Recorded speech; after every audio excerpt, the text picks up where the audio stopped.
It was a fairly sunny day in the Blue Dragon Star country, and the guy decided to go outside to get some fresh air and get some wind from work. Suddenly, the sun was eclipsed by some incredible shadow, which absorbed the city more and more every second. People who were also walking could not understand why it suddenly got so dark.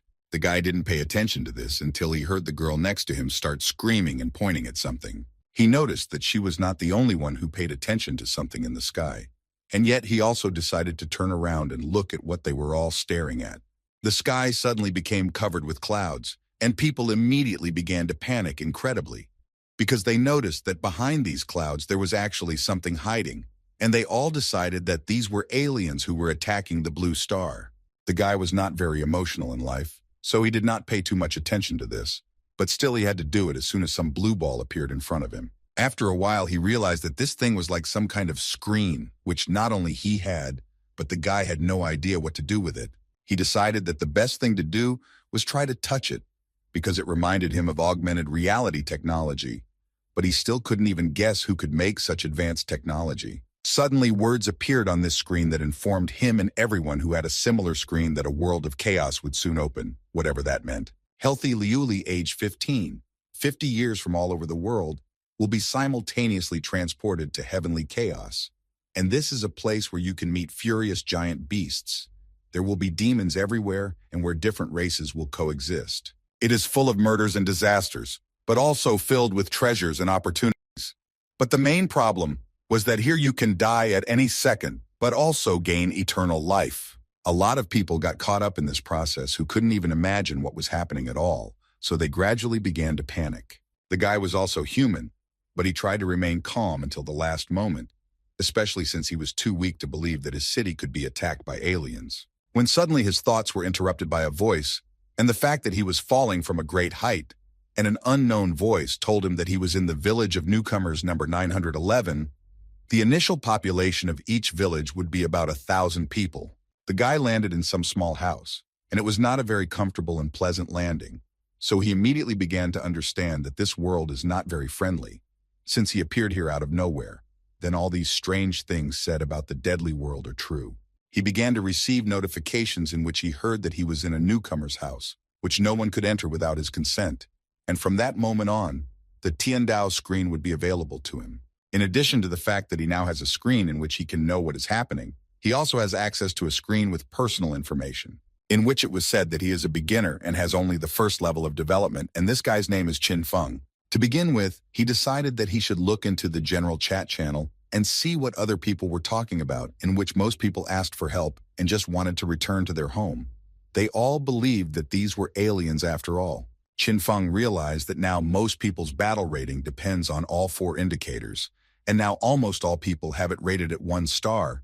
Only a few people have reached the limit of 1 star, and based on the information received from other people, everyone's average is about 10 points. The guy's strength, agility, and endurance did not reach 10 points, probably because he is so thin. His biggest indicator was energy, because the rest still had 13 points, which was less than half of his reserve. But suddenly the panel interrupted him, and a notification came that right now he would awaken his talent. But first, he should have read the note in which it was said that talent is calculated on the basis of 4 parameters and divides them into many ranks, the F rank of which is the lowest, and accordingly, the SS rank is the highest. After the guy read all the notes and notifications about other people, he suddenly received a notification in which he was asked if he was ready to awaken his talent, to which the guy answered yes without thinking. As soon as he agreed with this proposal, he found himself in some other dimension. He couldn't even imagine what was happening to him, where he had ended up, and what were all these balls for.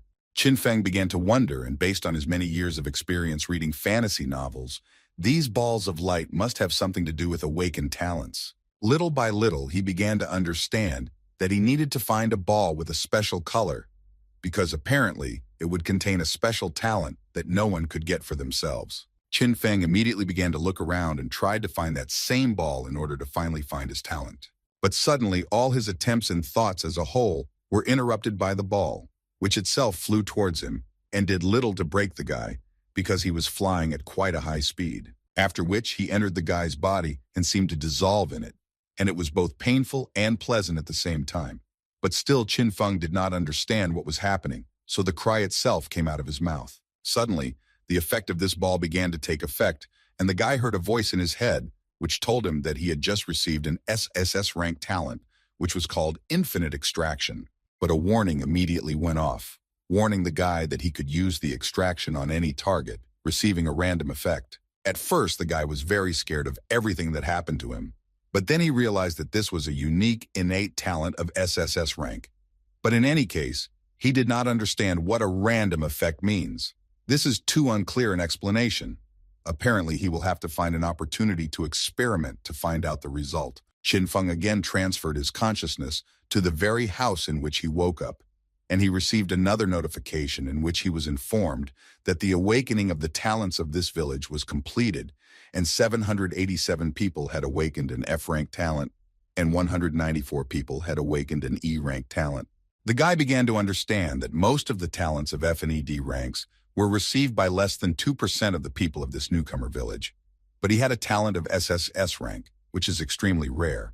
But he was not the only one who was able to awaken a talent of this level, and the guy was I'm interested to know who this second person is. But at one point, the guy began to realize that if he revealed this exaggerated talent of SSS rank, then he was worried that there would come a time when he would not be welcomed with open arms. After all, there are too many crimes in this bloody world. Qinfeng was confident that such a high-ranking talent was his main support and trump card, and he decided that he did not need to show this trump card to just anyone. After some time, all the newcomers received a notification that from now on they can leave their houses and enter the village of newcomers. In addition, each of them needs to hurry, because in 10 seconds, the test of newcomers will begin, and those who do not meet the requirements will be eliminated. Before going out to the other participants, Qinfeng noticed that this system screen does not have a physical form, but it can store physical objects. This was so wonderful for him. He really felt like he was in a game. After each of them received a notification that they had a weapon in their inventory, Qinfeng immediately decided to see what he got, and it turned out to be a sword that gave him +2 points to strength, which was already a pretty good start. Swinging this sword a couple of times, he realized that it was not bad at all, because after swinging it a couple of times, it seemed to him that he could easily destroy a bull with this short sword, and this is just the effect of an additional 2 units of attack. And what will happen then when he has? There will be a sword that will bring 30 units. With it, he will become incredibly strong. But then he realized that he could test his talent now, using this sword as an example. So without thinking for a long time, he activated Endless Extraction. His weapon immediately began to become covered in blue flame, which could only mean one thing. He succeeded, and most likely he was able to use his talent. After the skill ended, he received a notification saying that the infinite extraction was quite successful, and he had extracted the rust and residue from his novice short sword, so it was turned into a refined steel sword, the strength of which was increased by 5. For him, this was actually incredibly surprising, because just one use of his talent raised the level of the beginner's short sword from 0 to 1 and increased his attack bonus to 5 units. He realized that he shouldn't stop there and decided to use his talent again, so he raised his sword up and said the right words again. But as Qinfeng expected, this skill clearly had to have a limit, because if he really could constantly improve his weapons, then it would be a bug in their game, and he would simply be invincible. In any case, he was pleased with the news that, for a newbie, he had a much better weapon than everyone else. His joy and delight were suddenly interrupted by the numerous voices that came from outside the doors of his small house. Qinfeng was slightly surprised that the others decided to leave their homes so quickly and began to explore the area around them. The guy understood that he was actually no worse, and in some moments even better, so he also decided to leave his house and look around. And as soon as he opened the door, the light filled his eyes. Qinfeng was in the rookie village number 911, in which those who fail to reach level 10 will be exterminated. This is the system that forced them to go out of their homes and exterminate as many monsters as possible. The beginner's test lasts only 7 days, and each of those who were in that village was incredibly scared, due to the fact that they really had no idea what to do. Suddenly, some huge object appeared in front of them, which looked more like a portal, which they were so afraid to approach at first.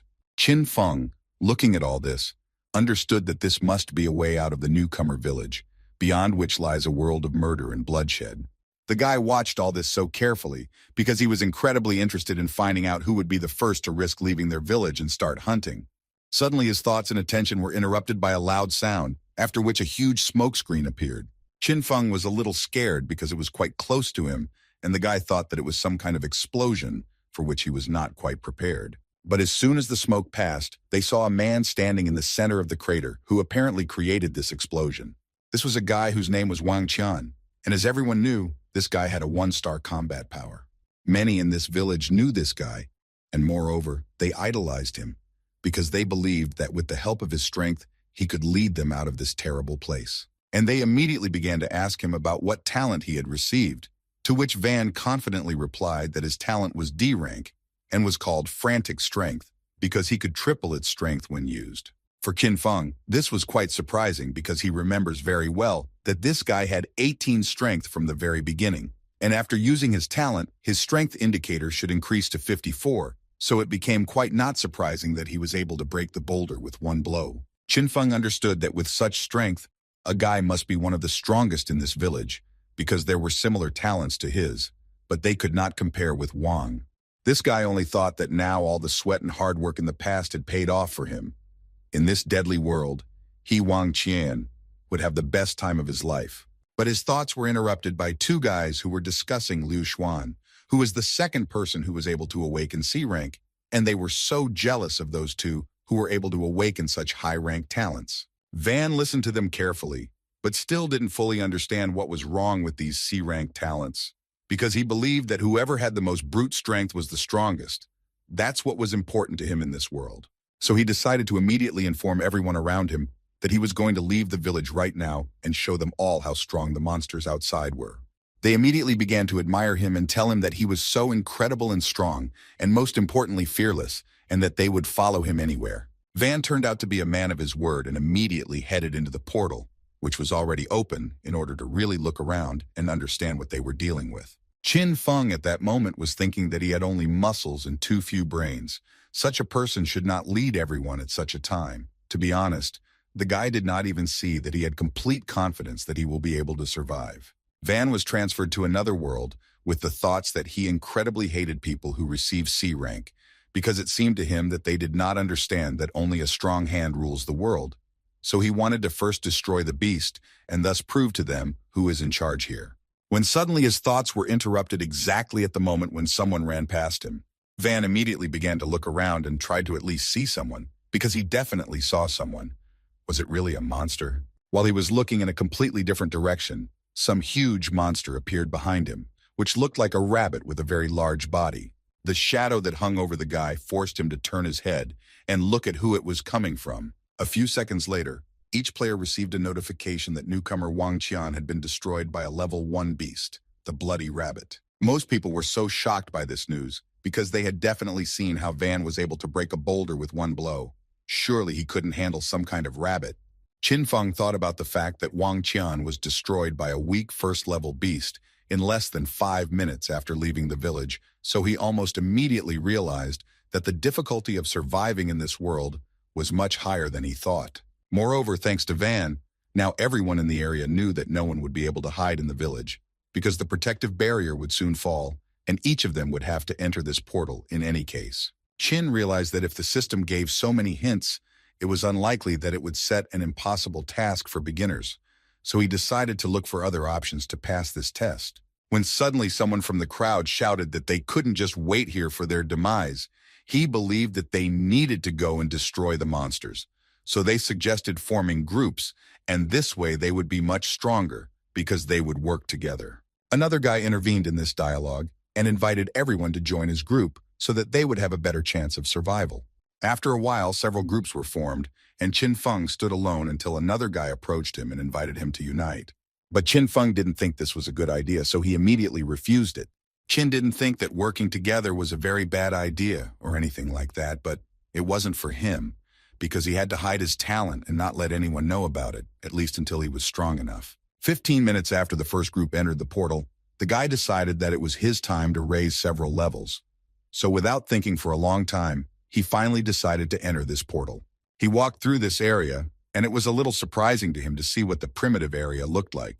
At some point, it even gave him some kind of primal feeling that he had not felt before. It seemed to him as if a huge dinosaur could jump out of the bushes at any moment, and he would have little chance of fighting against it. But what bothered him most was the fact that it stank too much there and the smell was too unpleasant. Suddenly, Chin saw the body of Wang, who entered this huge forest first and accordingly was the first to die in it. The guy had no other explanation other than to say that he was just stupid and died only because of his recklessness. But still, as soon as the guy saw the body of this big guy, the realization came to him that exactly the same situation could happen to him, so he still had to be much more careful. His thoughts are filled only with the fact that if he wants to survive in this world, then he needs to increase his strength. And this phrase suddenly interrupted all his thoughts. He immediately ran back to Van's body and decided to test the idea that unexpectedly worked in his head. Chin came closer to him and used his innate talent of endless extraction on this guy, although he himself did not understand what made him do it. But still, it was quite justified, because as soon as the process of using his talent was successful, the guy received a new D-rank power, namely the frantic power that Van owned. He understood that this skill would not be as useful as in the case of Van, but in any case, it should increase his strength from 8 to 24, which was already quite good. After all, even taking into account such a slight increase, he could become twice as strong as the average person, and even so he had an incredible advantage. What lifted his spirits the most was the thought that he would later be able to obtain 1,000 or even more of these innate talents, which would make him incredibly strong. Over time, with all these talents, he will be able to become the pinnacle of human possibilities, and this feeling becomes much stronger and so captivates the guy. Before leaving, he still added that Van was very strong, but his speed and defense were low. But his recklessness won a cruel joke on him because he did not assess the situation and thoughtlessly went outside to hunt monsters, which is why he died. This is why for most people, cooperation helps compensate for everyone's weaknesses and helps them survive in this mortal world. But this did not apply to Chin. After all, a guy with his incredible talent will be able to easily get rid of all his weaknesses, and his strength will age to a new level, which will give him the opportunity to get out of this place. Chin continued on his way and walked further through the forest where he saw an incredible picture. A huge rabbit that was literally big, but what surprised him was that it was dead. Judging by the wounds, Chin realized that he was most likely simply surrounded and then struck several times in the back, from which this monster died. But he didn't care, because he wanted to use his incredible talent on him. After he successfully used his talent again, he gained as many as 2 units of strength, and now he was like an ordinary adult. But the fact that he could increase his characteristics with the help of talent surprised him. In addition, he had the understanding that if he used Furious Power, his stats would increase to 30, so he decided that if he encountered more such monsters, he could easily gain even more power and even surpass Vaughn with his enormous strength. Chin decided to conduct another experiment in which he wanted to find out how many times he could use this skill, but it turned out that he could only do it once because his level was unfortunately below 20. The situation was exactly the same as with his sword, but he was not upset, because he believed that there would be a lot of such bodies along the way, and he would be able to use his talent many more times. He immediately decided that the group that dealt with this rabbit could destroy even more similar animals, and accordingly, leave behind even more bodies that he could use for his own purposes. Chin chose not a difficult path. He decided that he would simply follow the path where there were the most traces, and that way he could find even more bodies. Suddenly on the way, he received a notification that one of Group B had died, and now Chin decided to find his body in order to use his talent. He began to understand that when he used his talent on Van, he received his talent, and when he did it on the rabbit, he received only 2 units of strength. It was obvious to him that people and animals are completely different, because animals rely only on brute strength, and they don't have any talents. In this case, he understood that he needed to find the corpse of another participant, and he could gain another skill, which would clearly be much more useful than just increasing characteristics. But the problem was that he didn't quite understand where their group could go. He tried to think logically and understand it. Chin began to think that accidents usually happened in a direction with fewer people, so he thought that Lee's group had gone in that direction, so he decided that it would be best to test this theory. A few minutes later, another notification arrived informing him that another participant had been destroyed, and by the same monster, and this slightly frightened Chin. The guy began to understand that it seemed they were in a situation much worse than he expected, and apparently the situation was too difficult. Since both of them could not cope with it, he already began to think about whether he really needed to go there. Was it worth it? But then he again realized the fact that in this world, if a person is weak, and even more so continues to remain the same, then most likely it will end with him simply being eaten. And if you want to survive, then you need to understand the logic of survival and become stronger in order will turn from prey to hunter. He continued his long journey with the thought that now he must not make mistakes. Otherwise, he would be immediately eaten without a chance of salvation. Chin understood that the place where he was going was incredibly dangerous, so he had to be extremely careful and do everything in order to survive. With each new step towards his destination, the guy's sense of smell became sharper, and he heard the smell of blood better and better, and this gave him the understanding that he was already quite close. And so it turned out he discovered the first victim, who turned out to be Joe Chung, who was destroyed by a huge rodent. And next to him, he was able to find his friend Lee, who suffered in the same way at the hands of the same rodent, and that's where their story ended. But the guy doesn't always run to these bodies, because he understood perfectly well that somewhere nearby there could be that same monster who could try to do the same thing to him, because so far the guy is no match for him and is unlikely to be able to defeat him. Suddenly, his thoughts and speculations were interrupted by an incredibly shocking picture, which he clearly did not expect to see. Next to the bodies, the guy discovered a huge first-level rodent running around, which obviously wouldn't mind eating another victim. So Chin was extremely careful in his actions. He clearly understood that the combat strength of a first-level beast was 3 stars, while his combat strength was at the level of 1 star, so it was obvious that in an even battle he could not defeat it. But fortunately for the guy, this monster was seriously injured. Both of its legs were broken, so the chances of winning suddenly increased. The guy waited for the most successful moment when it would be best to attack, and after activating his another talent, Violent Force, he went on the attack. No matter how wounded this monster was, he was still able to strike back, which was able to block the guy's attack. Chin knew that it definitely wouldn't be easy, and there was simply no point in giving up, because a beast always remains a beast. Their intelligence has its own limit.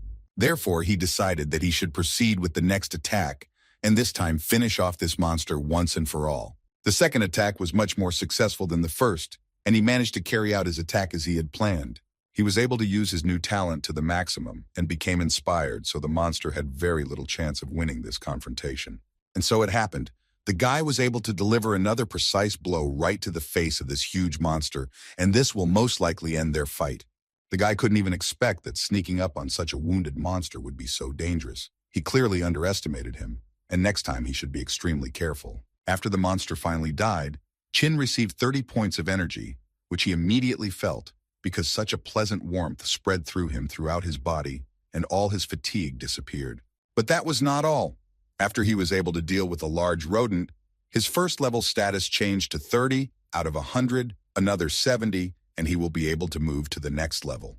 This start made him very happy, so he decided not to stop there and continue in the spirit in order to reach the next level as quickly as possible, because he was almost sure that more surprises awaited him there. Chin did not forget to use his endless extraction skill and on this monster, for which he successfully received 2 points to agility. Now his agility has risen to 11 points. The stat points he gets from the first level wild beasts are too small, so he decided to try to find the second level beasts. And now the guy decided to finally get what he really came for, so he began to confidently approach Lee's body. The endless extraction was successful, and he received an F-rank talent for enhancing smell. This talent was of a lower level, but it was still quite useful considering the fact that it was an enhancement of one of the 6 senses. This talent could improve the sense of smell tenfold when used, which was quite useless for others. But in the situation Chin found himself in, this talent would certainly come in handy, and all because the forest in which they were located was quite dense, and it would be incredibly difficult to look for bodies in such conditions. So this talent, by the way, is better suited for the guy, because with the help of it, he will be able to find them by the stench they emit. Moreover, with it, he will be able to smell the smell of wild animals that are in the distance, which will help him avoid danger in advance. He was truly lucky that he received this talent right now, because not even an hour had passed since the start of the test, and his strength and agility had already reached the standard of an adult.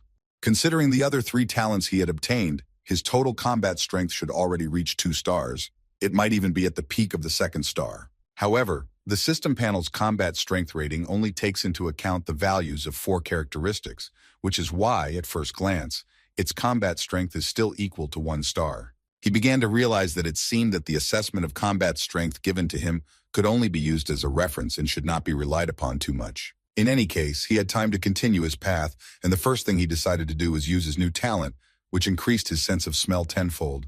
The smells themselves came to him, and he began to smell an incredibly large number of different smells that were not very pleasant to him. As a result, after strengthening his sense of smell tenfold, he just felt too bad and wanted to vomit from all this stench. He tried to calm down and not worry about it. He decided that he just needed to slowly get used to it and learn to distinguish each smell. Therefore, he decided that it was worth trying to do it again, and this time he was confident that he would succeed. At first, he began to smell light aromas, and at one point, he realized that they were the aromas of dirt, which were not very pleasant, but in any case, he was able to distinguish the smell. Then there was a much nicer smell. It was the smell of flowers, which smelled much better than dirt, but it was still what he needed. But at one moment, he had to interrupt this procedure because he clearly heard the smell of someone approaching him very quickly. One of the participants in this game tried to run away as quickly as possible from a huge monster who took him at gunpoint, and if he caught up with the guy, then most likely this would be the end of his story. At one point, he was unable to dodge the blow, and the large rodent was still able to deliver a fairly successful blow from which the guy was thrown away. But he was lucky that he was not alone in this battle, and his teammates came to the rescue in time. They were able to guess the moment when they could attack this huge monster and flew out of nowhere towards this big guy. Several guys, with the help of their talents and skills, were able to deliver several perfect blows and thus destroy this monster, for which they successfully received 30 energy points, but still they were not so lucky, because they encountered 2 giant rodents at once, which is why they were taken by surprise, and not only were more than half of the squad injured, but we lost 2 people from our group. If it weren't for the quick thinking of the leader of this group who told them to attack after retreating, luring him out and surrounding him here, then most likely they too could have died. But in any case, they decided that enough chatting had already happened. It was better to go and finish off the giant rat. All this was carefully observed by Chin, who understood that the 2 who died they were talking about were most likely the girl in the black top and the fat boss, on whom the guy had already used his talent. So he decided that since he had already destroyed that giant rodent, it would be better for him to quickly get out of here before he got into any trouble with these guys. Therefore, he immediately used the innate talent of increased speed, which he managed to take from one of the people. While he was running, he only thought that in this world you need to do everything in order to survive, and such characteristics as pity and humanity will not give the result that he so needs. For the next 3 hours, while the others worked hard to kill the beasts, the guy wandered around to understand the situation on this beginner's plane. After such a short amount of time, he realized that there were 5 types of first-level beasts most commonly found here, such as the giant rodent, the blood rabbit, the gray wolf, the mad boar, and the extremely poisonous 9-ringed snake. On the way, the guy found the body of the 4th mad boar, on which he successfully used his talent. But still, at one point he reached the extraction limit, after which he essentially could no longer use his talent and needed time to restore this skill.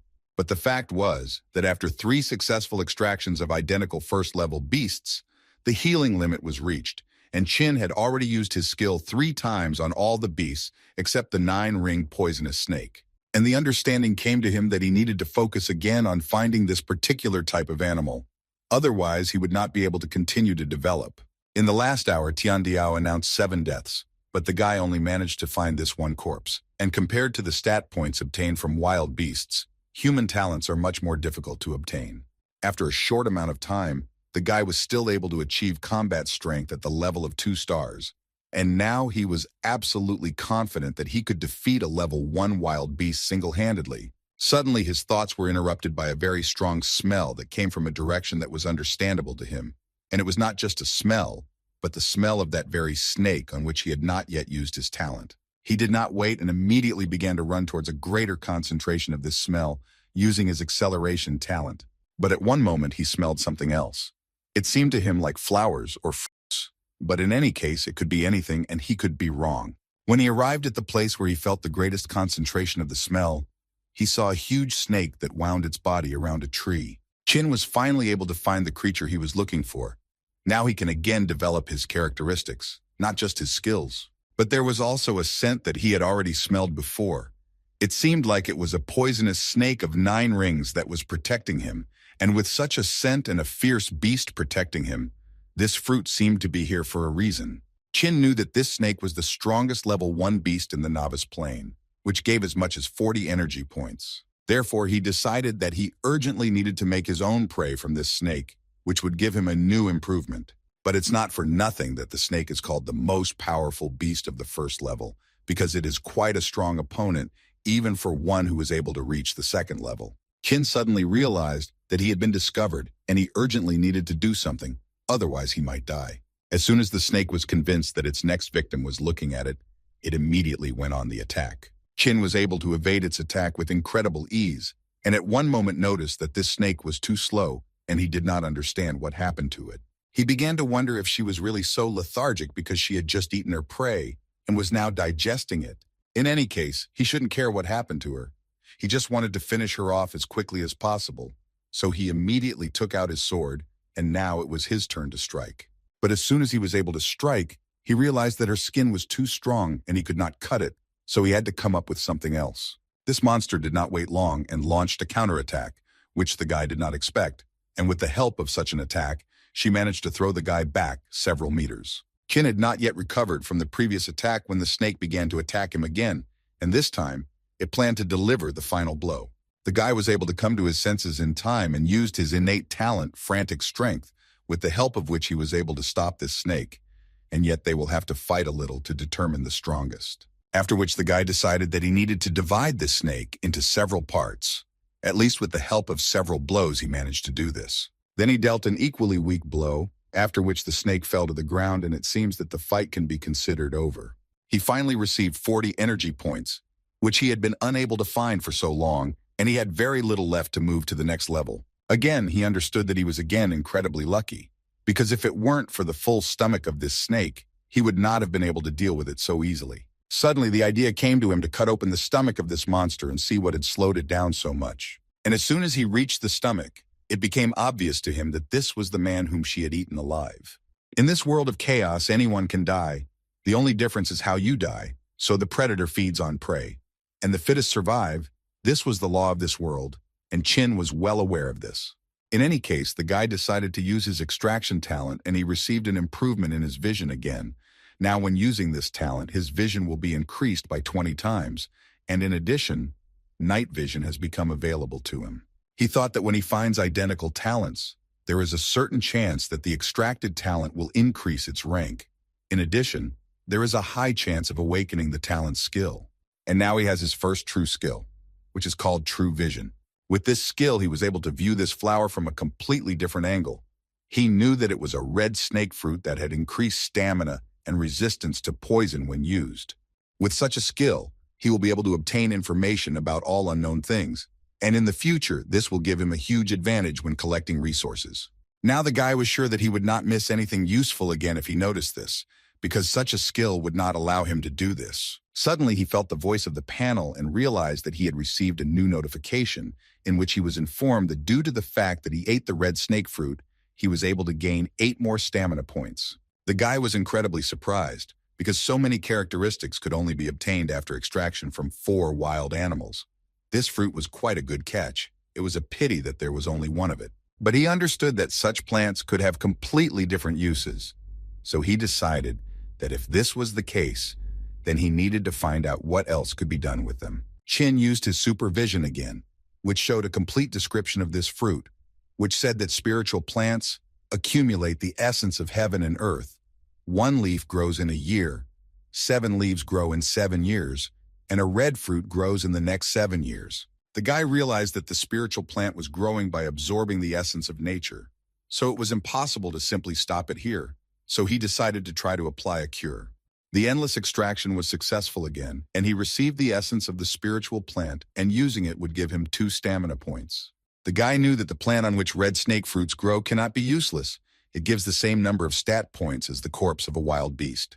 Now the guy's power level has been raised to the limit of 2 stars, and all this is thanks to his rare talent. Qin didn't expect that his combat strength would reach the peak of 2 stars so quickly.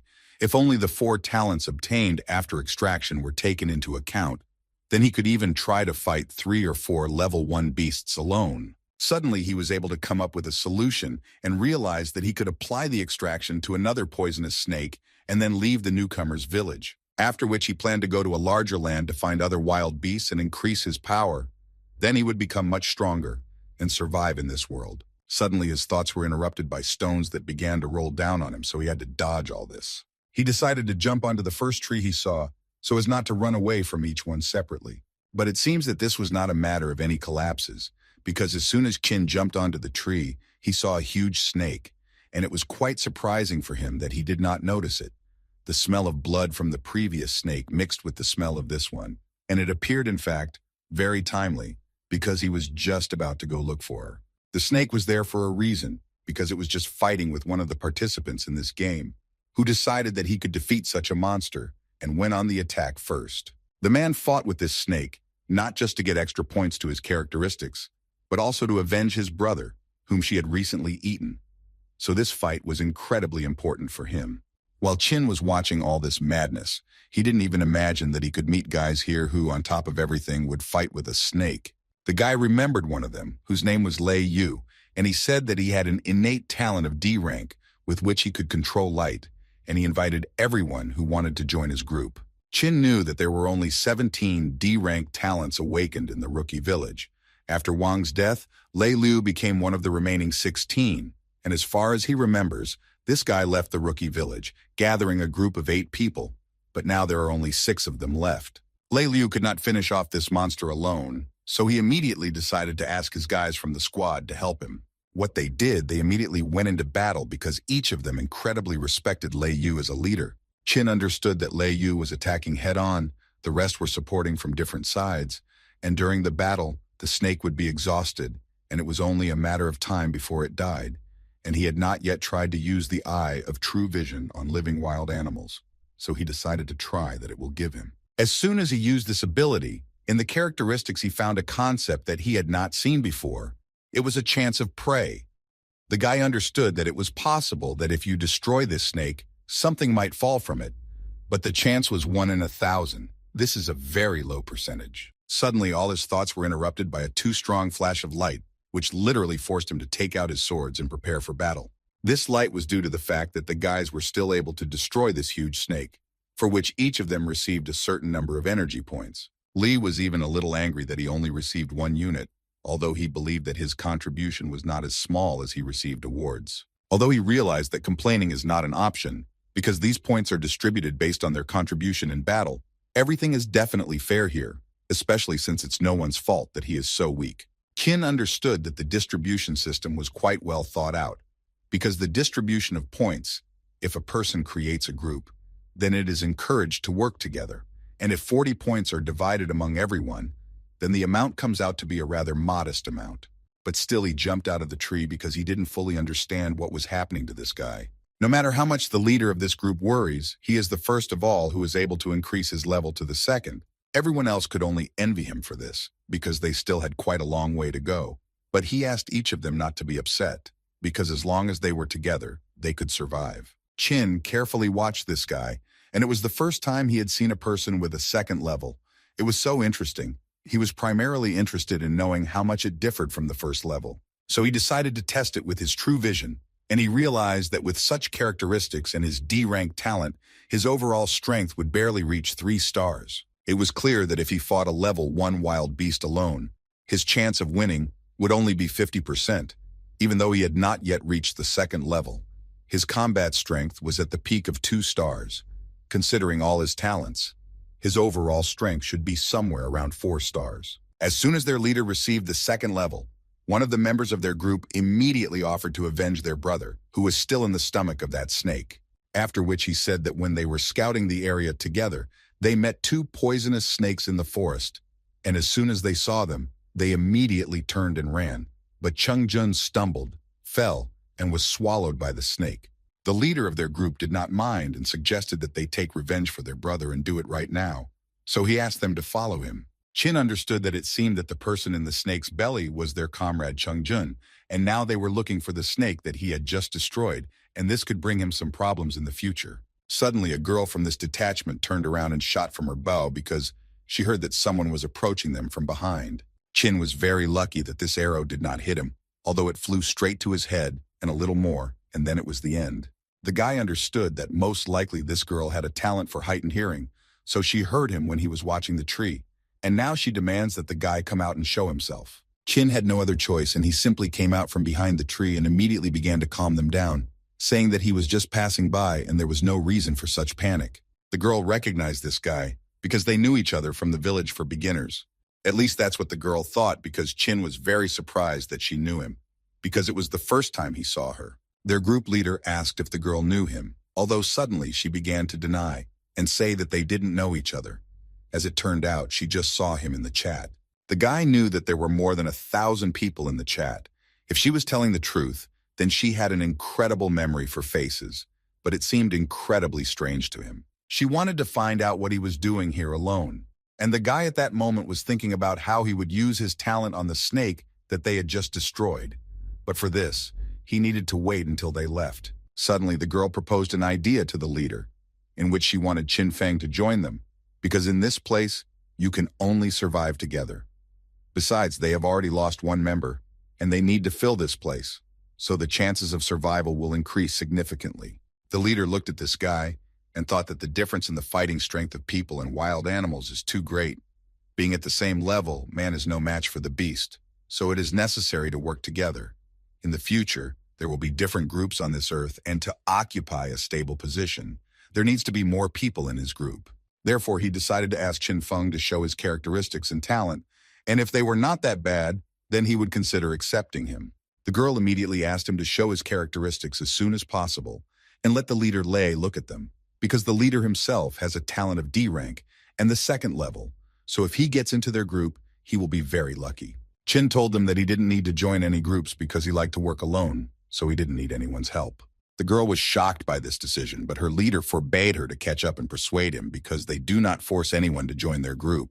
The girl was incredibly upset about this, because she so wanted the guy to join their group, although she was sure that he did not remember her, but mentally asked him to do everything to survive. They continued on their way, and while they were walking, they were discussing how stupid Qin was for not joining them. But suddenly they were stopped by the leader Leiyu, who seemed to have seen another snake. But it was not just a snake, but the same one that Qin brutally dealt with, because he divided it into several parts. One of the guys could tell by the dryness of the blood when a monster or a person was destroyed, and in this case, he concluded that the snake was killed about 15 minutes ago. Moreover, he believed that they did it with one blow and most likely only one person was fighting here.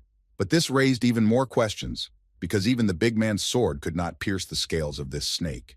The leader understood that the person who did this must be a professional, and most likely he is a loner, after which the girl immediately thought of Qin, whom they had recently met. Leiyu agreed with her because physically only he could be in this place, and besides, he refused to join their team, so he decided to test the level of this guy. The panel indicated that out of 100 people, Qin Feng was in 47th place and had only the first level, after which they realized that they were mistaken, and most likely it was not he who dealt with the snake, because his level is too low for that. Qin was also surprised when he saw this ranking, because with his strength, he is only in 47th place. Although on the other hand, no one would think that he has strength. 4 hours had already passed and 8 people had already reached the second level. Lu Xuan reached the third level the fastest, so Qin believed that he also needed to speed up, so he realized that it was time to go hunting. Suddenly, he was interrupted by another notification from the system, which said that the first one to reach the 10th level will receive a golden chest. The second one to reach the 10th level will receive a silver chest. And finally, the third will take a bronze chest. He understood that the first 100 people who reach the 10th level will receive a chest as a reward, and to open it, they do not need to wait until the end of the test, and this is quite convenient. And it seems that the higher the rank of the chest, the better its contents, and now there is good motivation to increase the level as soon as possible. Qin was confident that he could take the first place, which was so important for his development. After a short amount of time, Qin was able to find another enemy who would give him additional points to increase his level. But this opponent was quite difficult. It was a silver wolf, who had special cruelty and cunning, even if he had the first level.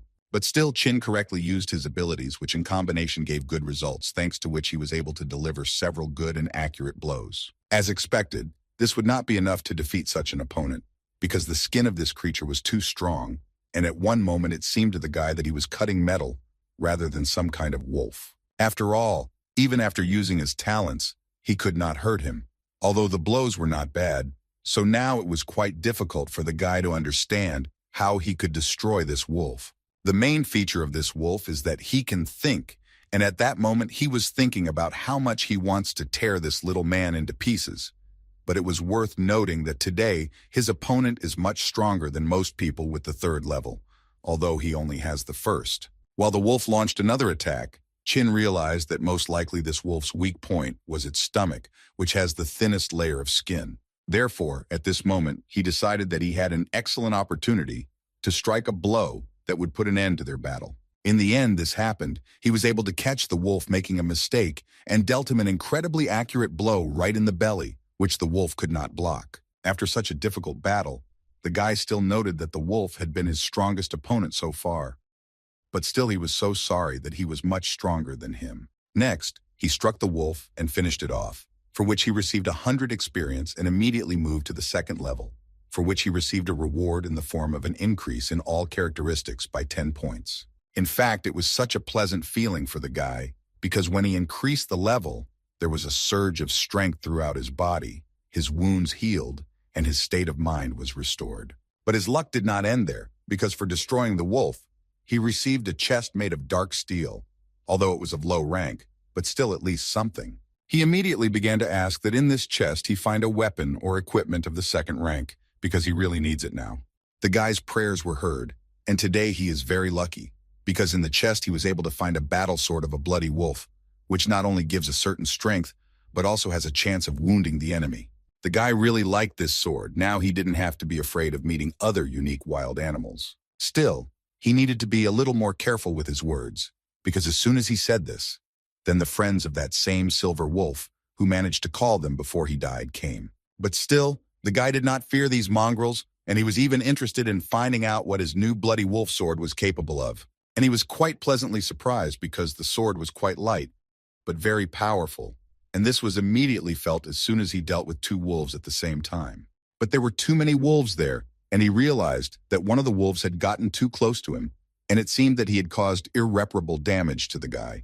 It seemed so only at first glance, because the guy managed to turn around in time and thrust his new sword directly into the body of this huge wolf, after which he asked each of them to better run away, because it was obvious that they were no match for him and he would deal with them too easily. And so it happened.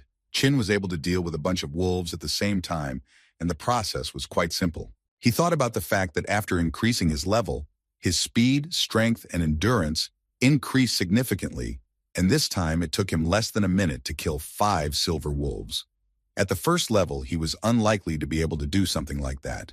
But he was slightly furious because he still had not had the opportunity to learn the secrets of this place. But time after time, the cruel reality of this world showed him that this was not a dream, but the real world. Chin decided that he would continue to gain strength and eventually become invincible, and then he would be able to find a way out of this nightmare. Another person who reached the second level was Leader Lei, who, as expected, had enormous strength, and his participants believed that only thanks to him, they were not injured or died at the hands of the bloody rabbit.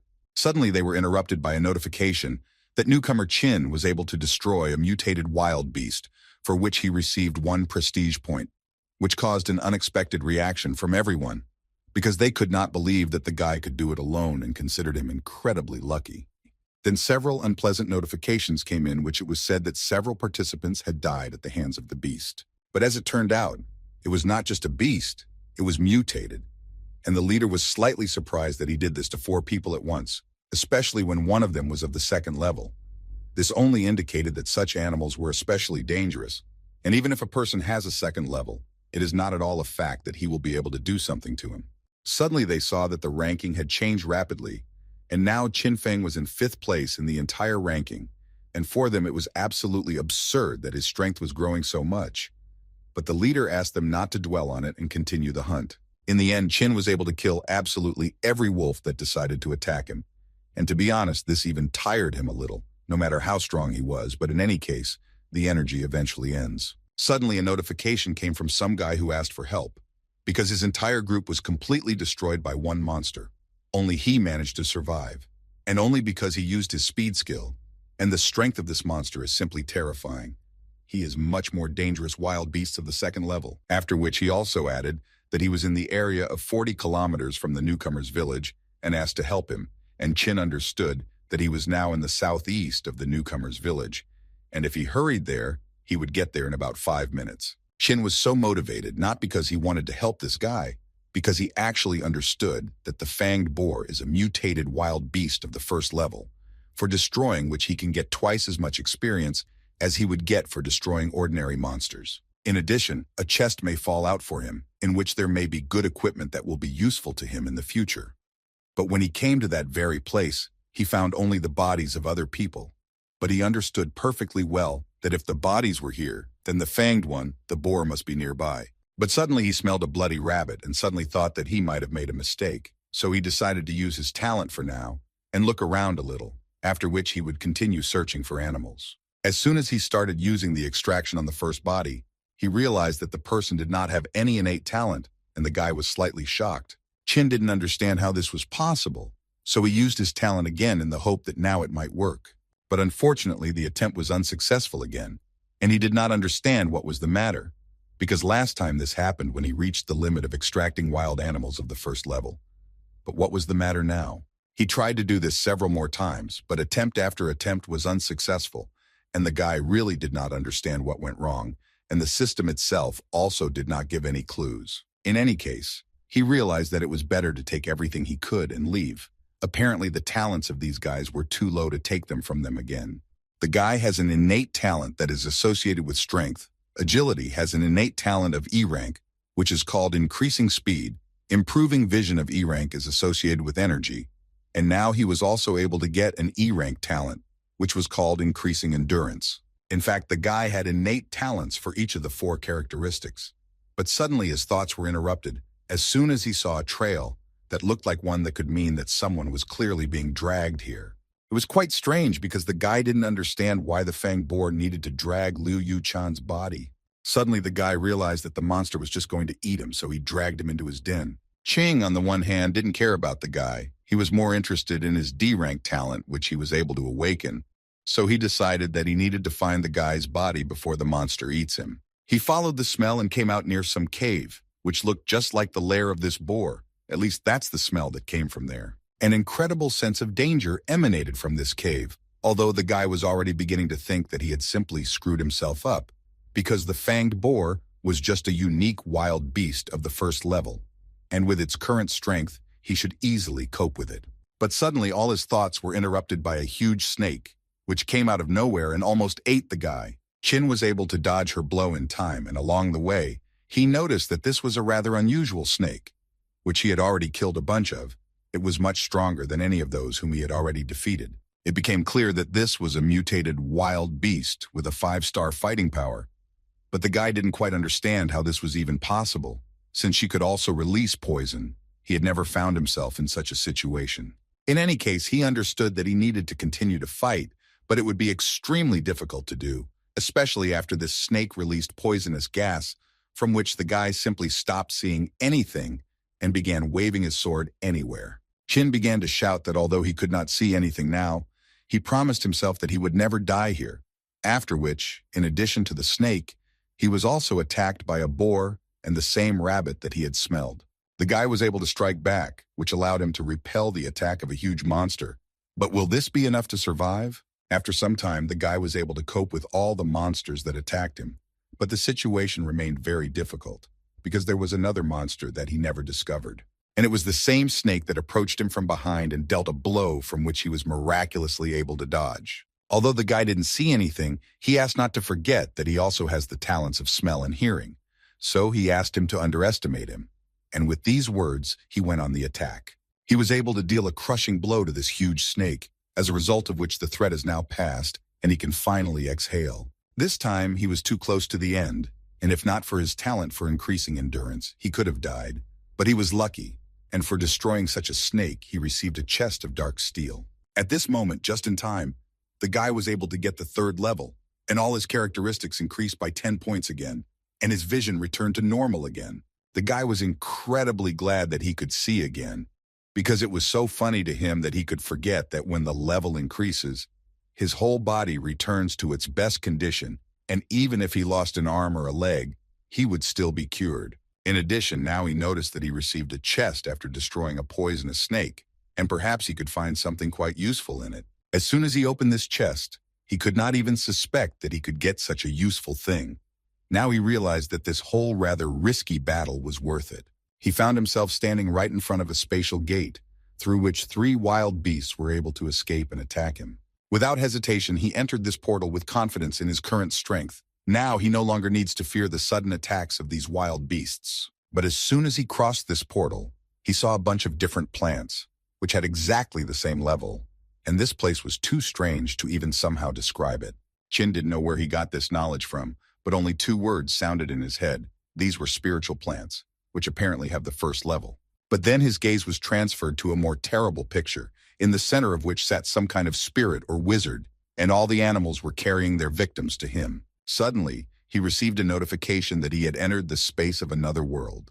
The rating table was unavailable, and he could continue to use personal information. And he used his true vision and saw that this was a person with the 4th level who was waiting for flesh to be reborn. Chin also drew his attention to the fact that he has a combat strength of 6 stars. And if his skills and talents are unknown, then his combat strength could be equal to 7 or more stars. Moreover, there were 3 more wild animals on his side, and he understood that if a battle began, he would be at a very disadvantage, and this scythe made him feel even more uneasy. It was too ominous. Chin realized that now it would be best to just leave here, and then when he becomes much stronger, come back and deal with him. But suddenly his consciousness seemed to have moved to another dimension, in which he found himself not of his own free will. That same dead man suddenly began pointing his finger at him and saying that he needed that 3rd-level insect from the small world. Therefore, since he had already arrived, then he politely asked him to stay, and then he could use his flesh for rebirth. After these words, the guy was immediately attacked by a bunch of monsters from which he was just trying to hide. The only thing that confused Chin about all this was the 2 chains, which he thought were the skill of this dead man, and he would really not like to fall into them. The situation was clearly getting out of control because now he not only needs to escape from chains, but also from attacks from wild animals. But exactly what he was so afraid of happened to the guy. He was grabbed by the very chains that held his body too tightly. At one point, he realized that he could no longer move, and most likely would not be able to do anything. As soon as the dead man grabbed the guy, he immediately added that stupid wild animals could only drag a couple of corpses, but not a living person. All this long time he could only rely on the blood of corpses to barely support his body. But today a miracle happened. A living body broke into his territory. It was like God's blessing, so he was about to use his body to be reborn. Chin perfectly understood the seriousness of the situation, and he needed to free himself from these chains as soon as possible. Otherwise, he would definitely remain here until the end of his days. Therefore, at some point, he was still able to break these chains with the help of his inner strength, and now he had a chance to escape. After which he struck several blows at the wild monsters who were trying to prevent him from getting out of this place. The dead man couldn't believe his eyes. The mind of 3rd-level people from the small world should be around 30. How could he resist and break out of his mind control? But still, this madman could pull the guy to himself with the help of his strength and tell him that the guy's only problem is that he simply underestimates him. He also added that no person is able to resist his penetration into the mind, but noted that the guy has a beautiful body, and it would be an honor for him to take it from him. It seemed that Chin was in a stalemate and nothing could save him. But all that was on the guy's face was a smile that just kept coming out of him. After which he raised his head and asked the dead man to close his mouth and add all the characteristics in his head and think about his words again. The dead man undoubtedly felt his resistance and struggle. He liked the guy incredibly much, so he decided that he would tear his soul into pieces, after which he threw it into the flames of hell and turned it to ashes. Chin distributed his characteristics and was able to add 10 more units to his mind. But he urgently needed to do something, because a huge wild boar was actually running towards him. The dead man, of course, was confident in his victory. But at one moment he noticed that this guy's mind had become much stronger, and he did not fully understand how he did it. Chin was again incredibly lucky that after killing the poisonous snake, he dropped a first-rank item called a low-level storage ring. Even if he dropped the Blood Wolf battle sword, he would still be able to get any weapon. Therefore, he decided that he would first destroy these 2 mutated wild beasts and then deal with the dead man. But he continued to consider the guy weak, even considering that he was able to temporarily escape from his control. The guy began to realize that his situation was not as controllable as he thought, because he actually needed at least 2 seconds to escape the control of this dead man's mind. The dead man at this moment already began to understand that he had finally managed to control this guy, and now he could destroy him.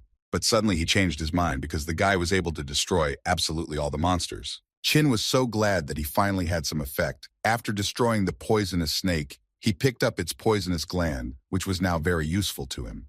After which the guy added that he had already found out that the dead man could not move. And now that all three wild mutated beasts had been destroyed, the guy wanted to see how the dead man would defend himself. The dead man immediately began to scream in a way that was not his own, because he was incredibly angry because he believed that this was simply impossible, and began to accuse the guy of specifically using some secret tricks. Chin was incredibly disgusted to listen to this old man, so he immediately struck him several times and thus destroyed him, for which he received 200 units of experience, and he also received the title of Judge, who can destroy evil beings and those who violated the rules of the gods. This is a rather rare title. But the guy could not even imagine that after this battle he could become so strong. Now he began to understand why the eye of true sight showed him extremely evil. He understood that he needed to continue to destroy evil creatures in order to receive justice points. But they never explained to him how to use these points. However, it would definitely be something useful. Besides, he almost died. But the reward was worth it. Even this was not the end, because the guy, in addition to everything else, received a skill of the 3rd rank, the essence of which was the ability to tame a ring, and when he learns this skill, he will be able to order a group of wild animals to hunt. This will be such an easy way to gain experience. But as soon as he decided to use this skill, the system generated an error, because it turned out that the activation conditions were not met. The guy understood that the conditions for learning this skill were too difficult to fulfill. Even for the lowest level, you would need a D-rank talent for strengthening the mind. He became interested in knowing if the dead man had some kind of recipe for taming. He began to rummage through his things, and all he found there were dirty socks that had not been washed for 200 years, a gold necklace that was obtained by deception, an eye that fell out after the girl was hit by a snake, everything except what he needed. Chin could not stand it and still got angry with this old dead man, who had only one piece of garbage in his bag, but not what he really needed. He realized that just looking for a way out of this situation was a waste of time, so he decided to start the extraction process. After he used his talent once again, he received a rank D talent, strengthening the mind, and also 3 units of strength and dexterity. As the guy expected, the corpse's talent was related to the mind. Next time you will need to beware of such attacks, because dealing with them is much more difficult than with mindless creatures. He was also able to use the talent of strengthening the mind, and, as a result, created the skill of the divine seal. The creation was quite successful, but he still needed to obtain the talent associated with the 6 senses or find a way to create a beast-taming pill to activate it, both of which were very difficult to achieve. The guy was glad that the experiment was quite successful, and with the strengthening of his mind, he can directly control the storage ring in order to collect everything into it at once, and this will be much more convenient for him. Perhaps in future battles, he could summon a sword and win with a surprise attack. But what a pity! If he received the beast taming pill, he would be able to directly control wild beasts, rather than items like spiritual grass and fruits. He continued to use his talent and finally received a really strong talent, namely fire control. When he becomes stronger, he may not even have to engage in close combat, because he will be able to control fire and attack from afar. He decided to take a little rest after such a long and protracted battle and read the general chat, which was so lively, and everyone was discussing leveling up. And it seems that under the pressure of God, a competition to increase the level began in the village of beginners. One of the guys who occupied the first line for a long time returned to the top again, but now he is still in 9th place. Chin understood that he had not died. He was just in the space of another world, and today he had overcome many obstacles. So he decided that first he would restore some strength in this safe place, and then continue his hunt. The first thing he did was eat dinner, and the meat was incredibly juicy, but quite difficult to chew. But the good news was that even for such a process as cooking meat, he was able to gain several points of stamina. After which his strength began to recover so quickly, and due to the fact that he was the first to find a small trick in eating meat, which restores strength, he was awarded 1 reputation point. All the other guys were quite surprised that ordinary meat could restore strength, but they were more surprised that Chin was still alive, because he had long since disappeared from the rankings. As soon as they all suddenly decided to restore their strength in this way, They all received a reminder that only by eating cooked food and warm water can they restore their strength. There will be no effect from cold food and water. After this reminder, some immediately had problems with the fact that they did not have a fire and could not cook food. Some were glad that at this moment trade had also opened up, through which they could exchange different things. Qin immediately decided to try to use this trading platform and decided to sell the finished meat first. Everyone received a notification that Qin Feng had put a new product into the trade channel. For every 3 kilograms of cooked meat, he exchanged 1 wild animal for the corpse. And one of the newcomers considered that he was very lucky because he just had the corpse of an animal that he would gladly exchange it for ready-made meat. As a result of the first transaction in this area, Lu Xuan and Qin Feng each received 1 prestige point, and the guy was pleasantly surprised that they were still able to exchange. And this guy was not the only one who decided to make an exchange with the guy and take the finished meat from him, because many had the body of the destroyed monster. Qin immediately used his talent on these bodies and received a total of 6 points of endurance, and this made him incredibly happy, because he essentially would not need to use wild animals because everyone would work only for him.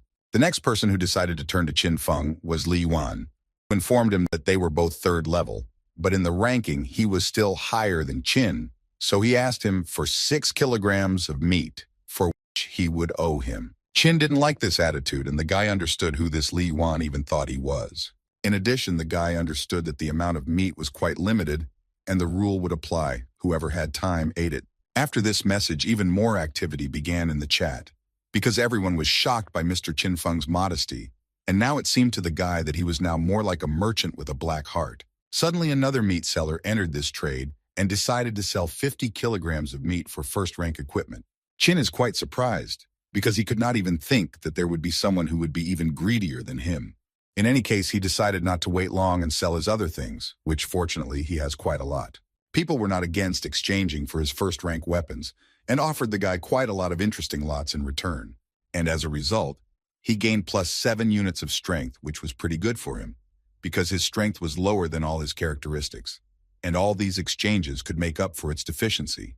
Now that he already has a rank 1 strength bracelet, a rank 1 storage ring, and a rank 2 Blood Wolf battle sword, no one in the entire rookie village can compare with him. Suddenly, all these trades were interrupted by an emergency message, which said that newcomer village number 137 had made a bet aimed at newcomer village number 911, and now the resources of the losing side would decrease.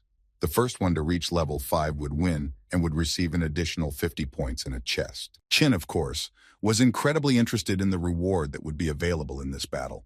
But in any case, it was very unclear to him why Village 137 was taking such a step, because the price for defeat was too high. A few minutes later, a general chat was created between the 2 villages, from which the newcomer Baron spoke first and said that he, as a representative of noble blood, was already at the 4th level and promised to lead his village to victory.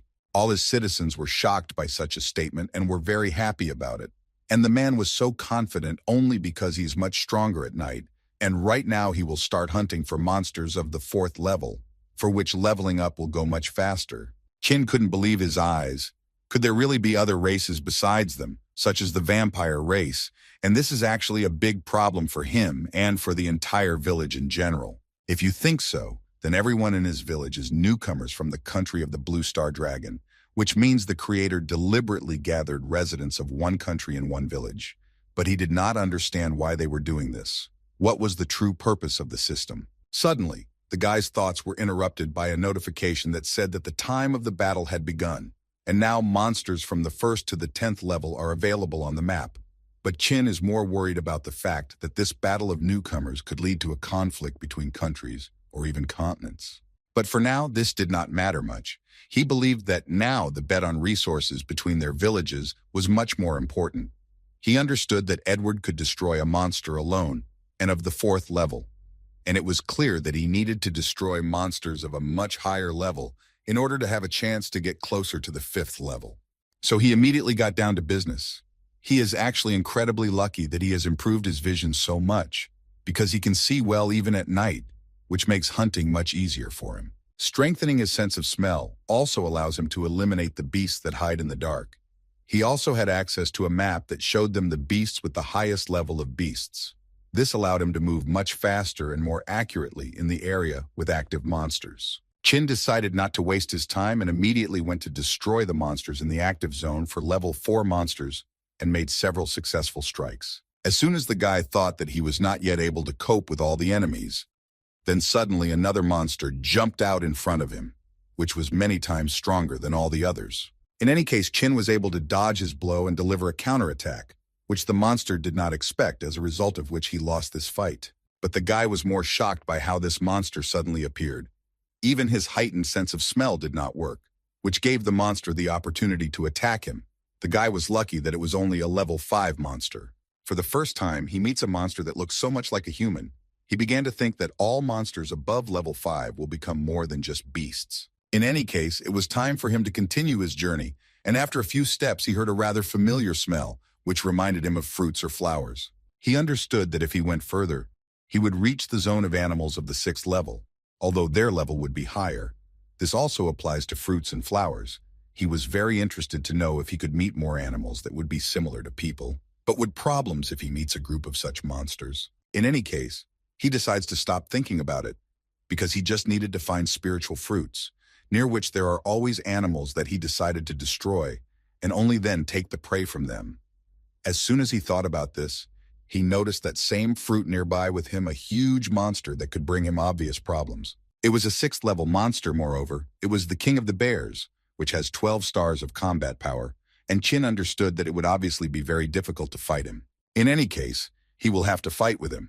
So the guy did not waste his time anymore and went on the attack, because he believed that he had some advantage in that the monster had not yet seen him. But he couldn't even expect that this big guy would be so fast, because as soon as the guy flew up to him, the monster immediately launched a counterattack on him, as a result of which he was separated by several meters. Chin realized that he had acted too carelessly, because he didn't even think that he could be so fast. Given the size of this monster, the guy didn't even have a chance to dodge. Suddenly his thoughts were interrupted by the monster himself, who spoke to him and asked him not to get in his way, because he didn't want to waste time on him, and asked him to just go far away from this place. It was so strange for Chin to watch this, that 3 heads were talking at once at the same time. Although it was disgusting, he decided to ask this monster to leave, because the guy would not be able to save his life any other way. It was incredibly funny for the monster to listen to this, because he was facing only a 4th level person whom he could tear into pieces. Now the Bear King was more aggressive and decided not to spare this little man with a sword, and struck a blow, which the guy was able to successfully block. The fight was many times more difficult than with any other monster the guy fought, but in any case, using his skills correctly, he was still able to deliver a fairly strong blow to one of the heads of this bear. After which, one of the heads added that their 3rd brother had just died, but the eldest brother of the 3 asked him to close his mouth and continue to fight, because he could not believe that such a small man could be so strong. Chin understood that the battle had just begun and it would be very difficult to fight with this monster, because his neck was at least much stronger than he thought, because even if he used all his strength, it would be quite difficult to cut off his head in one go. Suddenly all his thoughts were interrupted by the monster himself, who moved into a new state, which was called a state of rage, in which his strength increases several times, and this effect lasts up to 10 minutes, which was more than enough to destroy the guy. He understood that this was the roar of a dragon, but its strength was too weak. Perhaps this was the result of being near the dragon fruit for a long time, and the unnoticed part of absorbing the fruit. But the monster continued to threaten Chin, saying that he would destroy him as soon as he came closer to him. Now the guy really started to have problems, because when the monster is in this state, the guy can't even scratch it, let alone defeat it. At one point, the guy realized that he would not be able to dodge the blow of this monster, and the bear himself once again repeated to him that this was the guy's main mistake, to think that with the 4th level, he would be able to defeat such a strong monster as the bear, and as a punishment for his stupidity, he will destroy him. But no matter how confident the bear was in his attack, the guy did not give him the opportunity to simply destroy him, and used his fire skill on his sword, which made it possible to deliver a good counterattack, and at the same time add +10 to his strength to his characteristics. The monster realized that he could no longer do anything against such a blow, and most likely he would have to come to terms with the fact that he had lost this fight. Chin was able to defeat this brute and win this rather difficult battle. He was quite lucky that strengthening the Blood Wolf's battle sword with the power of flame was a fairly timely phenomenon. In any case, it was worth admitting that fighting a 6th-level Beast King was much more difficult than fighting an ordinary mutated monster, and at one point, he even almost died. But the talent he received recently was able to save his life. But as soon as he relaxed, he thought about the fact that the system did not announce that he was able to deal with the King of the Bears. What was the problem? Quite late, he began to realize that this was only possible if the King of the Bears was still alive. In any case, after what this monster had to go through, he was unable to deliver a strong enough blow. So Chin was able to easily dodge this attack and deliver another final blow, after which he immediately received a notification from the system that the King of the Bears had died, and the guy was the first to destroy him. Chin thought about the fact that he was alive even after he cut off his head. Hunting the King of Bears turned out to be an invaluable experience. It also reminds him that with each level, the monsters of this world will become much more dangerous, and it will be more difficult to destroy them. But he definitely couldn't relax while he was so weak. After he destroyed this monster, he received a chest in which he managed to find a 2nd-level item, the battle armor of the Bear King, which increased his defense by 25 units. And he also had resistance to fire and cold. He also did not forget to use his talent, for which he received an E-rank talent, which was called Blood Evolution, which awakens the power of blood, increasing strength, speed, and defense by 30%. Now the guy understood why the Bear King guarded this fruit so fiercely. After all, he didn't even want to enter into battle with him. Although on the other hand, he understood him perfectly. The guy understood that in his place, he would have done exactly the same. When suddenly all the guy's thoughts were interrupted by a sudden pain that engulfed his entire body. It was like someone was squeezing him in their fist. He began to hear some voice that told him that the guy was as weak as an ant crawling on the ground.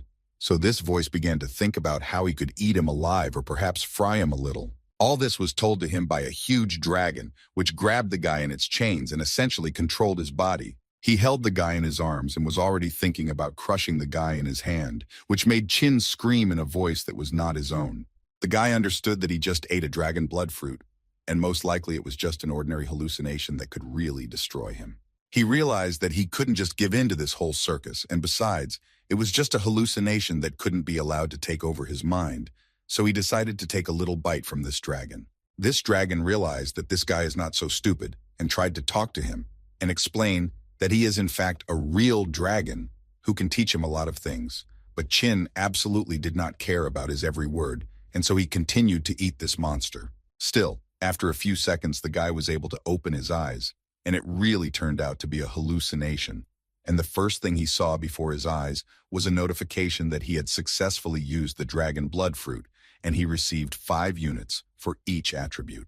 After eating the fruit, the guy felt warm throughout his body, and he would really like to take a nap, but he understood that he couldn't sleep yet, because he had almost reached the 5th level, and if he destroyed just one beast, he would be able to win the challenge for resources. While the guy was checking the progress of the other participants, a huge monster approached him and was ready to tear the guy into pieces. The Vampire Lord was already level 4, and he was going to rise to level 5 before dawn, so he asked them all to just wait for glory to come to them. All his colleagues and those who were in the village for beginners with this warrior were proud that they were caught with him. But suddenly, all their joy and storm of emotions were interrupted by a notification that informed them that newcomer Chin Feng from village 911 became the first who managed to reach the 5th level, and village 911 wins this challenge for resources. Everyone from this village should have been proud of Chin Feng, because it was thanks to him that they were able to receive 20 stat points for free.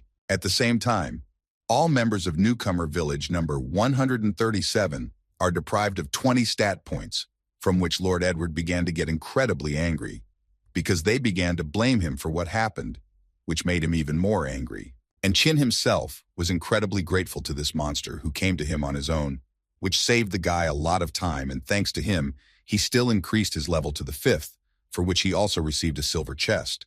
Also, the guy, of course, did not forget to use his special talent on all bodies, which was incredibly useful for him. Suddenly, his process was interrupted by some guy who said that he had received a resource bid token, and he would like to use it to exchange it for a refined level 1 steel sword. Chin Feng was quite open to such an exchange and happily accepted it, because with this token, the initiative would be in his hands, and he would no longer need to rush to the area with the top-level beasts to hunt them. Therefore, without hesitation, he nevertheless accepted this exchange, after which an explanation appeared on the screen in which they said that the token appears once in each newcomer village, and only the strongest in the entire village has the right to use it. After use, in case of victory, the reward increases factor of. It was not surprising to Qin that Gu Ming wanted to sell it to him, not only because of the restriction on the use of the token, but also because of the punishment of growing several times. It seems the guy has become quite a famous person, and he suddenly gained a lot of prestige by leading everyone to victory. Therefore, he decided that when morning came and everyone was fully recovered, he would begin the next bet on resources, and his decision was supported by quite a lot of people who considered him so caring. But the guy himself didn't think that way about himself, because he didn't do it because he was tired and wanted to stall for time. After all, with his endurance, he can stay awake for 3 days and 3 nights and still not get tired. To begin with, he wanted to reach the most dangerous zone with animals of the 10th level, and then start betting on resources, which would be quite logical and correct. He understood that level 10 beasts are now the most dangerous, but they also give the most experience, and this is the fastest way to level up, so his chances of winning will increase significantly. The experience points that he gets from animals in low-level zones are less. The chance of getting a treasure chest is also small. After quickly clearing this zone, he decided that he would go to the zone with animals of the 10th level. Qin walked for quite a long time and met a lot of beasts on his way, and according to the map, the 10th level beast zone should be somewhere here. Although he has the talent of improving his sense of smell, he cannot smell a single animal. Is the system simply broken, and how can he solve this now? When suddenly a huge abyss appeared out of nowhere, into which the guy began to fall uncontrollably, he did not feel anything unusual, as if it had appeared out of nowhere. He couldn't even grab onto anything. So he realized that he needed to figure out how to stop the fall as quickly as possible. Otherwise, if he continued to fall, he would fall to his death. In the end, he was able to find a way out of this situation and used his fire control skill to do this, which helped stop his free fall. After he was able to control his free fall, he suddenly realized that he felt the presence of the beast quite strongly. He had never experienced this here before. He realized that this was definitely the area of the 10th level beasts, because in addition to the absence of beasts, there was also the smell of corpses here that made you want to gag. It was so strong that he could not determine the location of the 10th level beasts at all. But as soon as he decided to touch something, he realized that everything around him was an illusion, and the place where he ended up was quite strange. Outside, the guy noticed that it all looked a lot like the rookie village number 911, so he decided to assume that the abandoned rookie village, and if he was right, then if he failed, his village would look exactly the same. The guy knew that heaven is fair but cruel, because they give every person the opportunity to increase their level and gain strength, but if anyone lags behind, they will be mercilessly driven into the abyss. Suddenly, strange creatures stood in front of the guy, who began to explain that the soldiers who guard this place, and it doesn't matter whether he's a man or an animal, they warned him that if he comes here, then only one fate awaits him, and this is his end. With the help of his vision, Qin was able to recognize that these were hellish soldiers whose level was above 15. So given their level, the guy understood that they were too strong. He had no idea how to escape from this strange place, so he decided that all he could do was fight them. And another 10% chance of the chest falling out beckoned him to go into battle.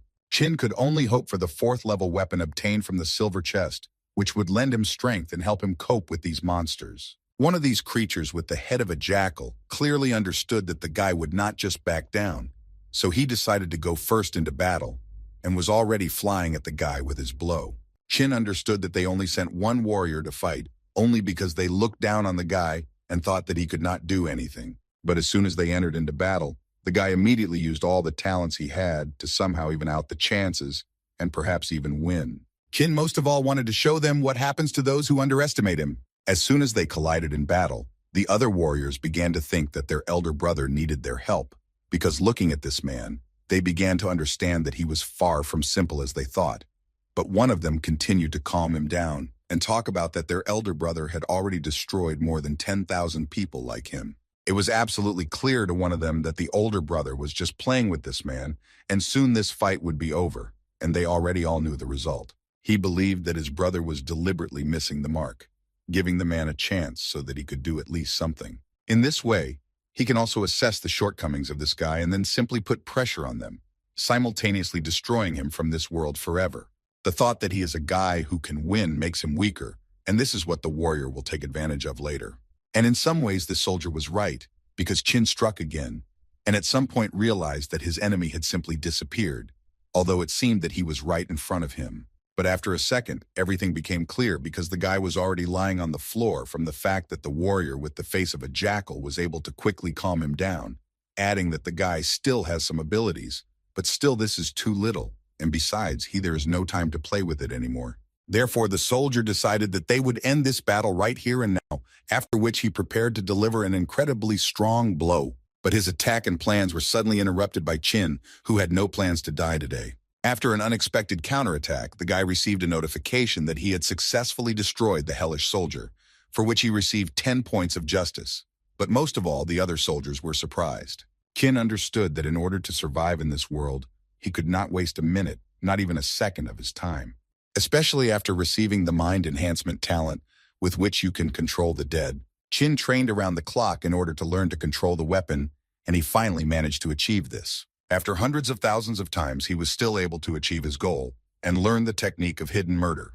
The other warriors did not tolerate this and immediately decided that they would tear him to pieces for such impudence and for what he did to their brother. But at some point they just stopped, and the guy began to realize that something was wrong because their comrade had died, and they acted as if nothing had happened. He already began to think that he still failed to destroy the jackal. At the same moment, he realized that this was impossible because the system informed him that this monster had already died, and he even received some experience for it. So this option had to disappear. But all his thoughts and guesses were suddenly interrupted by the terrifying voice of that very monster, who stood behind him and was accumulating energy to strike. Chin understood that the situation was too bad for him and he urgently needed to come up with something, otherwise his story would end there. At the last moment, he managed to dodge this fiery blow with the help of one of his talents, which he used at the right time. But in any case, this was too little to defeat this monster, because it was not even clear how he survived. In addition, other warriors began to approach him, who were slightly upset that his older brother could not deal with such a boy faster. After which this monster added a question to the guy in which he really wanted to know whether the guy really saw the notice of his death, because he was still alive, because the Eye of True Sight should have shown him his name. Chin couldn't believe his ears that this monster knew about the Eye of True Sight.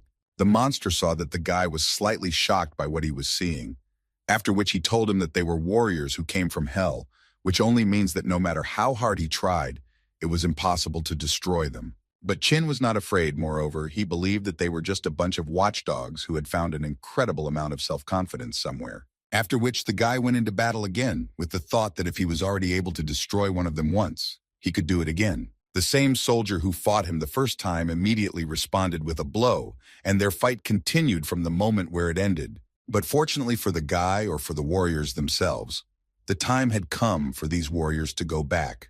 So the elder brother said goodbye to him, and finally told him that he was quite interesting, and if fate decreed it, they would meet again. Chin still had to admit at that moment that he had underestimated these disgusting jackal heads. And at that moment he received a reminder that the lost village connects hundreds of thousands of newcomer villages. It appears in the darkness of the night and disappears at dawn. It became clear to him that this also meant that as long as he had the dark seal, then everyone had a chance to enter here.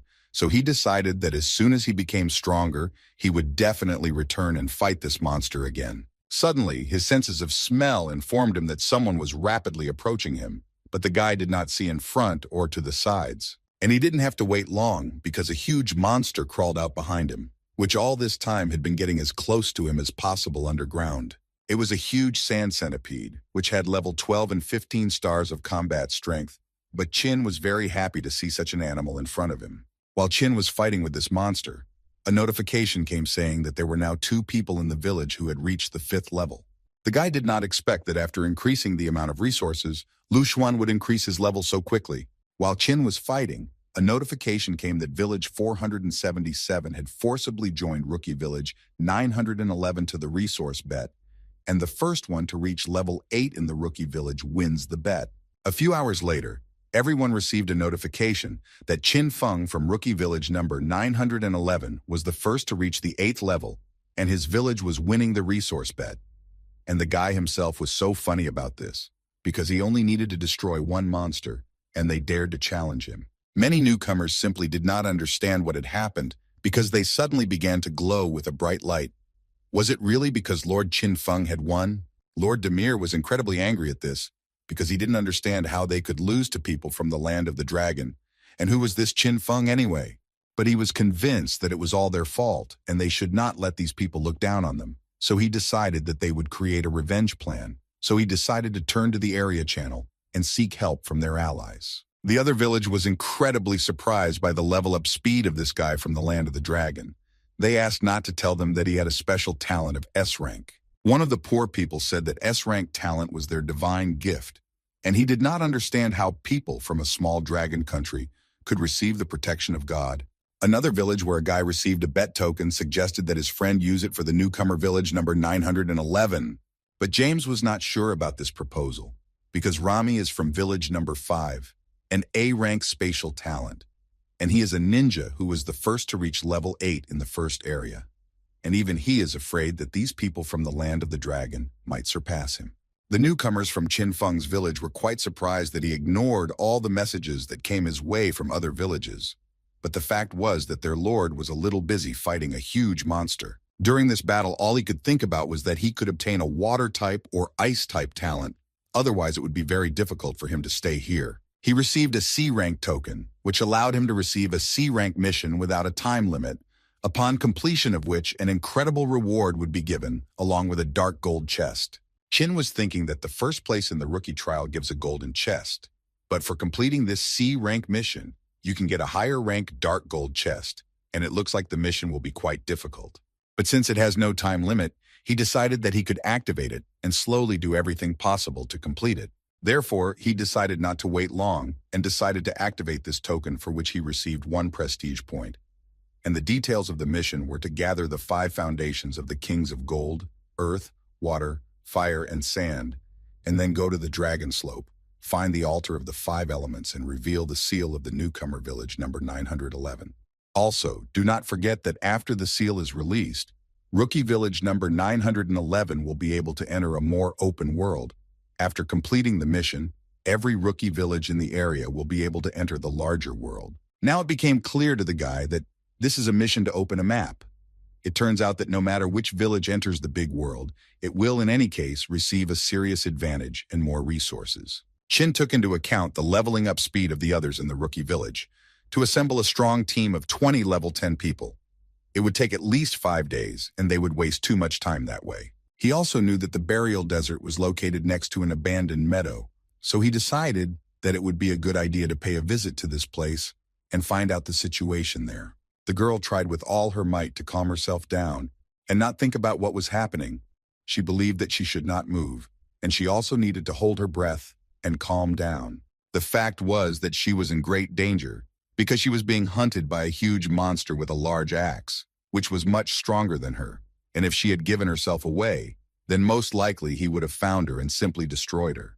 This monster was very developed and even knew how to talk, and was only thinking about how he would now find new human meat and then be able to enjoy the wonderful taste of meat.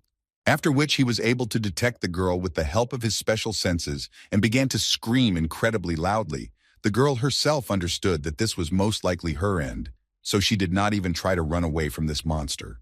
The monster, which looked like an elephant and a rhinoceros at the same time, had already raised its hand in order to cut the girl into small pieces and subsequently eat her.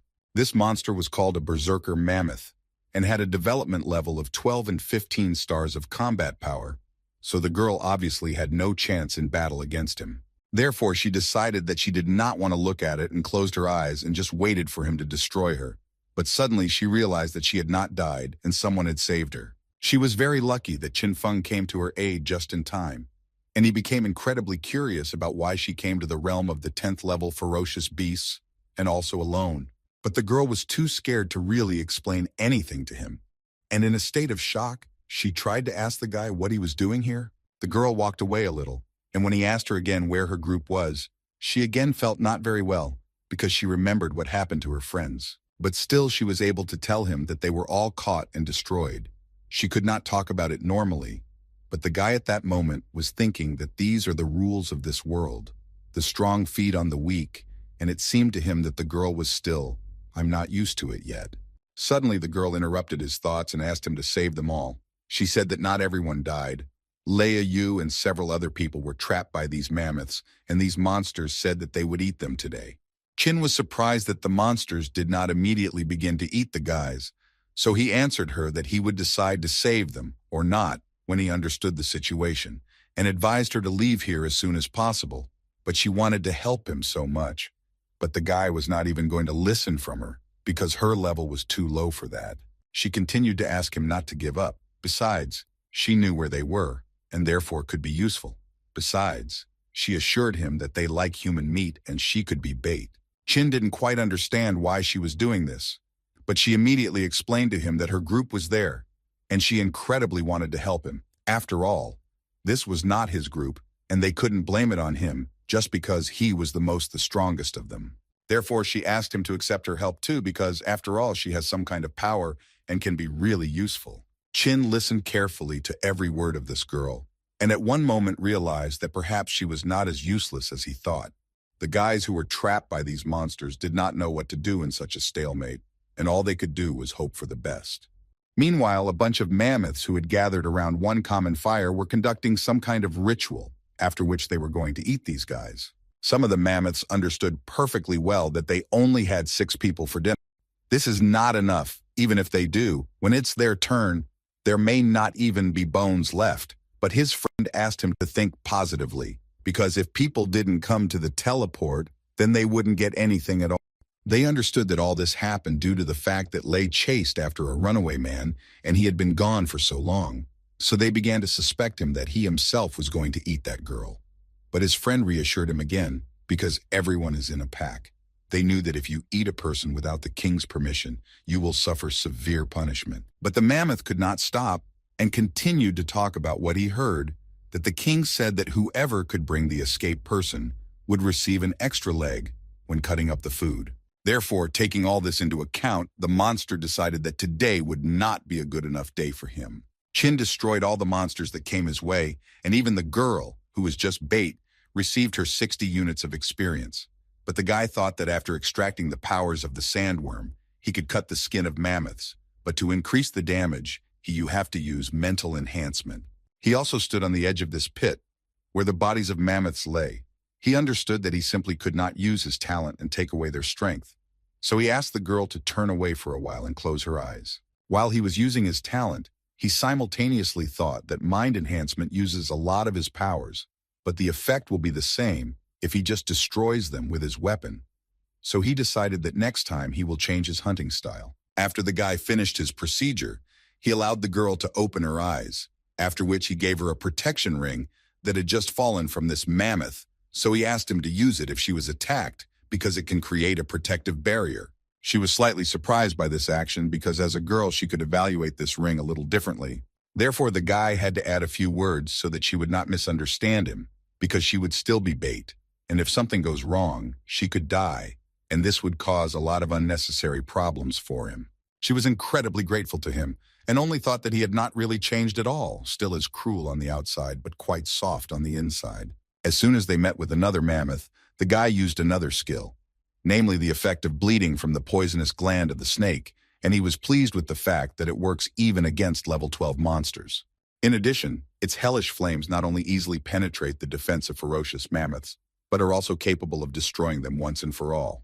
The girl also decided to bring some benefit, and therefore wanted to finish off this monster, because she actually knew very well that the weakest point of ferocious mammoths is on the back of the neck. But at the most interesting moment, she was interrupted by Chin, who asked her to focus on something else. He meant to focus on that bunch of monsters that were running straight at them right now, and clearly had nothing good in store for them. But Chin didn't even flinch. He still remained calm, because he understood that simply new objects for research were running into his hands. These monsters were too aggressive for only 2 reasons. The first of which was they were hungry, and the second was that they saw how the guy destroyed their friend. But still, they paused a little after they saw the trap that was in front of them, and this was another reason to curse people again. But they didn't expect that they had already fallen straight into one of these traps, and they had to find out after one of them fell straight into it. Chin was so proud of himself, because he knew very well that some mammoths would notice the disappearance of their comrades and come here, So he set traps in advance. Therefore, he believed that since they had already arrived, they could simply become tools for his ascension, and he was quite right, because he began to actively receive 600 units of experience for each of the mammoths. But still, one of the many mammoths was still able to cut the thorns of the sand centipede, which are comparable to a second-level weapon, and therefore this mammoth was most interesting. As soon as this big guy was able to deal with all the traps that Chin had set, he immediately proceeded to attack. But unfortunately for this monster, the guy was absolutely ready for this, and was able to dodge in time. But it was worth recognizing that this mammoth was twice as strong as all his friends. And this was immediately clear after they crossed their blades just once. But as it turned out, these were not all the mammoth's aces, because as soon as they crossed their blades again, the mammoth decided to use his special power. After which he said that his body had received a blessing from the king, and all his wounds would instantly heal. So he told the guy to give up, because under such conditions he would never defeat him. But it seems the monster said this in vain, because after this confession the guy's eyes lit up even more, because he incredibly wanted to get this ability. Therefore he decided that he would try his best to master it, and added that it was quite impressive and practical, but he also wanted to ask the guy one question, and he decided to clarify the essence of this question while he was beating this monster. Well, the very essence was that he wondered how big the limit of this ability was. After which the mammoth did not have time to say a word, because they immediately faced the monster in a one-on-one battle, and the monster would have a rather hard time, because the guy now incredibly wanted to get this ability. At one point in their battle, the guy noticed that the strength and speed of his enemy's attacks were significantly decreasing, which could only mean one thing. The guy hit him 75 times, 60 of them he hit him, 5 hits were lethal, 15 caused a serious wound, and 30 a normal one, and the regeneration rate is really fast. But for larger wounds, it takes him a lot longer. After some time in their long and protracted battle, the guy noticed that the regeneration speed had already increased to 15 seconds, which was only good for him. Chin believed that this was a pretty good time to start mocking this monster and asking him if his strength had really reached its limit. He couldn't stop there, and also added that it seemed to him that his king's blessing had disappeared. But he decided not to be a buffoon and used his hellish flame on the blade, which gave him plus 100 points to the attack. And with that, he went to continue the fight, or, well, end it. All it took was one precise blow to his body, which he did not have time to regenerate, and the guy received the treasured notification that he was able to cope with the mammoth guard, for which he received more than 2,000 experience, and he was also the first who was able to destroy such a strong mammoth guard. The girl was so shocked because she knew that Chin Feng was such a strong warrior, but she could not even imagine that his strength was so great. But now she was worried that he was destroying everything in his path and wasting his power just like that, destroying trees. She couldn't even imagine what could have happened to make Chin Feng's mood deteriorate so sharply. But everything was really simple. The guy simply couldn't use his talent on this monster, and it was so disappointing that he couldn't extract the ability to regenerate. No matter how hard he tried, he couldn't do it. And the girl simply didn't understand what had happened, so she also couldn't help him. But suddenly, his expression changed, and he began to smile again, because he realized that if he couldn't get her out of this henchman, then he just needed to find their king. The girl very carefully looked out from behind the stone and tried to understand there were so many monsters there. She counted about 30 elephant heads, so she began to worry incredibly much about him, because even with his strength, she could get hurt. Therefore, she invited him to quickly save her friends, and after which they could return to the village through the portal, especially since the monsters could not follow them. Chin Feng thought completely differently, so he asked her to look first in one direction, where the monsters had lit a fire. Then he asked her to turn her head in the other direction where her friends were sitting, who were guarded by 2 monsters. It seemed to him that the situation was very beneficial for them, because they could essentially just suddenly attack 2 elephant heads from the forest, and then silently save her friends. But still he asked her if she didn't think it was just an ordinary trap. He began to tell her that the herd noticed that 8 of their comrades were missing, so they sent that group of mammoths after them, and if this group did not return, then their king would definitely suspect something. They left Lei with the others where there was little security, pretending to be busy with their own business, but in reality, it was intended to lure them into a trap. But the girl couldn't believe the fact that animals are capable of this. Can they really think so deeply? The guy told her that the higher the level of the animals, the smarter they are, so it's common to come up with a trap for them, and if you underestimate them, sooner or later you can lose your life. After such long conversations, the guy finally decided to go and finally do at least something, but the girl did not understand why he was doing this when he himself said that there was a trap there. But he told her that it was rather rude not to come to the performance that they had prepared especially for him. The girl didn't really want him to go there because it was actually incredibly dangerous. But the guy didn't care at all. He decided to go to the very center, where there were the most monsters. The mammoths noticed him almost immediately, because in fact they had been waiting for him for an incredibly long time. And then dinner came on its own. How wonderful. Unexpectedly for the guy, they lined up in a small corridor that led straight to their king, who seemed to be waiting, and now he was calling Qin Feng to him. The monsters stood quietly because they were forbidden to touch this kid, but everyone had in their heads the thought of how this guy could destroy the guard Loi, because he really looks like such a weakling. Looking into his eyes, they began to understand that he was able to destroy their comrade, only in some vile way. It was so funny for the guy to watch several huge mammoths discussing him behind his back. Finally, the guy approached the very boss of these monsters, who was waiting for Qin Feng in the company of two mermaids. Qin Feng was surprised to see such a famous mammoth king, so he told him that he was indeed very cruel and stunning. But mentally thinking that his combat strength was only 6 stars higher than him, Qin expected much more. The king found it incredibly funny to hear this from the guy, so he also responded with a compliment because people always knew how to choose their words. But then he suddenly changed his face and added that this does not change the fact that the guy was able to destroy 14 of his subordinates, including a loyal guard, and thus their clan was humiliated, so the king did not even know what to do with him. Qin Feng told him that he understood perfectly well that all this was done to lure him out, so he believed that he would not want to simply destroy him. The king noted that the guy was absolutely right, because the big guy believed that he could be of much more use if he lived than if they simply killed him. After which he added that he really respects the guy and would like him to join them in the pack. Qin Feng was not even slightly shocked. He simply could not expect such a scenario, probably like everyone else who was there. But the king did not stop there and added that if he joins them, he will forget about his crime and give him the title of guard. And with it, he will give him everything he wants, and he will become the happiest of people. The guy understood that inviting him to the clan was a pretty smart decision, and not everyone would come to him. But still, before making his decision, he decided to ask the guy one question. After which the guy said that he had heard that in another world everyone is strong, like the wind, capable of flying on clouds, moving mountains, and even destroying half the world with one wave of his hand. And he was interested to know if this was true. The king did not quite understand what the guy was talking about and what other world he meant, so he decided to ask his priest about this issue.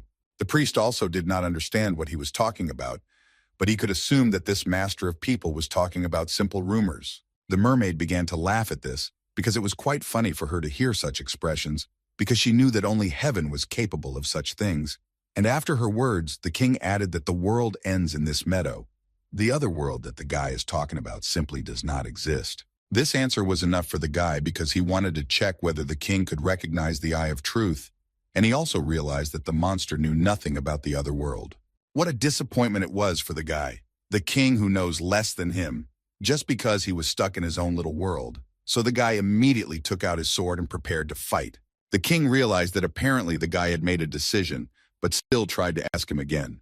Qin Feng answered him that if he agreed to serve, he would give up humanity, and he would not want to become a traitor. But the guy will happily change his mind if the king can defeat him in a fair fight. The king looked at him with a rather thoughtful look, because it seemed that he understood how strong the opponent was standing in front of him. The man was incredibly excited because he urgently needed to convey a message for Mr. Miyamoto. The warrior understood that since this man was running so hard towards him, this message was quite important, so he decided to listen to what the man would tell him. He immediately began to tell him that a newcomer from village number 911 with a C-rank talent is leveling up incredibly quickly, and he himself is from the land of the dragon. He will become number 1 in the blink of an eye, and many squads want to make friends with him. The samurai understood that if they allowed a resident of the dragon country to rise in the ranking, then the residents of country P might later have difficulties, especially since this is not the first person who has contacted him about this. Therefore, he decided to use his bet token on the village 911. The winner this time will be one of the first numbers in the ranking from both teams. Meanwhile, Qin Feng tried with all his might to somehow break through the defense of this big man, but so far he had not succeeded very well. But the main problem is that he essentially can't hurt him, And if he doesn't, he essentially has no way of knowing whether he has the ability to heal or not. Meanwhile, while the guy was thinking, the king was preparing for a new attack, which would clearly be much stronger than all the previous ones. Qin Feng was still able to install a physical barrier that he extracted from the mammoth. It was a mistake that the guy made and for which the king punished him and dealt him a rather strong blow. In addition, the barrier that the guy miraculously managed to install did not help him at all, and now he is really seriously injured. After this blow, the king added that the guy has quite high potential. His skills are well suited to the Mammoth clan, and he decided to give him one last chance to change his mind. Qin Feng had not felt this bad for a long time, but he felt so good when he realized that he actually had another backup plan. After which he stood up and added that if the king wanted the guy to join him, then he invited him to leave, and the guy would accordingly be the king of the mammoths. Obviously, such words could only infuriate the mammoth king, but it seemed that this was all the guy really wanted. He decided to use his maximum strength to punish this ungrateful kid. The king decided not to spare the guy, and immediately used one of his most powerful skills, namely quicksand, in which Qin immediately got stuck and would have to try to get out of them. The guy understood that this was a rather strong talent of the king, and it irritated him incredibly, but so far he could not do anything with it. Qin Feng decided to use the solidification technique in order not to completely sink into these sands. He was lucky because this technique worked at the last moment and he still managed to stop his descent underground. He noticed that his techniques began to work much slower, and because of this he almost got stuck in the ground. While he was thinking about how difficult it was to get out of this technique, the mammoth decided to deliver another blow, which Qin managed to dodge. But in any case, he won't be able to run forever, so the guy immediately used his new skill and shot spikes right from under his cloak. This dealt dozens of blows per second to the king's body, but it seemed that he didn't even feel it. How was this even possible? The mammoth was hit by spikes engulfed in hellish flames, but even this did not help inflict any injury on him. Again, he thought too much about why he couldn't hurt this monster, and for this, he received an unexpected blow, which unfortunately he could not block. The king has already begun to tell the guy that he needs to try a little more, because even after so many blows, the king does not see a single scratch on himself. These words hurt the guy incredibly strongly, so he decided that he would not just scratch the mammoth, but destroy it once and for all. Once he was able to accumulate enough energy, he was able to release hellfire right at the mammoth. The king stood with full confidence that his defense would be able to withstand all the attacks of this guy, and would not even be able to scratch him. But at one point he realized that his defense was not so flawless, and it was also failing.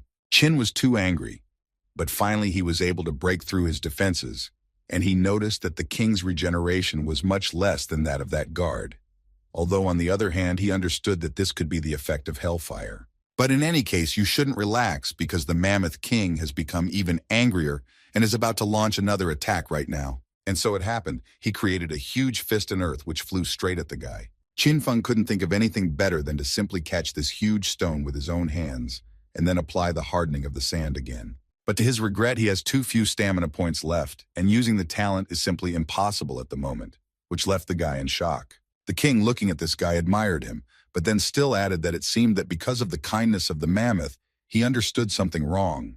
Qin Feng was at his limit, because the hellfire that he used against the king had spent almost all his stamina points, and now it would be incredibly difficult for him to continue this fight.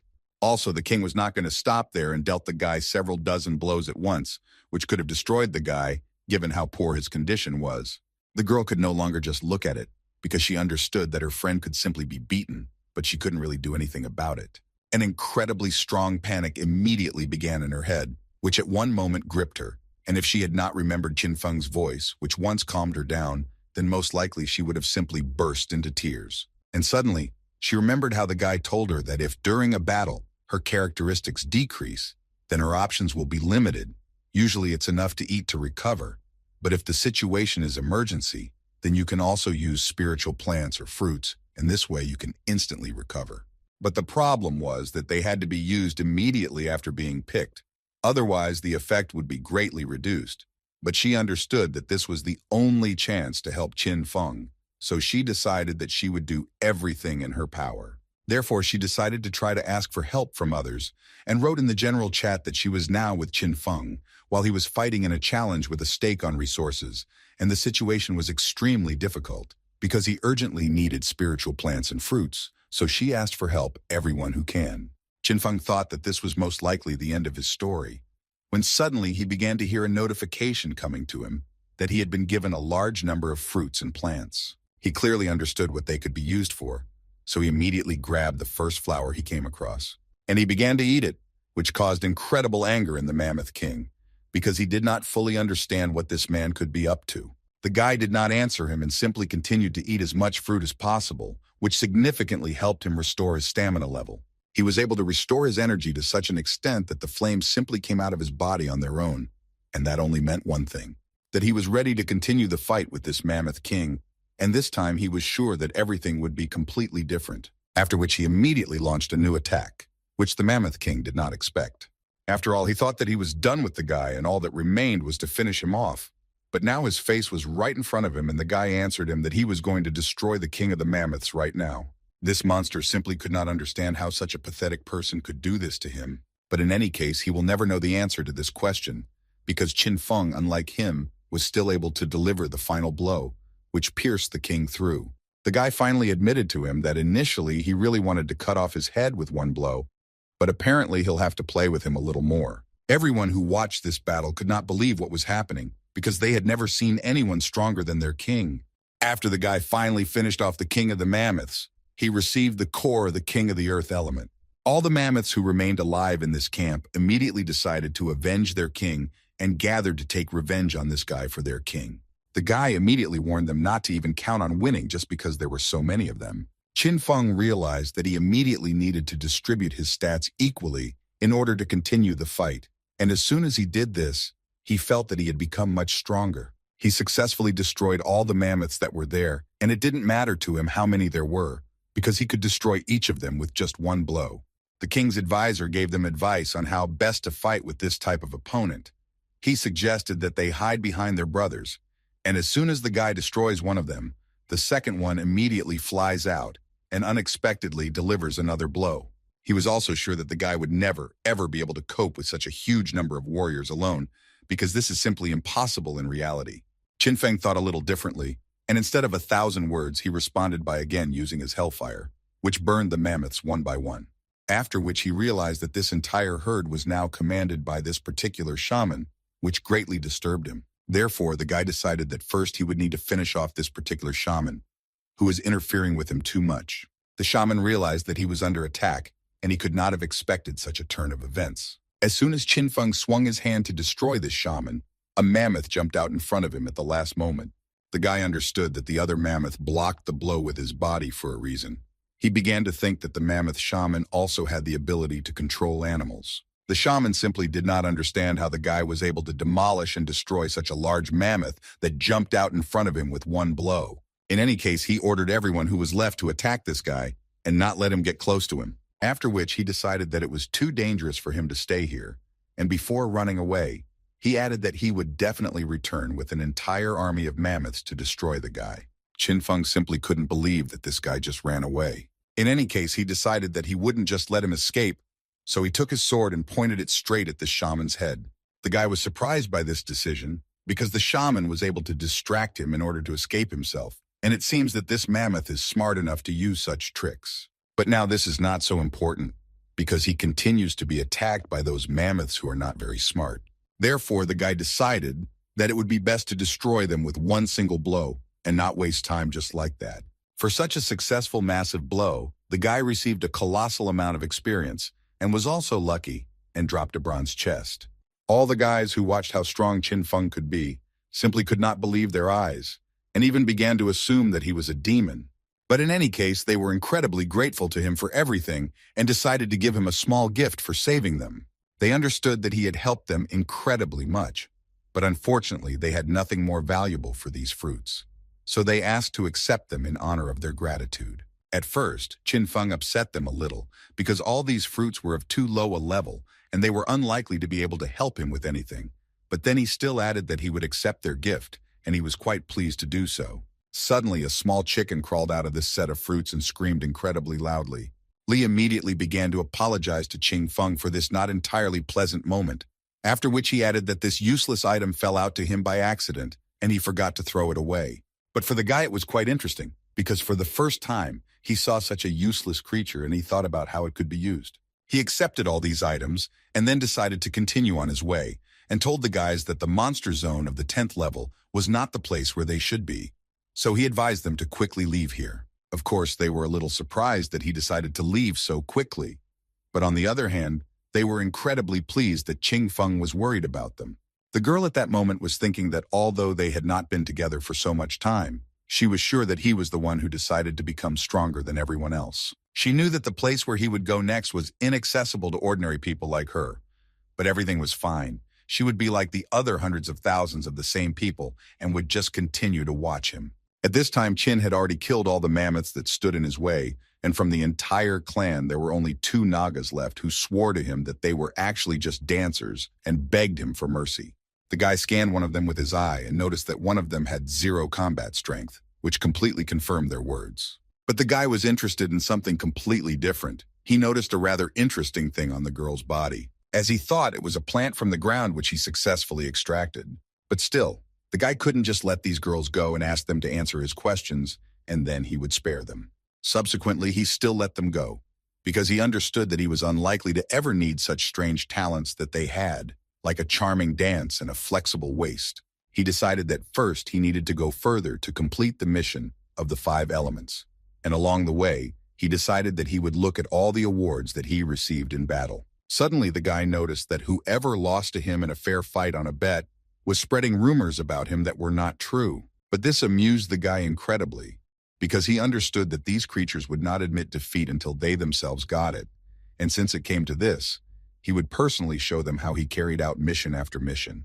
The resource bid token can only appear once and can only be activated by the person with the highest level. And one of these tokens was still used by Qin Feng to punish everyone who spread bad rumors about him. It was also worth remembering that each newcomer village has only 1 token. In each zone, you can only use 100 tokens, and this was the 79th bet. Qin Feng was a little surprised when he learned that there were actually restrictions on the use of these tokens because he believed that this could not happen here. But he knew very well that this was done only to push the cowards to action and make them hungry for new levels and battles. Just like Edward and Miyamoto, who dared to take a risk and activated their tokens because they thought they were the strongest, because those who find this token often immediately give it to the strongest in the village. Luckily for the guy, he was able to use this token and activate this bet quite on time.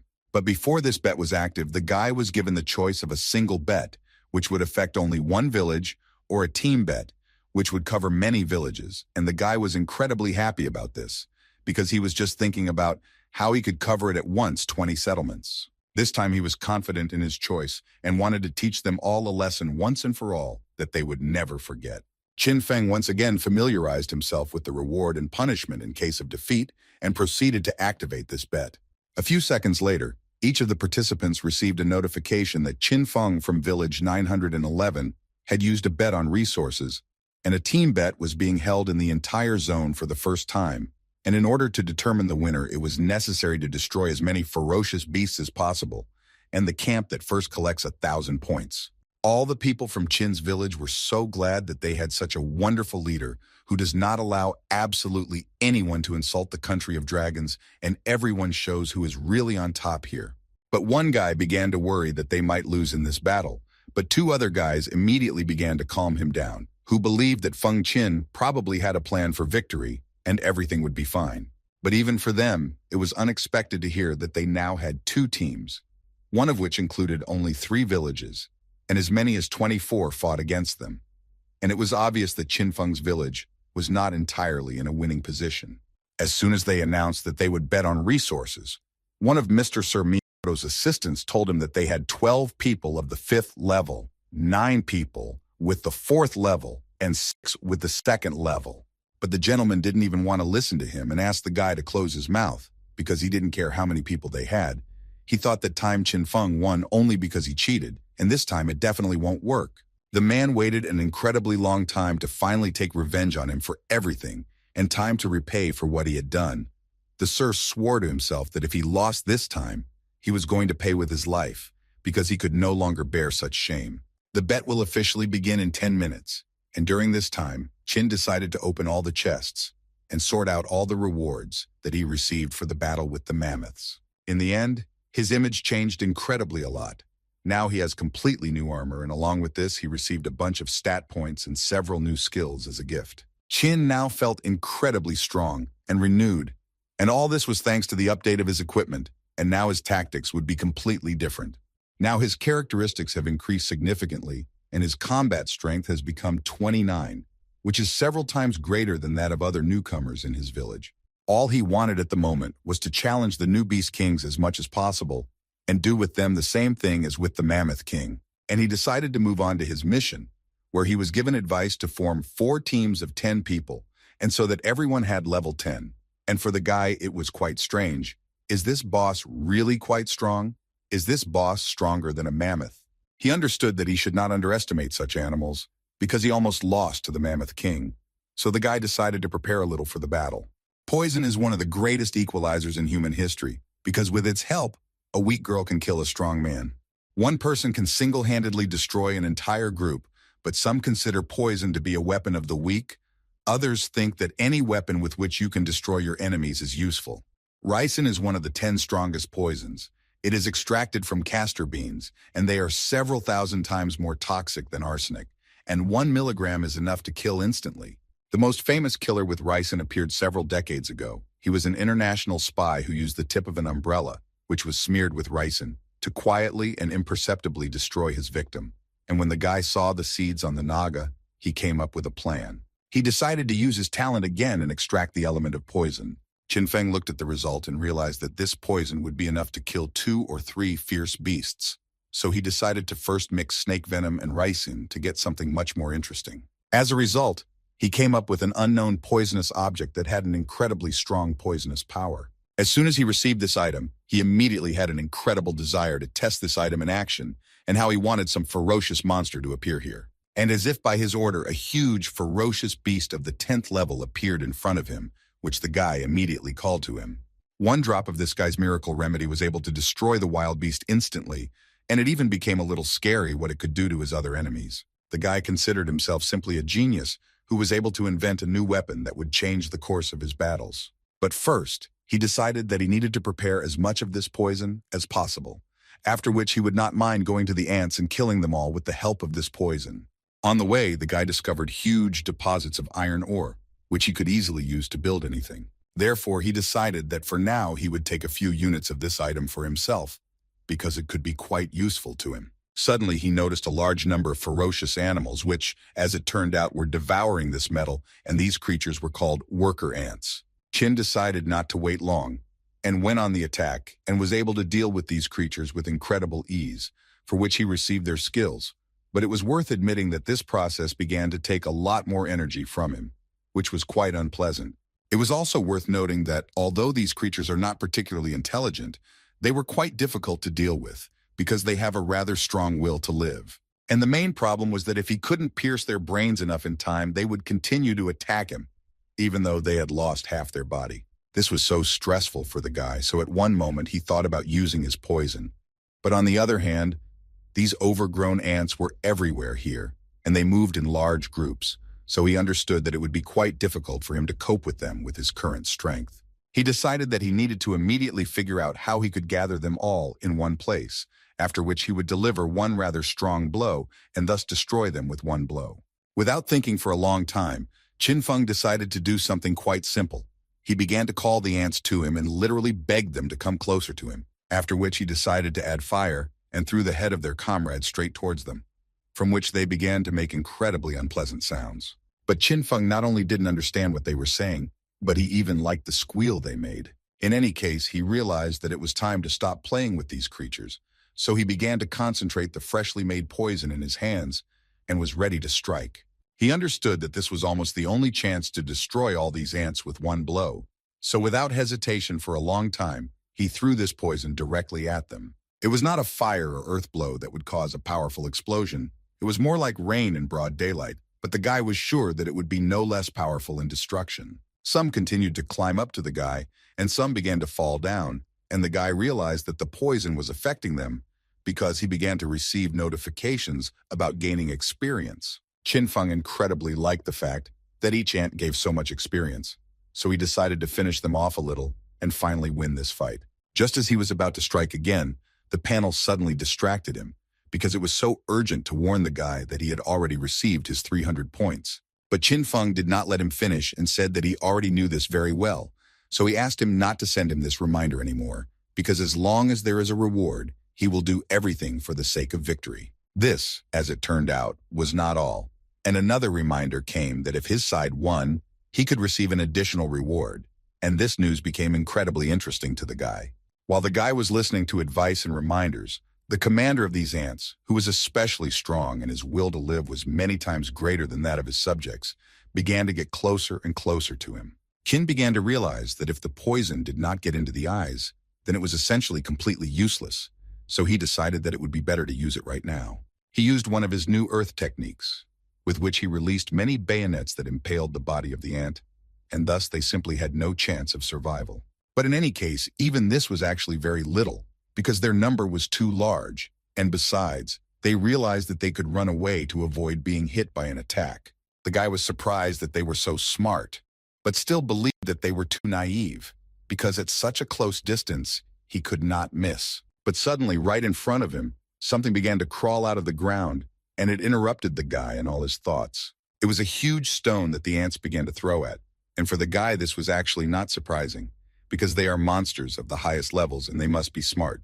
But he couldn't even suspect, in fact, that they could be so smart, because their commander not only ordered them all to close their eyes so that the poison would not enter their body, but he also decided to complicate the guy's defense and chanted them, "The movements are just him." In addition, they began to throw stones at him from various directions in order to distract him, and the situation began to turn out not very well for the guy.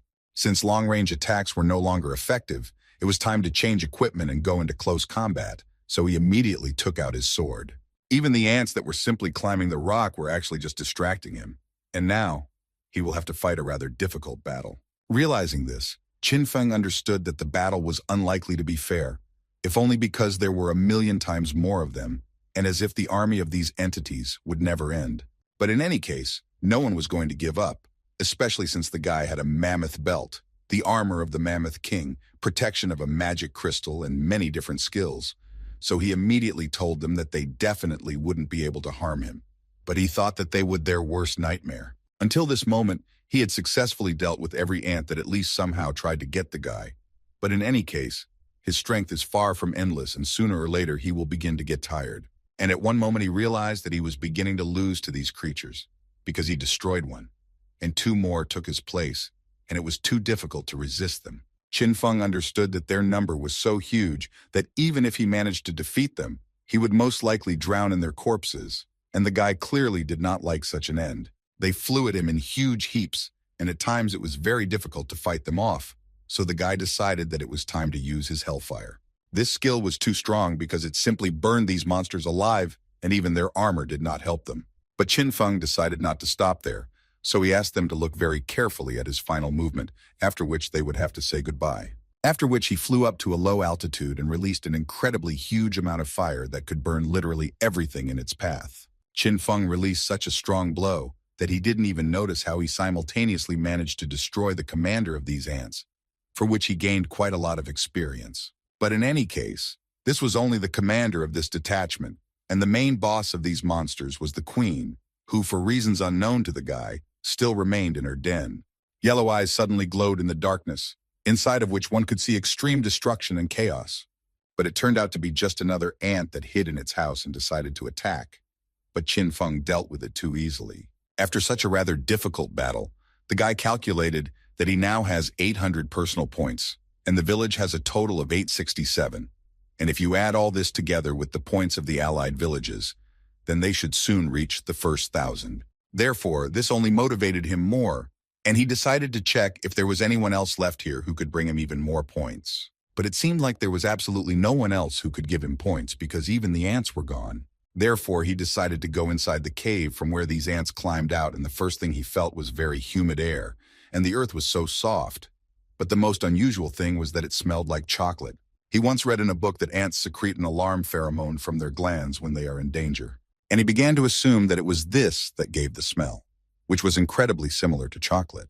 As soon as he walked deeper through this tunnel, he saw how these goosebumps were quite well prepared for his arrival, And it was even a little pleasant to realize this. He caught this queen at the moment when she was screaming incredibly loudly. And at first it was not entirely clear what was happening. But then he saw another ant take away the egg from her, which in all likelihood she had just given birth to.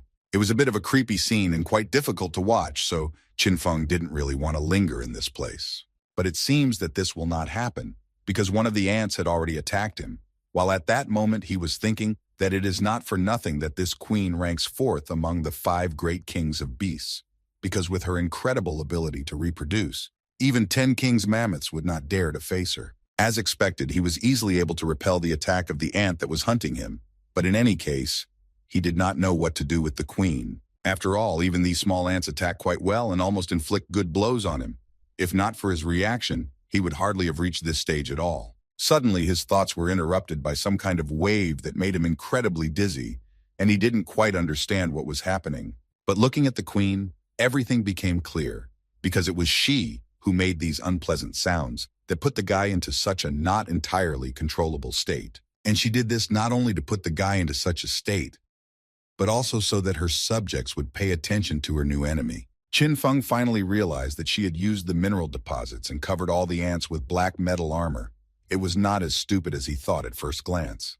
This was definitely an incredibly cunning move on her part. But even at this, she decided not to stop, and ordered each ant to go on the attack and destroy the stranger who had entered their cave. Qinfeng was not afraid of such an attack, because he understood that outside the cave he was able to destroy more than 100 people like them, and he was not worried at all. He went into battle as confidently as he had before, only this time everything was different, just because he could end them once and for all, and this could not help but make him happy. The guy knew that these ants could bite 1,000 elephants, but in any case, even they with their armor would not be able to oppose anything to the absolute power that Qinfeng possessed. It didn't matter to him how many of them attacked, because he looked at them only as an experience that could give him a new level, so he destroyed one by one. He knew several weak points of these creatures, so destroying them became much easier with each blow. Looking at all this, the queen was already starting to get nervous that she might lose, because the guy unexpectedly dealt with her entire army, and he, looking into her eyes, continued to do this with a smile, because he knew that she would be the next victim. As soon as he demolished another batch of ants, she immediately began screaming that this was simply impossible, and how could he even do it? Qinfeng told her that he had only removed the garbage that was preventing him from delivering the fulfillment of destiny for the Ant Queen herself. She understood that this was most likely the end of her, so without thinking for a long time she used another trump card that was in her arsenal, and it was some kind of sticky substance that she released straight from her mouth. Qinfeng understood that there was no way he could dodge in the air, so he would have to take this blow. At first he didn't even understand what had happened, because this blow actually had absolutely no effect, and at first he thought it was a hoax. But as soon as his hands began to smoke, he realized that there was something wrong with this spit.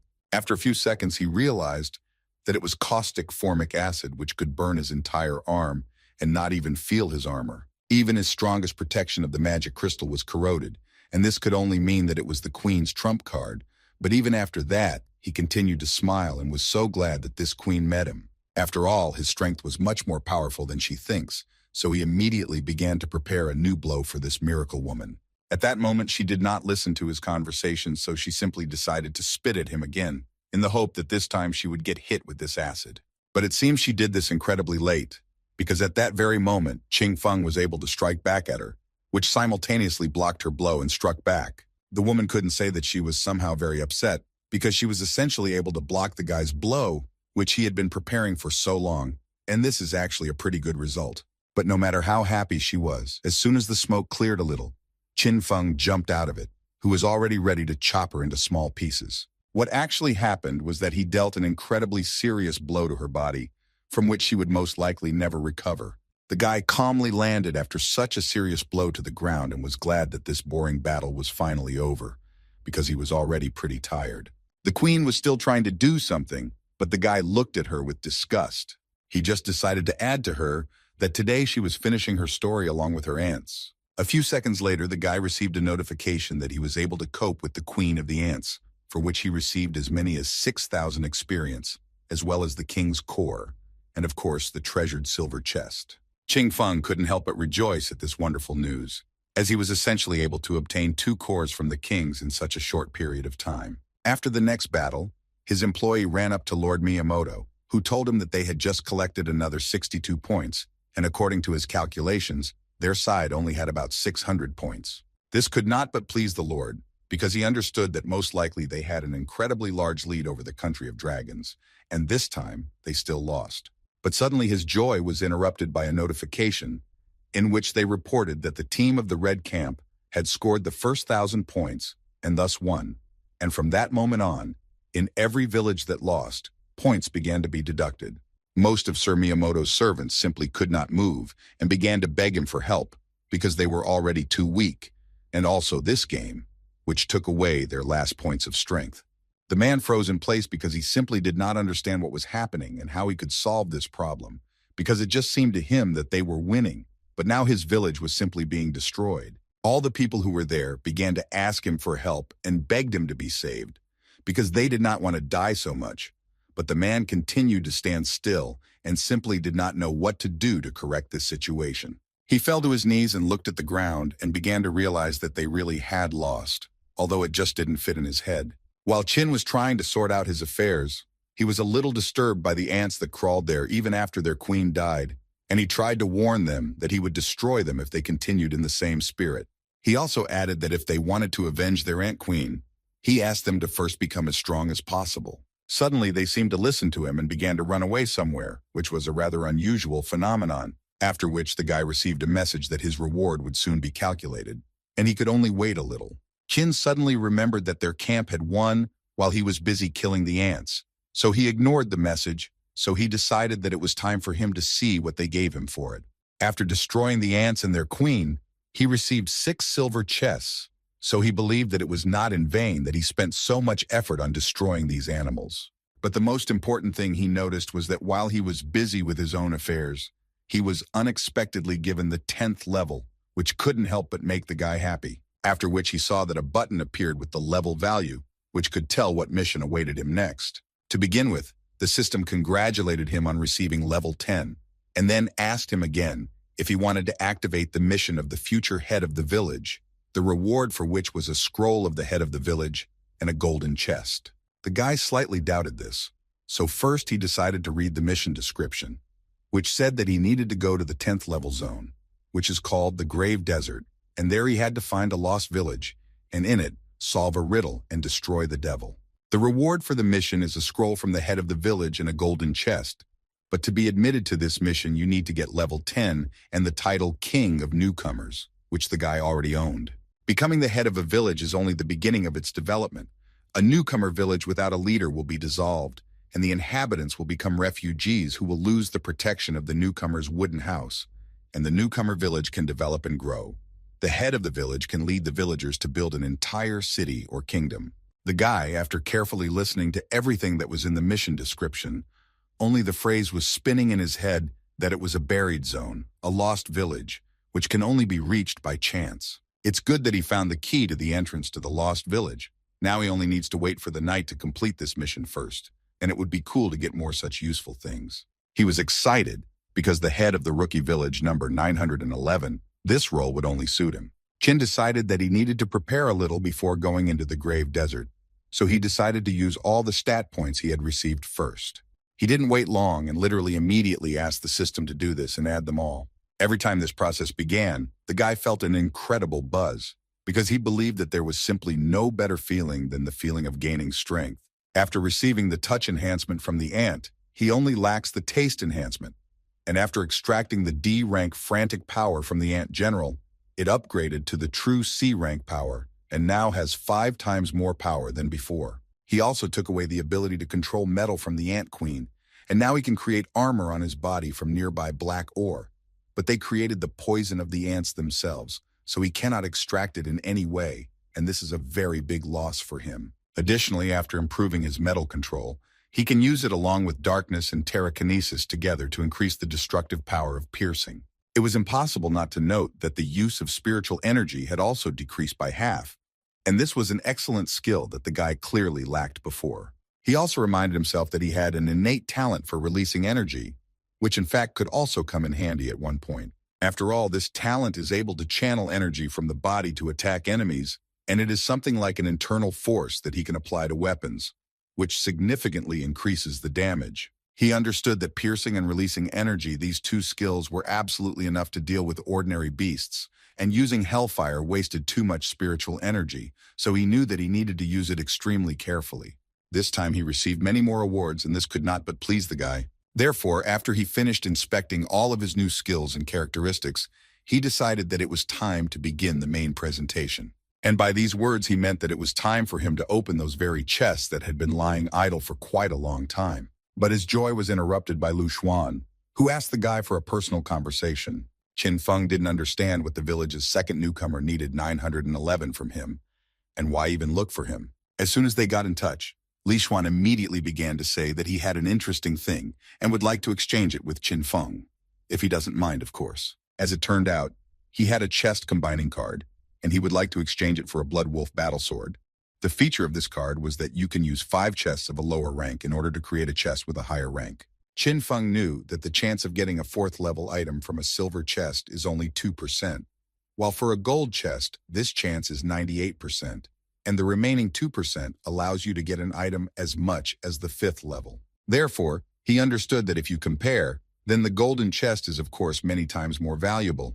Even 10 silver chests, and perhaps the rest could not get so many chests, so this card is useless. And in his case, he has quite a lot of silver chests, and he decided that the exchange would be quite beneficial for him. A few seconds after the exchange, this card was already in his hands, and he incredibly wanted to start using it. As soon as he was able to open the golden chest, he received the boots of the wind god, which gave him plus 100 points to agility and incredible speed. But he did not stop there and opened the second golden chest, in which he found a necklace of shadow illusion, which allows him to create a shadow clone who can even fight. After all the discoveries, Qin Feng realized that he had 8 silver chests left. Eating them would give him gold chests, so he decided that he should try to post a message about the exchange in the general chat.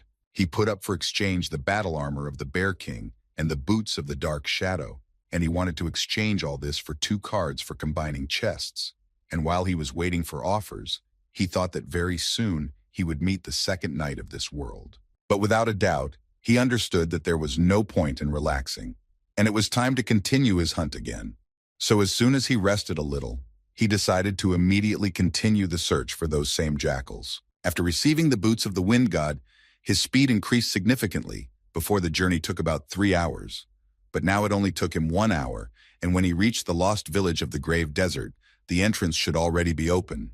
But first, he decided to destroy the monsters to gain experience. Then he decided to try new skills, and for this, he received a bunch of characteristics and other quite useful things. Now he already had 21,700 experience out of 23,000, and the beginning had been made for obtaining the next level. His combat strength had reached the limit of 49 stars. At the same time, he was able to reach the limit of extracting ferocious beasts of the 10th level, and he only had to extract beasts of the 8th and 9th levels, which should not have been difficult. After which he realized that he would have to buy a large number of their corpses so as not to waste his time. He approached the very place to which he had been walking for so long, and it seems that the same process had already begun, and the guy was absolutely ready for this. Qin Feng was able to jump from a height without any problems and did not even think about the fact that it could be incredibly dangerous there.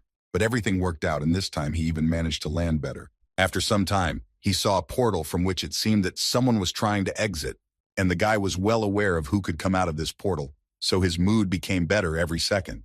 The jackals couldn't even imagine how the guy could become so strong, because the last time they saw him, he was so weak. Qin Feng answered them that they say that a person can change a lot in just 3 days, but he only came alone, and they are no longer his match. In addition, he then remembered that he said that he was immortal, but the guy simply did not know his weakness then, but now he knows it. He found a way out and decided to smash the jackal's head and see how he could survive. But it seems the jackal still failed to do this, because the guy again received a notification that he had successfully destroyed the hellish soldier, and for this, in addition to experience, he received a fragment of the Seal of Darkness. Qin Feng knew that if he collected all 7 dark crystals, he could remove the seal of the demonic altar, and after that, he could free the demon and destroy it to cleanse the village. This was the task, and the first 10 people from the Blue Star world who completed this mission would receive 1 golden chest and 200 stat points, as well as doubling the current stat points. Surprisingly, the guy was the seventh to activate this mission,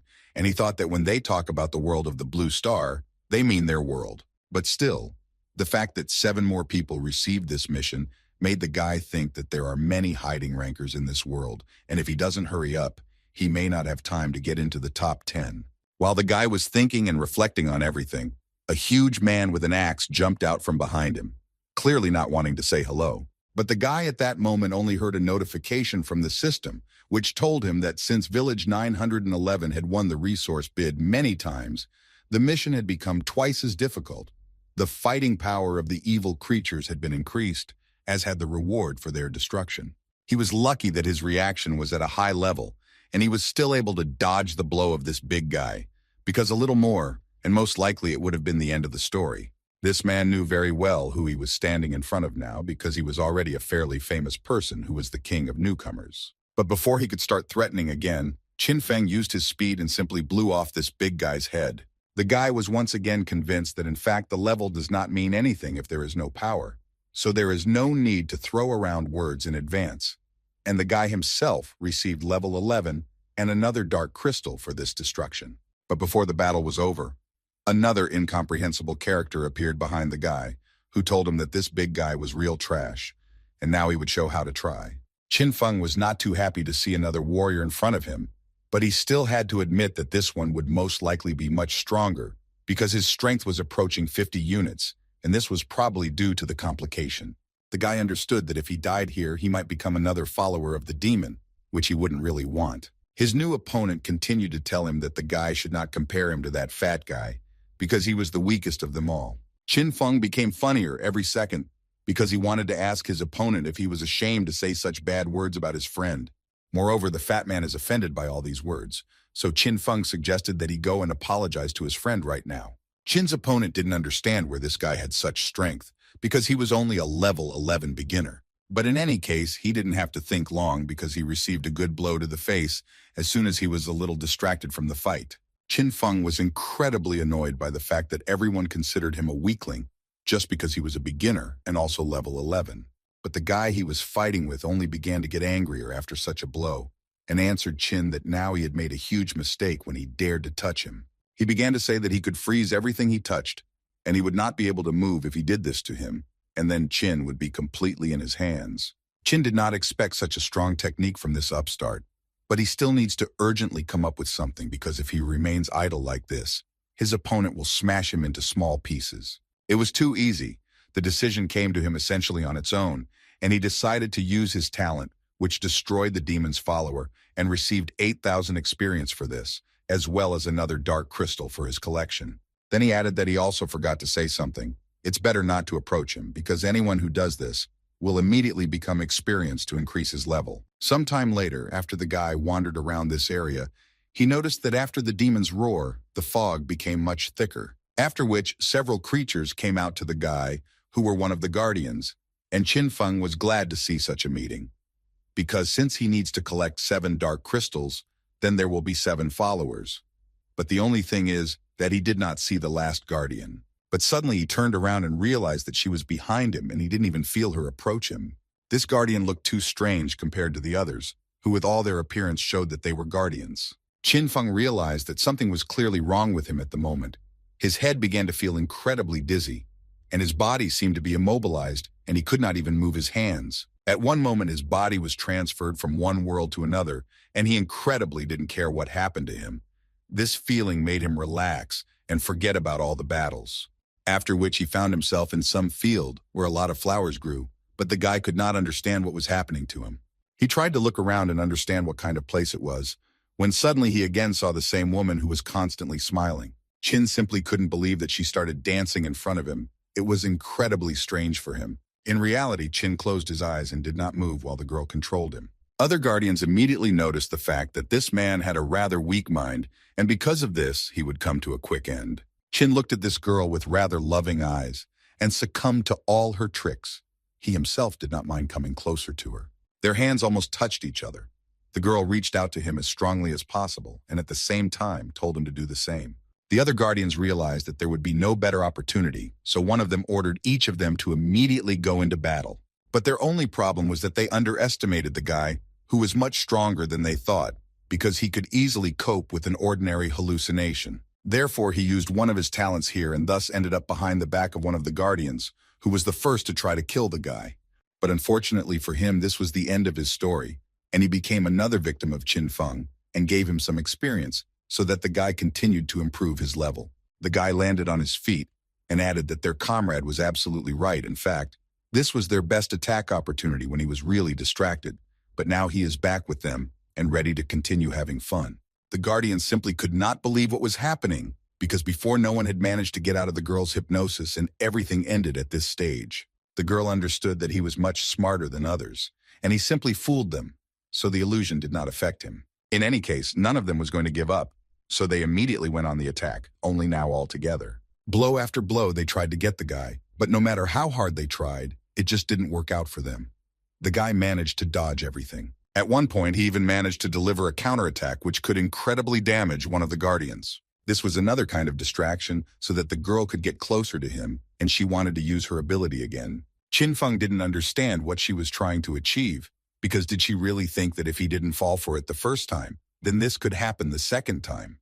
But as soon as he swung his sword and struck, flower petals appeared instead of the girl, and the guy could not believe that he had fallen for her tricks again. Qin Feng didn't understand why he still saw this illusion, because he was sure that he felt like he was cutting it in half. In any case, he understood that these were not such simple rivals, and he needed to get together immediately. Otherwise, everything would be sad for him. And at one moment, he still realized that this woman was most likely hiding in these petals. As soon as he tried to strike, he immediately received a counterattack, and it became clear that these petals were definitely blocking his view, and he should get out of this trap as soon as possible. He decided that the best way to get out was to jump as high as possible and use his talent for underground spikes. But it's not that it didn't work. The guy was still able to jump out of her trap. But the problem was that she also has earth magic, and she certainly took advantage of it. She lifted him higher to talk to him a little, because he seemed to her an incredibly interesting young man, if only because he was able to destroy 2 level 15 spirits, although he himself is at level 11. This is worthy of praise and respect. Although on the other hand, she believed that he was unlikely to tell her anything, so she decided that she would simply end things with him so that the Spirit King could read his memories. But first, she decided to mock him a little for daring to deceive her, but she promised that it would be a fairly quick process. She wanted to teach him a lesson that he would remember for the rest of his life and would no longer make such stupid mistakes. Qin Feng understood that this girl was not as weak as everyone else and would have to tinker with her a lot longer because she was actually damn strong. He could not move his arms and legs, which meant that the only chance to attack would appear only when the crystal armor was destroyed, and then a gap would appear between his body and what was compressing him, so he ordered the crystal armor to be immediately removed. He still managed to free his hand so that he could deliver a counterattack, from which the girl herself would loosen this grip. The guy decided not to stand on ceremony and not look for easy ways. He concentrated the maximum of his energy and released a lot of hellish flames. After this, even this girl could not resist, and her appearance actually spoke for itself.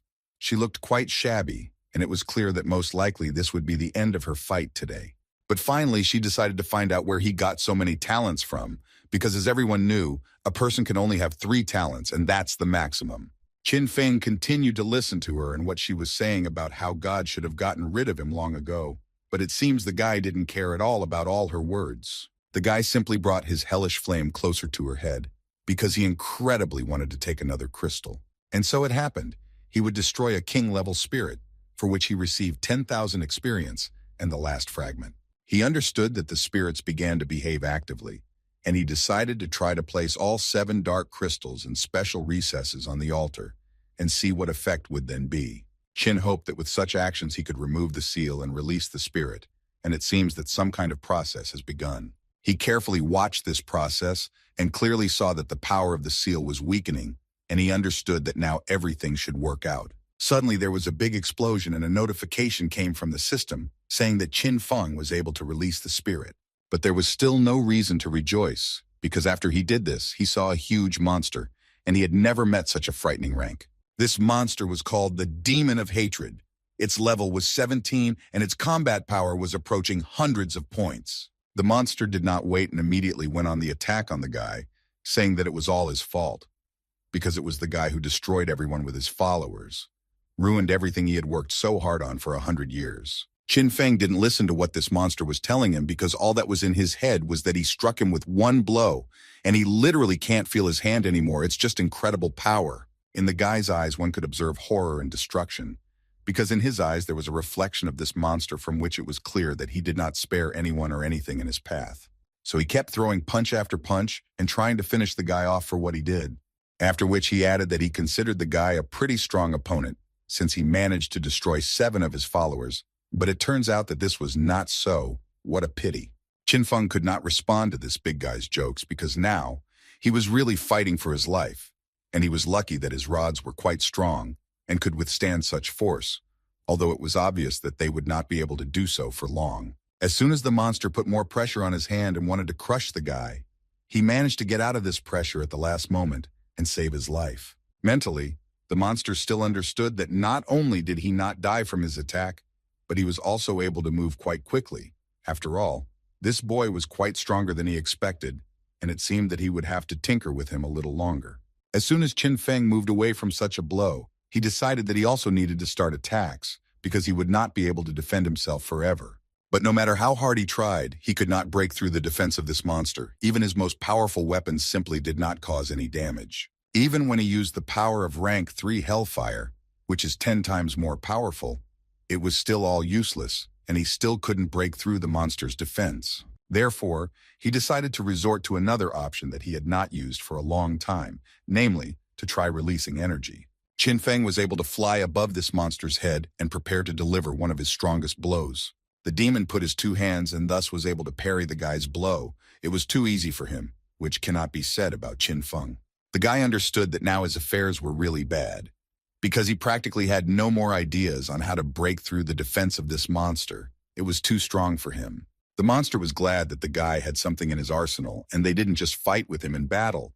He has quite a lot of strange techniques, but what a pity that they are completely useless against him. Qin Feng watched the monster go on the attack, and only thought that he had actually already tried all the options. So he was already starting to think that he could simply fail this mission, and this could really be the end of his story. He realized that he needed to collect his thoughts as quickly as possible, because this is just a huge boss, and it's impossible that he doesn't have vulnerabilities. He could definitely miss something, and the sooner he understands what exactly, the more chances he has. And suddenly a smile appeared on his face again, which could only signal that he had found something that he had not tried yet, which meant there was still a chance. He immediately dodged the blow of this big man and delivered his blow to the very place that came to his mind. After such a powerful blow, even the monster could not withstand it and fell to the floor. Now the guy began to understand that the movable joints of the bones are quite difficult to protect. They became his weak point, where the guy had just successfully launched an attack. Thus, he caused incredible anger in this monster, who was going to tear the small man into even smaller pieces. But as soon as Qin Feng felt the taste of victory, the monster would have to try to stop the guy, because he was no longer going to lose. At least the guy himself thought so, until he missed a rather unexpected and strong blow from the thug. It was a difficult blow that accidentally hit him. This blow could have broken all the guy's organs. Qin Feng lay practically unconscious, and with the understanding that his strength had increased significantly, and one blow was enough to break all the bones in his body. But fortunately, he managed to take away the talent of that woman in a white dress. Her healing skill automatically launched the regeneration process, and the wounds were able to heal in a matter of seconds. With this skill, even if his combat skills are inferior to those of his opponent, he can simply wear him down. But it was rather his backup option. The demon obviously did not expect the guy to be so tenacious, but Qin confidently told him that only he would die today. After which he again went into battle against the monster and tried to strike exactly in the place where he hit the first time. At one point in the fight, the monster thought that he could grab the guy and then crush him like a small insect. Qin Feng acted quite collectedly and used all his talents to the maximum, so he did not forget that he could summon a ghost clone. He knew that a ghost clone could only use half of the owner's power, but to use it, all 6 senses must be awakened. Fortunately, before he removed the seal from the demonic altar, he managed to obtain one way fruit, thanks to which his taste abilities improved to F rank. Now all 6 senses are involved, which means you can use the taming skill and the ghost clone at the same time. While the guy was trying to cope with this demon, Two other newcomers were already able to destroy their demons and take the first two places on the blue star. So the guy understood that he needed to hurry. The demon was already simply beside himself because he simply could not understand why the guy was so strong and where he even got such strength. The monster did not hide the fact that he had been observing the guy since he entered the village. Strength, speed, physical characteristics, and mental strength, all of which seemed to play an important role in awakening his talent. However, he could not call them outstanding. But after he was able to destroy Bairuo, he muttered something incomprehensible, and after that something clearly strange happened. Then his body was enveloped in a radiance, and he could no longer see anything. Already the third participant had taken a place in this blue star ranking. So Qin Feng understood that he already needed to apply something much more serious to get into this list. So he combined hellfire, energy release, rods, and poison, which ended up looking like the final blow that the guy was about to deliver, because he simply could not believe that his armor could not be penetrated. While Qin Feng was trying to defeat this demon, the newcomers carefully watched how many places were left, and this figure was already approaching 6. It was quite strange for them to see how until noon there was not a single case. But as soon as the first participant defeated the monster, they began to win one after another. In any case, the only thing they were worried about was that Qin Feng would be okay, because they could try to defeat this monster tomorrow. Finally, Qin Feng received that very cherished notification, which said that the newcomer from the 911 village had also destroyed the demon and taken 5th place on the blue star. He couldn't even get up right away, because this fight was the most difficult of his entire journey, so he needed to take a little breath and rest. The system began to notify that Village 911 was among the top 10, and in addition to the main rewards in the form of improved performance, they can find out the true state of affairs. They happily decided to see how things were going and learned that the final testing of newcomers was in fact far from the final, because a real nightmare awaited ahead. The protective barrier was destroyed, and heavenly punishment fell on the village. Even the forces of hundreds of people could not cope with this creature, and as the head of the village, the author of this story could not protect its inhabitants, his comrades, and loved ones. He was the only one who lost in this battle, and to this day considers himself a non-entity. After this, the guy still lived for several minutes, during which he prayed that one day he would return and take revenge on the one who did this to his village. The devil himself became interested in this hatred and decided that such all-consuming hatred cannot simply be left behind. Therefore, he did absolutely everything to take this hatred from this person and transfer it to whomever he wanted. Qin Feng listened carefully to this story and was quite interested in listening and finding out how everything really happened. After the death of the headman, he became a hostage of a dark deity and turned into a demon of hatred. This deserted village was the territory that was in his possession. Now the guy understood why heavenly punishment was the last test that the village of newcomers would have to go through. But most of all, he was interested in how difficult this test could be, when suddenly he realized that this could actually become quite a serious problem. Qin Feng decided not to waste any more time, so the first thing he decided to do was create his own village, which he came up with the name Dragon Pool. As soon as he came up with the name, he immediately decided to go straight to the foundation. For the creation of such a village, each resident was able to gain new abilities, and their characteristics improved almost twice. Now they will be able to hunt monsters even easier. But that was not all. One of them noticed an interesting function. Now you can return to the hut in one click, and the guy decided to check it right away. But the girl did not agree with him, but it was too late. A few seconds later, the guy was actually able to find himself in his hut, and for him it was quite surprising. And not only for him, because everyone who used this function was incredibly pleased, because it can even save lives in a critical situation. They also noticed that in the hut, the rate of energy recovery is much higher, and with this return function, there will be no need to waste time on the road.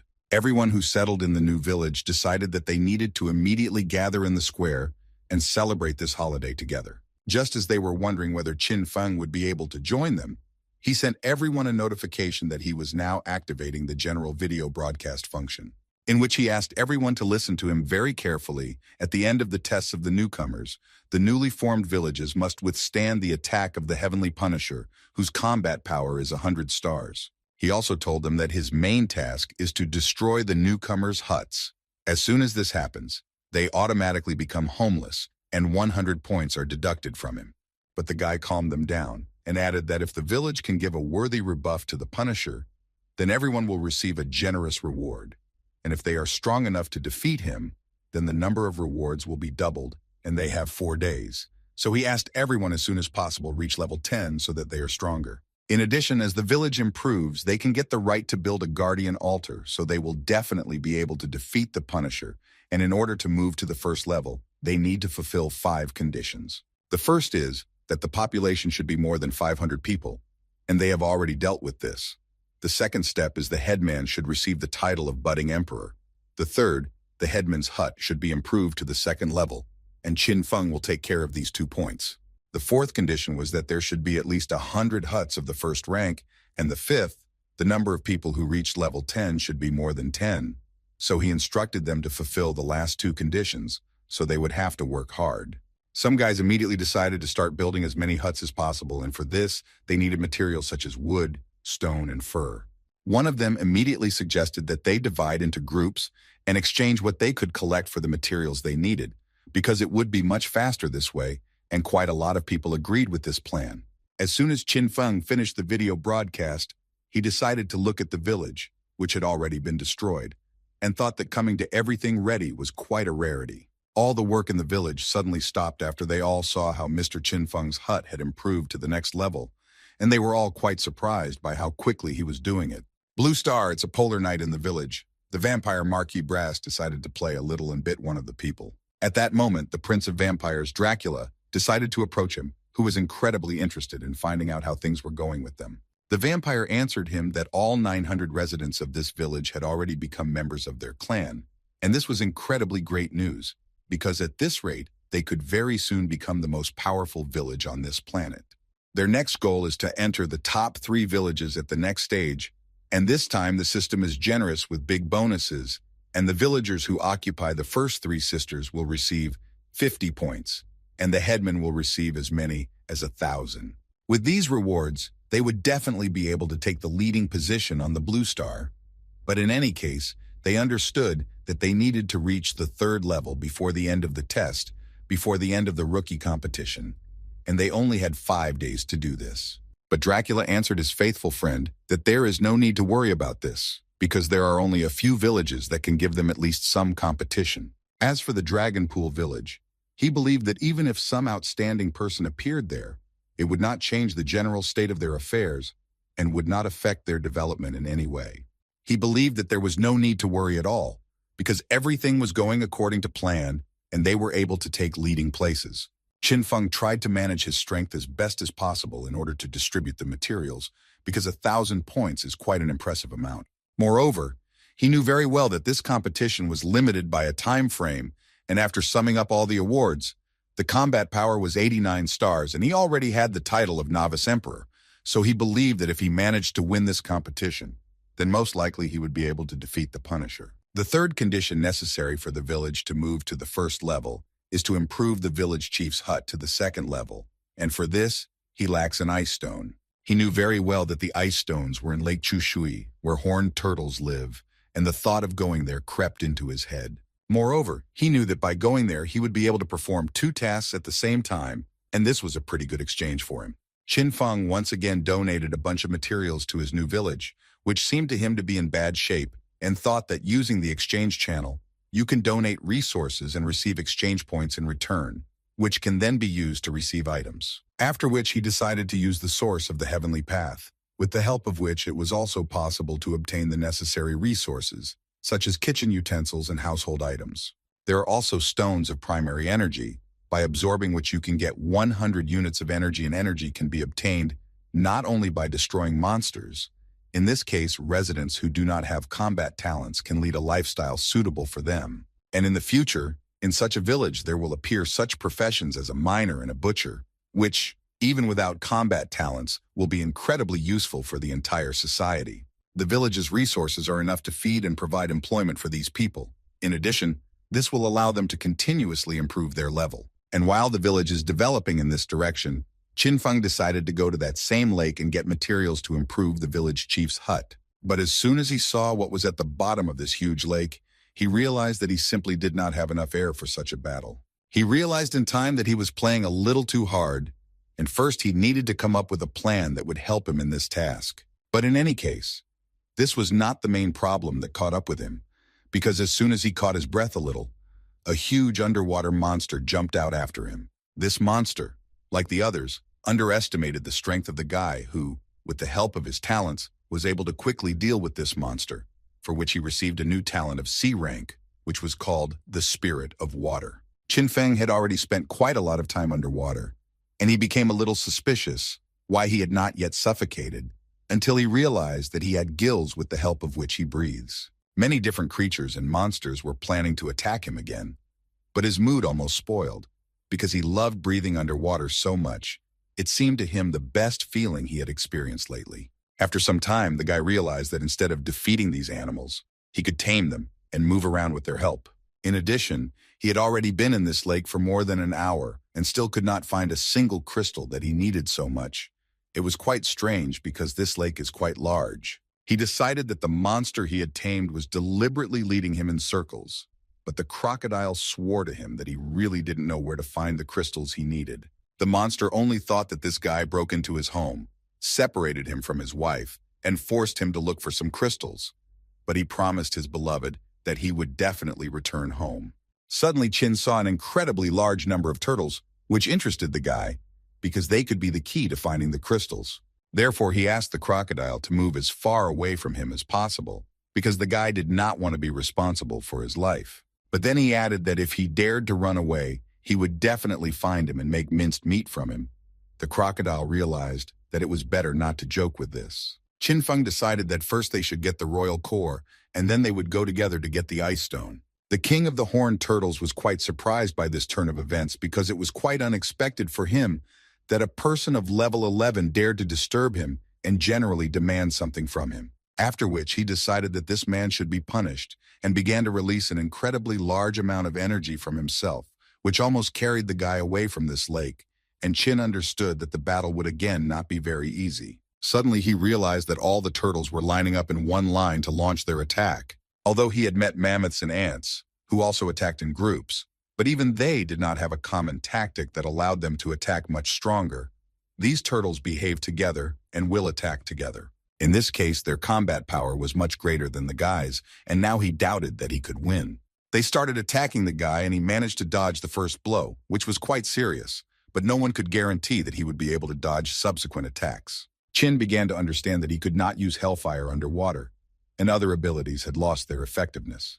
Water was still not his element. This is essentially the advantage of monsters living in water. No matter how strong he is, it is still very difficult to deal with them. Qin Feng didn't really understand what to do in such a situation, but he was sure that if there was no way to lure them ashore, then first he needed to deal with the leader who controlled them. Although most of his skills are simply useless underwater, he still has the ability to use a combat clone, which will be quite useful in this situation. First of all, he needs to somehow distract their attention, and only then deliver some blows. Qin did not think through his plan for long and simply sent his clone straight into battle and hoped that he would attract as much attention as possible. They immediately began to attack the guy's clone, and Qin understood that he couldn't just stay in the shadows and needed to act in the same way. Only then would this clone be of any use. While absolutely all the attacks and projectiles that the turtles could send were flying at his clone, Qin was trying to figure out how he could get to them because he couldn't use his talents. The Turtle King was incredibly glad that they were able to destroy the guy, but then he realized that something was wrong here because he could not give up so easily. And as soon as he turned his head back, he saw Qin Feng flying at him with the words that now the cockerel had definitely come to an end. After which Qin Feng struck with all the strength he could muster. But would it be enough to destroy the king? Apparently not, because as soon as he dealt this blow, the snake attacked him again, which clearly picked the perfect moment to attack.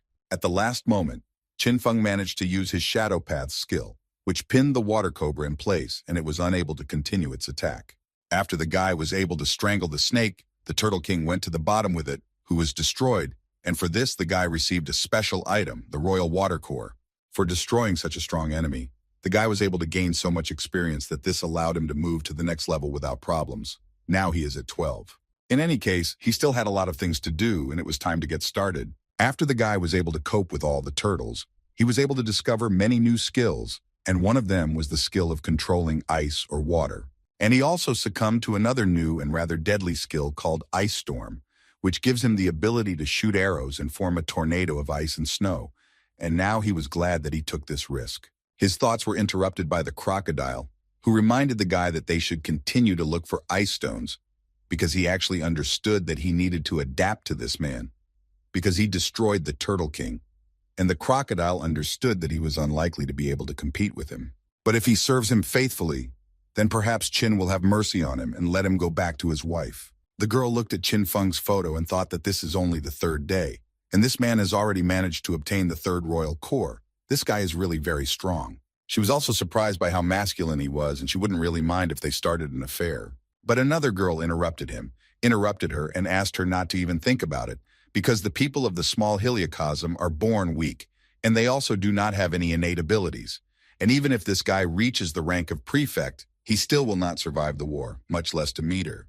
But she still wanted to dream about it at least a little, because the resources of his village had actually increased significantly, which means the difficulty had increased proportionally, and in this situation it would be quite difficult to complete the task, and the most difficult thing was not finishing off the core at all. In any case, the girl was most looking forward to the battle on the Dragon Slope, and only thought that it would be a rather exciting battle. It was quite strange for Qin Feng, because usually Liu Xuan was inferior to Liu Yuan, but only half an hour passed and everything changed. What did they do there that their levels grew so much in such a short amount of time? And this Qi Ji, he was not even in the top 10 before was. Then the guy noticed that in the general chat, there was an active conversation about some primary energy stones, and he could not believe that they were so in demand. Qin Feng was glad that his residents were quite smart and were able to raise their level to this level. This is quite unusual. Donate a novice weapon to get 2 contribution points. 1 primary energy stone costs 10 contribution points, and Liu Yuan and Qi Jie sell primal energy stones for 10 novice weapons each. By doing all this, they remain in the black by 10 contribution points, and then exchange them for stones of primary energy and absorb them, which is why they managed to pump up their level so quickly. The village is gradually developing, and when Qin Feng looked at the current progress, he understood that there is a chance to defeat the Punisher. Suddenly, all his thoughts were suddenly distracted by some rather strange sound, which was slightly similar to someone's scream. In the forest, several people mocked the girl, and at one moment they felt incredibly sorry that she had nothing valuable, because in this case they simply could not let her go. She screamed with all her might and asked to leave her alone, because Elder Qin would find out about this, to which they answered her that he was nothing to them, because if he really wanted to help them, then he would not have focused on how to increase his level. They believed that he was simply selfish and a hypocrite. Suddenly the girl stopped screaming, and at one moment she felt much better because she saw what she wanted so much. After all, it was Mr. Qin Feng who came to her aid just in time and destroyed these guys because they believed that they were not worthy of life. This kind of thing cannot be avoided, and Qin understood this very well, because in this world everyone is in constant motion, participating in a race that simply has no end. Some people follow the rules and continue to move on despite problems, but there are those who are just waiting for the opportunity to cheat or harm other people. And Qin Feng knew that the only way out in this case would be to become much stronger in order to prevent something like this from happening again in the dragon pool. After the guy helped this girl, he asked her to go to the village, and upon arrival, warn everyone to beware of such scum. She was incredibly grateful to Qin for his help and in general for everything he does for them. The guy knew that after they raised the level of the village, they would need to become more familiar with the powers of the village headman, because in fact it would be great if the function of issuing an arrest warrant was provided, then no one would dare to commit atrocities on his territory. And all people with similar thoughts will live and beware. He believed that this was a good option, but he would deal with it in any case a little later. Using the animal control function can significantly save travel time, but unfortunately, the level of all the wild animals that are encountered along the way is too low, and none of them are suitable for the role of a spiritual pet. He also thought that it would be nice if he found a spirit beast in the next treasure chest. Finally, the guy was able to find what he had been looking for so long, and it was the demonic plant Rafflesia. He began to mindlessly attack these creatures because it was impossible to tell by their appearance, but they were actually incredibly dangerous and deadly flowers. At some point, they even began to scream in pain, and the guy was quite shocked that even flowers could speak in this world. But at one point, these voices turned into something big, and the guy began to get motion sickness, and it was quite unpleasant. He began to understand that this was not an ordinary sound, but some kind of hallucination, which was quite difficult for him to get rid of. At one point, these beautiful flowers turned into monsters, each of which was ready to swallow the guy alive. After which they began to release some kind of sticky substance on him, which literally drove the guy into a trap. Not only could he not move, but in addition, this substance burned through his clothes, and even in some places, his skin. He tried with all his might to get rid of it, and at one point he realized that it was a kind of poison that could easily end him. The guy collected his thoughts and realized that in this way they are just restoring their strength. That's why they have the ability to immortality. But on the other hand, this is just a level 15 demonic plant. Therefore, the guy realized that he actually had nothing to be afraid of, and he simply continued his attack, which should have been successful, and it was, because after a few seconds, it became clear that this poison did not affect him, and it was better for these plants to run away. Qin Feng easily caught up with each flower and was quite surprised that they were so smart, although this did not help them. But by destroying several of these animals, he managed to obtain the core that was necessary to upgrade the huts to the 3rd level. But that was not all, because he knew that an ordinary sword is capable of cutting off a flower that can regenerate.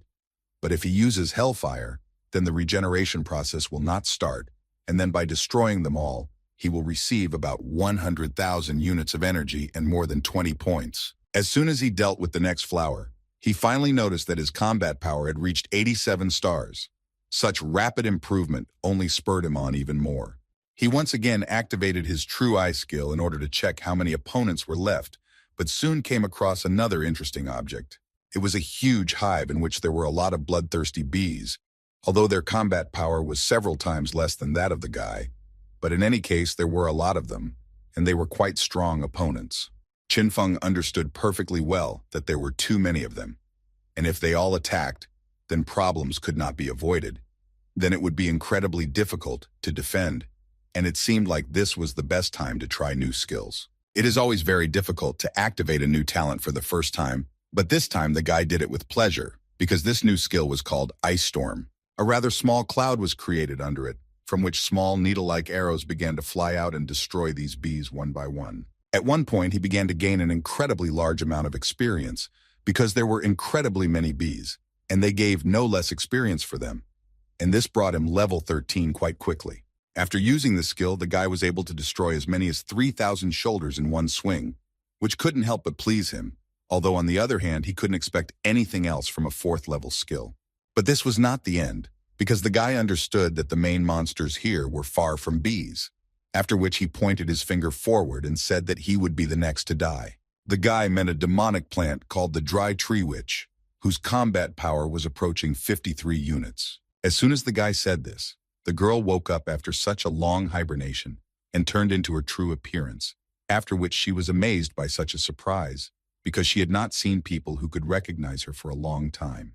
After so many years, there was still at least someone who decided to enter the Forbidden Zone, because she so missed the taste of human blood and so wanted to get enough of it as soon as possible, after which she released absolutely every animal that had not yet died, among which was the queen bee. It was quite timely, or so it seemed to the guy, so he asked them all to follow his orders. The queen bee did not listen to his orders, and was not affected by his skill or the talent that he received, but in any case, the guy didn't really need it, because he was talking to smaller bees that had already begun to gnaw on her. As a result, she was no longer able to fly to him, because her own bees were eating her up, and for this Qin Feng was able to gain experience in special royal jelly.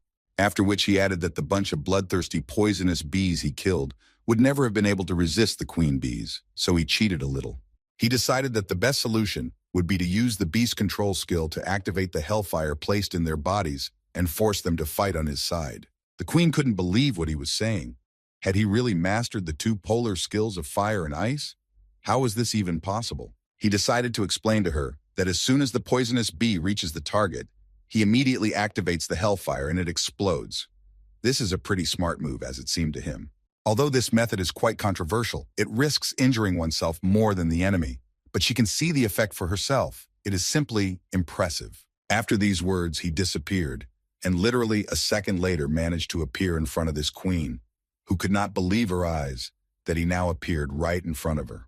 Qin Feng gathered a fairly large amount of energy into his sword, and again launched an attack that literally cut this girl into pieces. She screamed at the same time from fear, and from the fact that she simply could not believe what was happening, because she considered the guy to be an ordinary wanderer who had gotten lost, and therefore he had to become her next victim. But unfortunately, she will have to use something much stronger. Otherwise, the guy will deal with her during the next attack. Qin Feng went on the attack again. And no matter how she tried, her skills were limited. And she didn't fully understand how this guy could do this. What kind of skill did he have? She understood that if this continued, then she would most likely end up. And she understood that in order to survive, even if it would cost her a lot, she would still have to use a forbidden technique. What she decided to do literally a second later, and it began to look quite dangerous, because the concentration of dark energy around her suddenly increased several times. It would seem that Qin Feng was seeing such a technique for the first time, but his smile remained with him. He was curious to know how it would end. Suddenly, all his thoughts were interrupted by a change of scenery. The place where he had just been changed, and everything became completely different. Was this really another illusion again? A few seconds later, his body again moved to another place, and there was complete chaos in his head. He could not fully understand what was happening. After a few more seconds, he realized that his body had aged several decades, and this aging effect continued to gain speed. Finally, he realized that she simply decided to suck out all his life energy and make him die of old age. This is a rather cunning decision. He was definitely surprised by this decision, and he liked her fighting style so much. But in any case, it seemed to him that this was still too little to defeat him. Qin Feng decided to use his regeneration skill to the fullest, but due to the fact that these purple fumes were still circulating in his body, his regeneration skills simply could not remove them completely. He began to realize that wood element monsters were susceptible to flames, so he decided that trying to burn it all down with hellfire was a good enough idea. But his body was at the same time very weak, and on the other hand very strong, and his abilities were torn apart right inside him. In his smallest vessels there was a war between his flames, which he sent throughout his body in order to destroy this virus. The guy's body was torn from pain, and he could only hope for the best, or that his idea would work, and he could still survive. Every second he felt worse and worse, so at one point he began to spit blood, which was an incredibly bad sign. But it seemed so only at first glance, because the fight between his hellfire and the woman's virus was over, and it was the guy who could emerge victorious. So he was easily able to get out and dispel this technique. She looked at this guy from whom fire literally came out, and she only thought that he was incredibly strong. Qin Feng stood for a while and started attacking again, but he admitted that this was a pretty good skill, and he almost fell for her trick. But still, everything has its time. But at some point he was able to stop his attack and stopped himself, because what he saw surprised him quite a bit. The queen suddenly fell to her knees and began to say that she was incredibly ignorant and dared to offend him. So she began to ask him for forgiveness, because she is just an unfortunate tree. She spent all her 180 years alone and did not offend anyone, so begged to forgive her. She also added that everyone who came to her before wanted to get the kingdom core, but she didn't give it to anyone, but she was ready to give it to him without any problems. The guy at that moment didn't quite understand what was happening. Are all the demons of trees and flowers really like that? She understood that he used 3 techniques and he should not have so much energy left. This is her best moment to launch a sneak attack, so she added that he could easily come up and take the core. The queen hoped that she could lull his vigilance in order to gain time and resurrect her children in order to continue the attack, after which she decided to extend her hand to him and tell him that she also had a rank 5 fire phoenix egg and would like to give it to him as an apology gift. She told him that this is a descendant of the legendary sacred beast, the patron spirit of the south. He has incredible strength, and as soon as he grows up, he will immediately become an indispensable assistant. Qin Feng was silent for a while and then suddenly decided to ask the queen, does she really take him for some kind of fool who doesn't understand anything? After all, he understood everything as soon as he heard the sounds that were behind him. Qin added that he didn't even have a chance to pretend that he didn't hear them. He thought that at level 16 she would have more special skills than other king-rank monsters, but it seems that he had significantly overestimated her.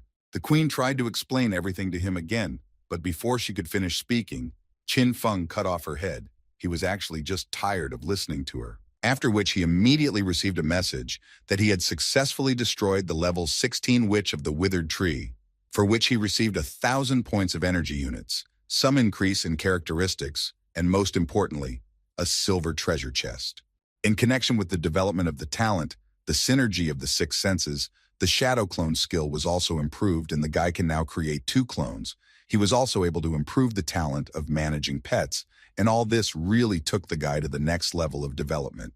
The egg he picked up after dealing with the Flower Queen was a fiery battle pet egg that would hatch into a low-level pet, and that pet would be a phoenix. Legend says that this is a descendant of the sacred beast, the patron spirit of the South, and its potential is incredible and its powers go beyond understanding. Qingfeng decided not to delay this for too long, so he asked his new fifth-row pet to wake up right now, after which an incredibly cute and fluffy phoenix came into the world, which clearly did not look like a ferocious monster. Qingfeng was incredibly happy that he now had such a baby who would cheer him up and then be able to help him.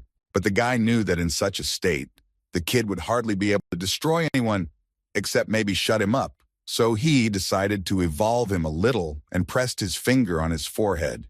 And as soon as he did this, a huge phoenix was born from a small crumb, which was clearly stronger than most of the animals that the guy had the chance to meet. Qingfeng was happy to watch his new pet, who so far only had the first level and only 50 stars of combat power, but this is only the beginning, because with such loyalty, the guy will be able to teach this little one a lot. He knew that if he used the spiritualism skill, his combat power would increase by 60%, which is all 80 stars, and then he would be an excellent help in the battle with the Punisher. But still, this baby had one more feature. He was incredibly cute, and taking all this into account, he decided to name him Luan, and from now on, Luan is his battle pet, generated by his spirit and blood. First of all, the guy decided that they should establish family ties with him, and then everything would be fine. Most of all, the guy was certainly pleased with the devotion of Luan, who did not leave his side, and she essentially had no equal in this world. The skill of synergy of 6 senses allows him to understand what this baby is saying, so there will be no communication barrier between them, and this was actually incredibly convenient. And the first thing his new friend told him was that he was actually incredibly hungry and wouldn't mind eating something. This did not make the guy too happy, because a hungry child is the first problem a new father faces, and Qin was not excluded. The guy hasn't decided anything about food yet, but while Luan is still too small, Qingfeng has to use another flying beast as a means of transportation. Luckily for the guy, the little phoenix doesn't eat people like some other animals, but he doesn't know what to feed it then. Little Luan asked him not to provoke and added that he is not just a wild animal, he is still small but already a sacred animal. He is very strong, so other animals are no match for him, which Qingfeng could not but agree with. Even from his face, it was impossible to tell. During their conversations, they were quickly able to arrive at the mountain of Hellfire, where they had been flying for quite some time. The situation on this mountain was not very pleasant because it was very difficult to watch small spirits floating in the lava. Qingfeng understood that these were definitely spirits who had been living here for more than one day, and his little friend only saw very tasty food in front of him. Therefore, he still could not restrain himself and jumped down to at least have a little snack, because he had not eaten for more than 100 years while he was in that egg. Qingfeng tried to catch him, but he failed, because this little holy animal was too fast, especially when it came to food. At one point, he began to absorb one spirit after another, simultaneously destroying them and receiving an incredibly large amount of experience for him. Qingfeng understood that Luan was destroying monsters, and at the same time he was gaining energy. It even sounded good, and fortunately he turned out to be stronger than these spirits, so it was also a good training. Unexpectedly, while Luan was dealing with all the spirits that were below, the guy received a spirit voucher, and this was new to him. Before that, he had not held such cards in his hands. It was a second-rank item that could be used to get 1 prestige point. One person can use up to 10 cards inclusive, and this is a very useful thing. Qin realized that upon reaching a certain number of prestige points, you can receive a title bestowed by heaven, which can be exchanged for points, and this is a great way to upgrade your strength. For example, Liu Xuan receives 10 points and becomes the chosen one among the newcomers. He will also be able to receive additional points as a bonus. The guy immediately checked all the information and found that there were about 300 spirits here, which after clearing them, he would have at least 100 vouchers. It was also obvious that he could place the rest in the exchange channel to help the people from the village improve and quickly reach the 10th level. While Qingfeng was sorting out the vouchers, suddenly his pet returned to him again, but not empty-handed, but with the 2nd level, and now he's finally full, and his mood is now even better. But this little animal caused a huge evil beast to awaken, the king of magma fire spirits, who did not tolerate such an attitude towards his spirits. It seemed that it was time for Qingfeng to enter the battle, but Luan did not think so, and as soon as he saw this big man, he immediately flew at full speed straight towards him. The monster slightly did not understand what this insect wanted from him, but still followed his example and also struck. Qin decided to check and found out that the king of fire spirits with a combat power of 52 stars was not at all a rival to Luan, who had just moved to the second level, and he realized that there was really nothing to worry about. He became more interested in how the situation was in the dragon pool. The first thing he saw was that several guys had already reached the 10th level, and it turned out that currently in the village, 9 people managed to move to level 10. Now there are 95 huts of the first level in the village. Very good, and very soon they will all be able to move to new level. Suddenly his thoughts were distracted by some exchange that seemed suspicious to the guy, and he decided to check who else was making unequal deals. Some person was incredibly eager to exchange 3 level 3 items for his level 3 machete. While the guy was trying to figure out what kind of exchange this was and who needed it so much, the little phoenix continued the battle with the Spirit King, who really couldn't even keep track of little Luan. A girl suddenly got in touch with him and said that these items had actually been downgraded due to contamination, so only the second level could be assigned, but she would still like to exchange them for a third-rank machete. At first, the guy didn't really understand why she was asking him for such an unfavorable exchange for him, but as soon as he reconsidered the things she was offering, he changed his mind and agreed to the exchange. As soon as he received the items from the exchange, he immediately used his talent of endless extraction, after which he received 2 bracelets for both hands which, although they were affected by corrosion, still added a good amount of characteristics to him. Also in this set, there were anonymous handcuffs, which gave plus 60 points to defense and 100% to resistance to dark force, which was incredibly good for such a thing. He knew that these were the lost things of the Messenger of Light and did not understand whether any information about the mission could be hidden there. But as soon as he started reading, a notification came in which said that the newcomer had reached level 10. The 10th newcomer who passed the test received a bronze treasure chest. Also 100 huts in the village received the first level, and this could mean that all the conditions were met and the level villages can be upgraded. Either way, it was pretty great news, so they needed to continue their journey, and he asked his little friend to hurry up and finish with this Spirit King. Luan himself didn't mind ending this annoying fight, so he picked up incredible speed and flew straight towards the Spirit King. When he was finally able to deliver this blow, even such a huge spirit could not resist and still fell. This battle was indeed won without a chance, and Qin Feng was absolutely right that even in this form the phoenix is capable of destroying the kings of some races. But this was not the end yet, and as soon as Luan decided to get out of this mountain, a hand literally immediately followed him to grab him. Qin Feng understood that even though his pet was strong, he still needed help in such battles. Therefore, as soon as Luan was next to him, he decided to use his ice storm again, which was supposed to extinguish the ardor of this huge spirit. The effect of the blow was not quite what Qin Feng wanted it to be, because all the ice blows simply dissolved into the lava and essentially did not cause any damage. The monster himself was already quite interested in the fact that a newcomer could receive the title of Emperor of Beginners. Although he was from the small Chiliocosm and quite a small amount of time had passed, he had never seen such a rapid process. In any case, Qin Feng decided not to risk either himself or his new pet, so he decided to use the teleporter, which took them back to the village. Once he was safe, he decided that the first thing to do was improve the village, while he had a pretty good chance of doing so.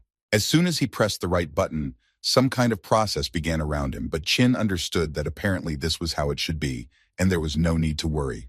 The promotion of the village from level 0 to level 1 was successful, and not only did the buildings receive improvements, but the residents were not left out, and each of them received the blessings of heaven and 50 points.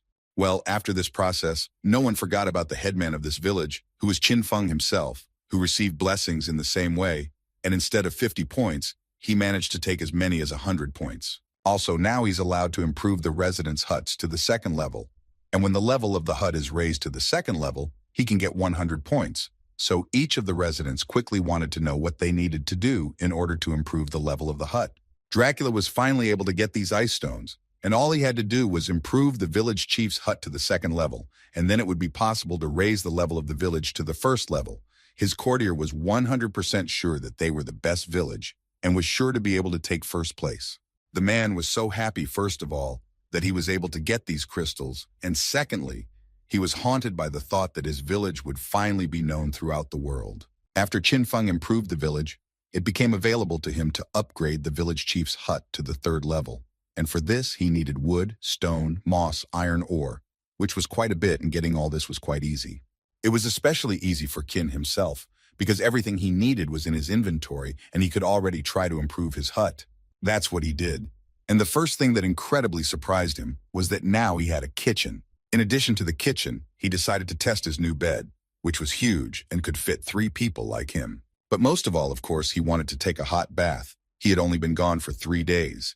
And it wasn't that he was very tired, but that was exactly what he had been missing all this time. Chin decided to restore his strength a little and understood that he could not stay here for long, because there were only 4 days left, and if he failed to reach the 3rd level, then he could not even think about defeating the Punisher. As soon as the guy mentioned that it would actually be nice to have even more ways to get points, suddenly a small animal appeared in front of him, introduced himself as a support service, and told him that you can actually double your rewards. Chin Feng did not expect this, so he was incredibly curious to know how he could do this. The support service began to tell me that everything is quite simple, because you just need to double the difficulty of the test, and then you can get a double reward for victory, because in this case the headman will receive as many as 2,000 points, and the villagers will receive 1,000.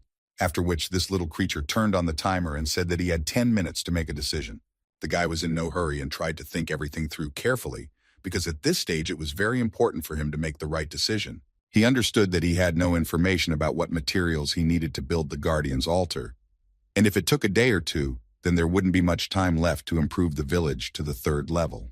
But at the same moment, there was a realization that such an opportunity was not lying on the road, and if they managed it, then there was no need to worry about any punishment. He decided to clarify this with his residents, who all relied on their headman, that what he said, they would do, because they believed that if it were not for him, they would have died long ago, so they believed in him with all their hearts. After speaking like that, Chin Feng had no more reason to doubt, so he immediately accepted this challenge. From now on, upon reaching each level of the Dragon Pool Village, the rewards received will be doubled, and if the Dragon Pool Village wins the village competition, the reward will also be doubled. But that was all good news, because now the population should be more than 1,000 people. The village chief's hut should be upgraded to the 3rd level. The number of 1st level huts should exceed 40, and there should be 40 newcomers in the village with level 10. And as soon as they are able to fulfill all these conditions, only then will they be able to build the Guardian's altar.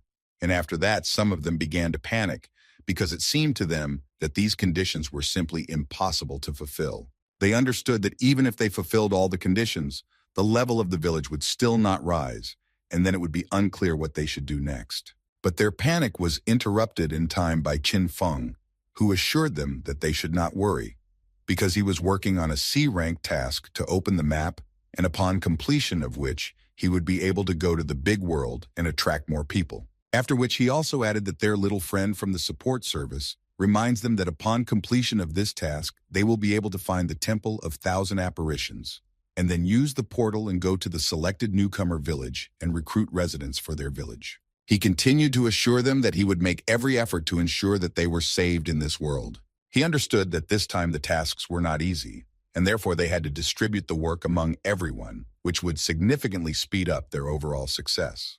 Then he gave them the first instructions. Upgrading the huts to the 1st and 2nd levels requires a lot of wood and stone, so from now on, everyone whose level is below 40 will be engaged in chopping wood and mining stones. After which he listed everyone who was in the top 10, and their mission will be to go to the western part of the Lilo pastures to the Ant Mountain, where they must extract as much iron ore as possible. He asked the rest to do everything to reach the 10th level as much as possible. They are prohibited from doing any manipulations with primary energy stones that other people did. Ice stones of the 2nd level are necessary for improving the huts, so he placed them in the exchange channel so that anyone can exchange them. He believed that they must reach the 2nd level within 2 days, and this must be done at any cost. He believed that this power should be enough to defeat the Fire King, but first he needed to improve his equipment.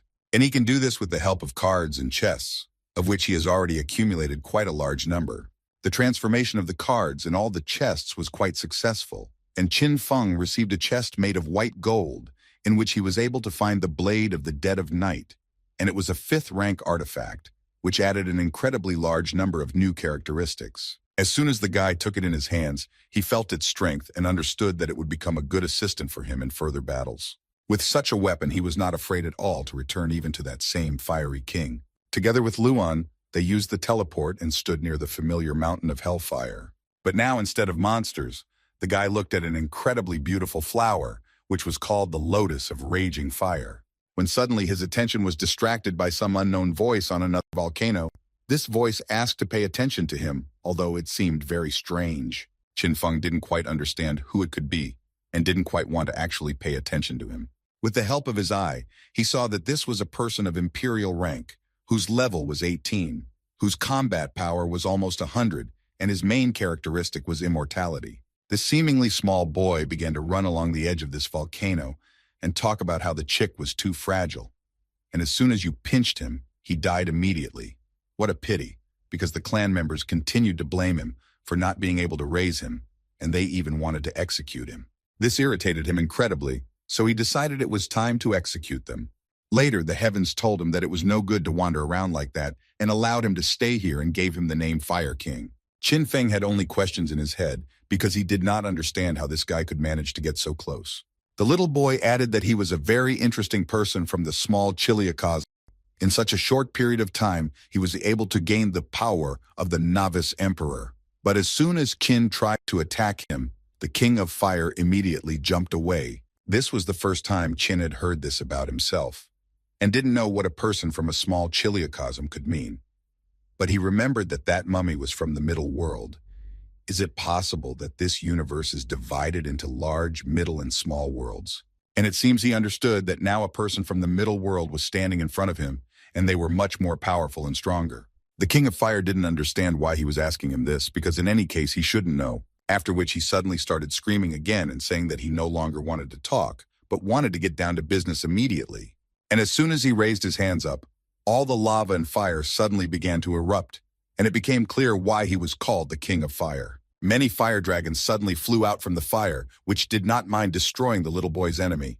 Qin Feng was even a little offended to see who he sent to destroy him, because 37 power stars is really very little for him. Immediately, he used his Ice Storm skill, which landed a precise hit directly on one of the dragons. As soon as he was able to destroy the first dragon, in addition to experience, he received some new resource, which was called Fire Glass. But he did not have time to think about it, because one of the dragons attacked him again. But not only was the guy able to dodge this blow, but he was also able to deal a crushing blow to this monster.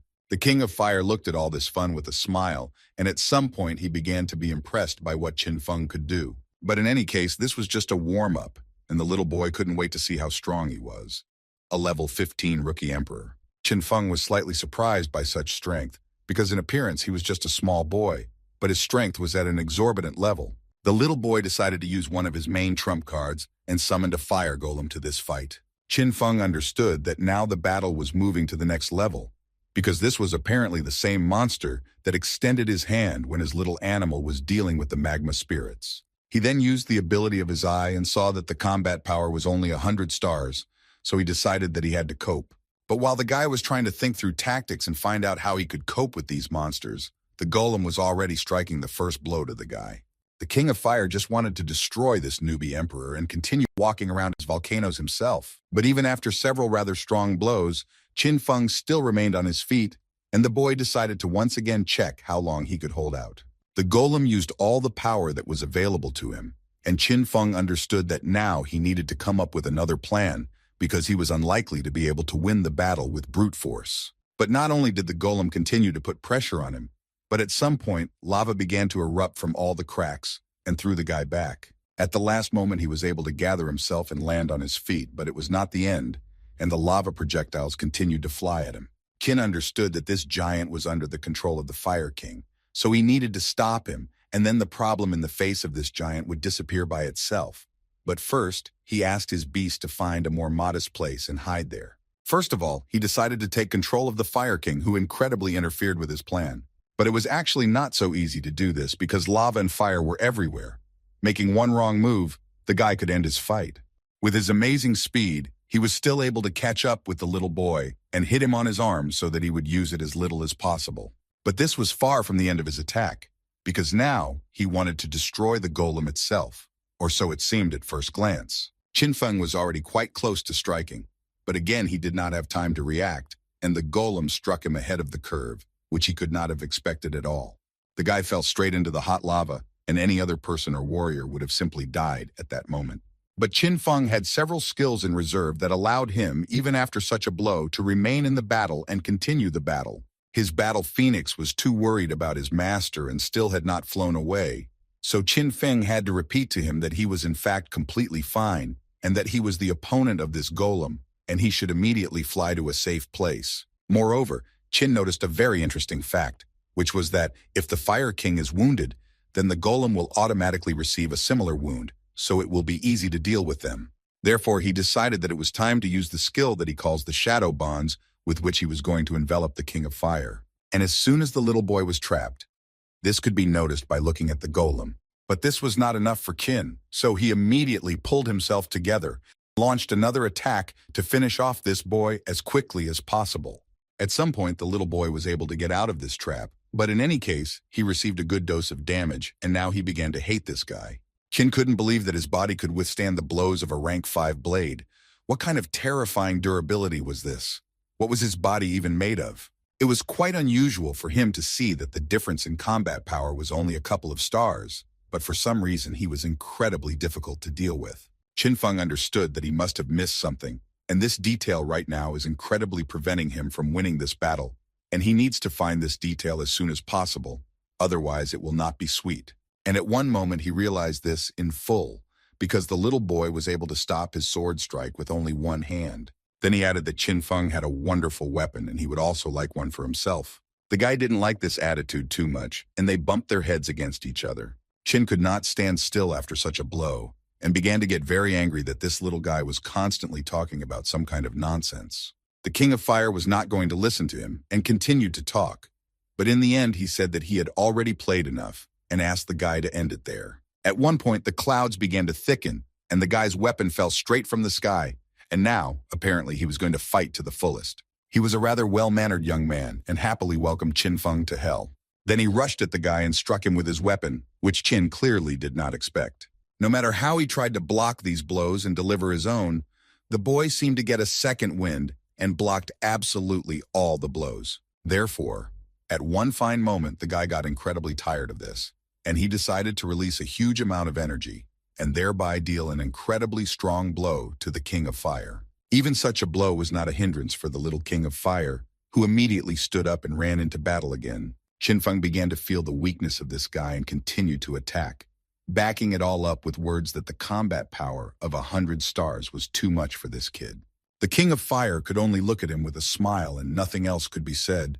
He only thought about the need to continue to attack. The boys began to attack again and at the same time talk about how 100 stars are only earthly power. If the combat power has reached 100 stars, but the tested martial arts have not been passed, then this can only be considered as the peak of human level. Qin Feng had never heard anything like this. He wanted to know more about the earthly path and what is the peak of the human body. The guy understood that apparently the King of Fire misunderstood him, but in any case, this was a great chance for him to learn more about the earthly level. And the Fire King was not at all opposed to telling more about how a true Earth-level master could crush him with one hand, even if his combat power was only 100 stars. Qin realized that this means that the boy is not a master of the earthly level, and there is a huge gap between him and the Punisher. The boy answered him that he reads the guy like an open book, and asked the guy not to even think about telling him any information.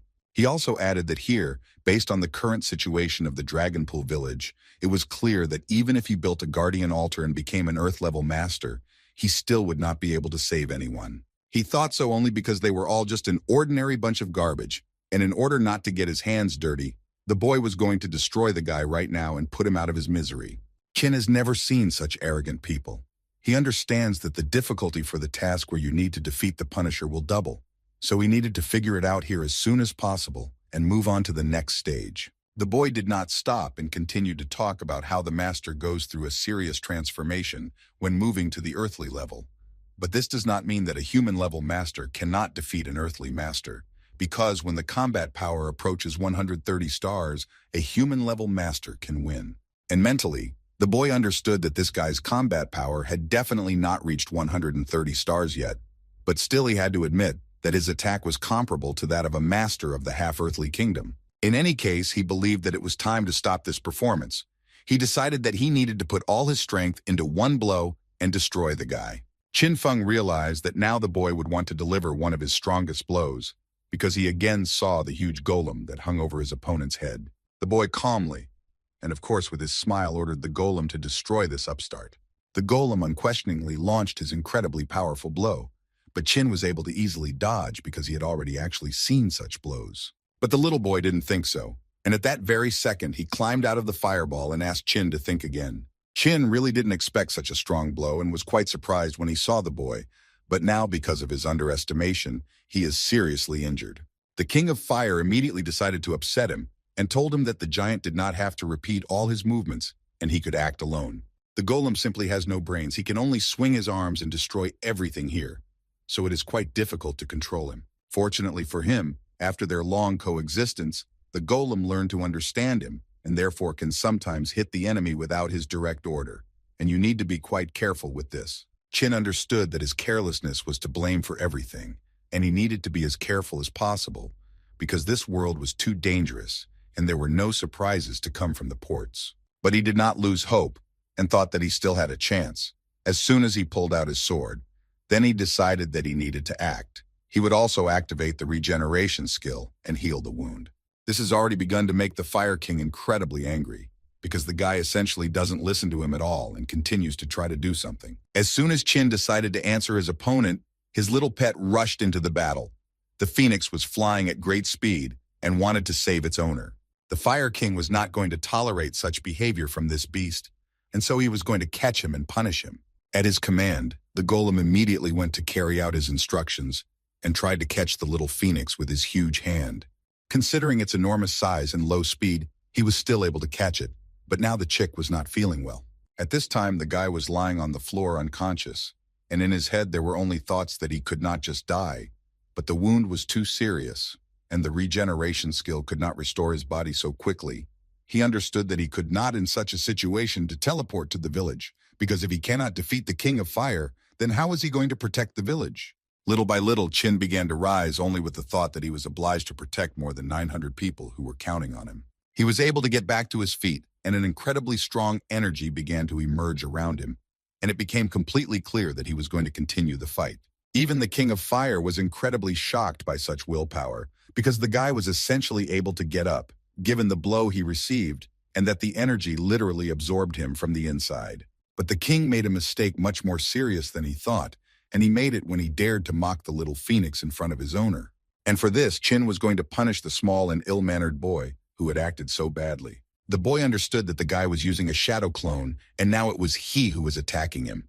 It was so easy for him to figure it out. But suddenly Chin made the guy doubt his thoughts when suddenly he felt that someone put his hand on his shoulder, and it was a clone of the guy. And the guy didn't stop there, because then the boy began to be engulfed by shadow paths that held him so tightly that it was difficult for the guy to move. Chin answered him that this little boy was not listening to him, because he had told him a long time ago that these were his shadow paths, and his shadow clone was standing next to him. But he didn't want to say more, so he decided that the best option would be to punch through this little boy and finally end this fight. As soon as the guy dealt this blow, the system immediately notified him that he was still able to destroy the Fire King of level 19, for which he received 3,000 energy points, some increase in characteristics, as well as the Emperor's Core, which allows him to control fire. Also, after he managed to deal with this opponent, he was able to achieve more than 100 reputation points and 100 combat power points. His characteristics were able to improve several times, and it was incredibly easier for the guy because they were still able to defeat this guy. Of course, the huge golem was still alive, but the guy understood that without the little boy, he was unlikely to pose any danger. Therefore, he decided that it was time to finish with this monster, concentrated a large amount of energy, and was going to deal the final blow to the monster. As expected, he managed to destroy this monster with one blow, and now he does not pose any danger, because at least he was destroyed by the guy. Phoenix was incredibly happy that his master was still able to win, but still he noticed that something was wrong with his master. The thing was that a little friend from the support service informed him that since he was able to reach 100 points of combat power, he could now pass a special combat test that would allow him to increase his strength. Chin didn't quite understand what he could get out of this, because the Fire King didn't really want to tell him about it. He was not too sure, but still he decided to ask his little friend how to take part in this test.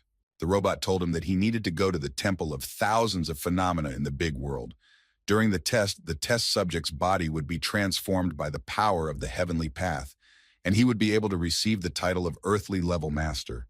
They would also give grades, and the guy understood that, in other words, he should get the best possible assessments during testing. But in this case, he believed that first it was necessary to improve the village to the second level and get as many points as possible. Just as he was thinking about how he could get even more points, he received a message that the villager Liu Xuan had upgraded his hut to the second level, for which he received 100 points, and the villager's combat power increased to 30 stars. At first he was happy for the guy, but then Qin realized that he himself was gaining experience for this, and for him it was quite unexpected. He began to understand that when the villagers moved to the next level and received their reward, then Qin also received some part of this reward, and with each improved level, Qin received more and more. Now he quite liked being the village chief. Qin knew that there were 937 residents in the village, and if everyone's strength increased to 30 stars, then he would receive a total of more than 9,000 points. And suddenly the thought appeared in his head about what he would have had if his village had hundreds or even millions of inhabitants. How much experience and points he would then have received. Then he could become the god who rules this world. But his thoughts and ideas were suddenly interrupted by a little friend from the support service, who asked him not to get his hopes up about what he could do and how much experience would be available to him. Qin could no longer stop the train of his thoughts, and he only thought that he must contribute to the development of his residents, if, of course, he wants to get a return as soon as possible. And that's why he donated as many as 500 spirit vouchers, which he managed to get. Using this voucher, you can get prestige points and raise your level. He was also able to donate a huge amount of ice stones, with the help of which residents can now improve their huts. And for this, they can also gain experience and prestige points, some of which will also go to Qin Feng. And now he was able to obtain the Fire King core, and can now upgrade the talent to B rank, so that the Hellfire becomes a 4th level dazzling flame. Well, that fiery lotus that they found in this fiery kingdom will allow them to eat Luana with the hope that this will make the phoenix much stronger. But now the guy has already begun to doubt that he needed a pet so much because he thinks so much about it. He understood that now that almost all the animals had been dealt with, even if they announced the collection of mutated animals, it would still not be enough. An endless extraction was his main support. If this could not be done, then he would have problems. Now there was a realization that he needed to open the map as soon as possible in order to extract new animals. The man dealt a strong blow to his opponent, and after this he would have to retreat for quite some time. The guy was sure that they were all worthless people, and he would be able to neutralize them all in one moment. But one of them was against such an attitude towards them, and as soon as he lifted the huge stone up, he let him know that he still had the strength to fight. After he was able to crush his next opponent, he added that no one would ever be able to stop the warriors of the state of the Northern Bear. Qin hurried to one place and simultaneously thought about the fact that Turgenev accepted the task of the elders. The guy knew that he was quite strong, but the spirit of resentment and the demon of hatred was not so easy to cope with. So he thought that for now, transactions with energy stones could not be suspended. Suddenly all his thoughts were interrupted by some sudden attack from which he was able to dodge. But it was quite close. Qin Feng stopped and advised his opponent not to do this again, because at least it was quite rude. The guy understood that in such a fog it would be quite difficult for him to find his enemy, so he immediately activated his Eye of Truth. Among the fog, I found the guardian of the Forbidden Lands, whose level was 20th, combat power was about 50, and most importantly, he was resurrected by the forces of heaven after he died in the last great battle of 10,000 worlds. While Qin was reading information about this guy, he had no intention of stopping and continued to attack. Qin Feng became quite curious about the last great battle of the 10,000 worlds. Is it possible that something similar could break out on the Blue Star? The guy who was shooting from his bow simply couldn't believe that a person from the small Chiliocosm was actually able to block his light arrow with his bare hands. Qin thought that the more people he meets, the more questions arise. And if you want to find out the answers to them, you will have to constantly improve and move forward. Therefore, this guardian of the Forbidden Lands was simply unlucky that he stood in the way of Qin Feng, who was able to reverse the movement of the guy's arrow and launch it straight at him. As soon as the guy dealt with his next opponent, he continued his own, during which he managed to observe some statues that most likely were people at one time. But he was never able to take a closer look because at one moment he was overwhelmed by the incredible smell of blood. And most likely this smell came from the place where some man was performing a ritual, and around him there were far from living people. Qin decided that the right decision would be to observe what was happening here for some time. This man was called the Guardian of the Forbidden Lands. The assessment of combat power gave a result of 109 stars, which was quite a lot. He also died in one of the battles, but he was lucky and was revived. But most of all, the guy was surprised by the fact that this man greeted him. They didn't know each other. Then how did he know him? In any case, he understood that if they attacked all together, he would not be able to finish this battle quickly. And besides, the strength of the main enemy exceeded 100 stars. The man continued to talk, and at one point added that he had actually been watching the guy for quite a long time. After which he told the guy that from the very beginning, when he managed to stealthily attack a giant rat, kill that mummy that was several times stronger, the strength and abilities that the guy shows every time he gets into trouble are really impressive guy. Undoubtedly, he believed that he was the strongest warrior in the last 1,000 years, and therefore he decided to destroy him. Listening to all these stories and words of the man, he did not expect that in the end he would want to destroy him. But there was no more time to think, because the man had already gathered all his will into a fist and launched an attack on Qin. The guy understood that there was no time to come up with anything, so he just had to accept this fight and try to defeat this old man. Therefore, he decided that a pretty good option would be to use his hellfire, which he had recently used. But from the understanding that perhaps the man's blow would be much stronger, at some point he still decided to dodge this attack. The old man understood that his blows were like fire, but it was not him. The cold penetrated him to the very bones. It was capable of burning everything in its path. It seemed like a blinding, hellish flame. But while he was trying to think about his actions and how the guy was attacking, Qin continued to attack and dealt a rather serious blow from which the old man had to dodge. At this moment, he was impressed that the guy was not only able to dodge his attacks, but was also able to sneak up unnoticed. But he couldn't even guess how fast this guy was. But it was already incredibly late, because Qin divided the man into two halves. The guy believed that his main mistake was that the man talks too much and this ruined him. Moreover, it was too easy for him. But still, he understood that since there was no message from the system, it means the battle was not over yet, and he was absolutely right. Because as soon as he thought about it, the man began to get up again and talk about how with age he had lost more than half of his fighting skills, and that's the only reason he couldn't notice the guy's blade. The man understood that he was not really his opponent, and if he had been alive, he would have shown Qin Feng what a real battle was. But the guy was far from satisfied with this, and what irritated him most was that the man continued to talk even in such a situation, so he was quite willing to destroy him again and then a dozen times if necessary. The man understood that he was unlikely to be able to destroy such a warrior, so he began to release some rather strange things from his hands and asked the guy for a peace treaty. He would like to be friends with him if he doesn't mind. Having taken a closer look at the things that the man was releasing from his hand, the guy realized that these were a couple of dragon blood fruits. And did he really want to buy him with this? Still, the guy succumbed to the assumption because he understood that the fruits of the dragon's blood can awaken the blood talent, and the greater the blood talent, the more you eat, the higher the concentration of true dragon blood in the body will be. And when it reaches 3%, then people are likely to be able to awaken new skills. The man also added to him that young people need to eat quite a lot, and if he has any questions, he can calmly ask them to him. Qin did not lose this opportunity, and asked him what he knew about martial arts tests, to which the man answered him that this was a gift from the heavenly path, and those who take part in this test could receive the highest blessing and be transformed. When evaluating, the results are divided into 5 levels: low, medium, high, special, and divine levels. After which he added that although there are 5 of these levels, 99% of people belong to the low level, and only 1/10% belongs to the middle class. Well, as for the high level, there are really only a few who were able to reach such high levels. He said that once 1 billion people came with him from the middle chiliocosm, but only a few managed to reach a high level.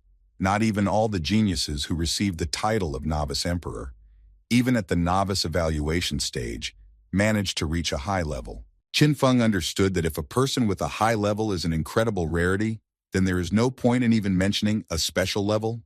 All that the man could answer him about this was that young people are now quite ambitious. A special level, this is 1 in 100 billion. Even in a large chiliocosm, it is incredibly difficult to meet such a person, and no one has ever met a legendary master of the divine level. The man still knew one high-level person who had level 20 over 200 units of combat power, but unfortunately he died, so he thinks that you need at least level 20 and a combat power of 300 stars to get a special level rating. Chin understood that he was still far from reaching 300 stars, but fortunately he still had time to work on it.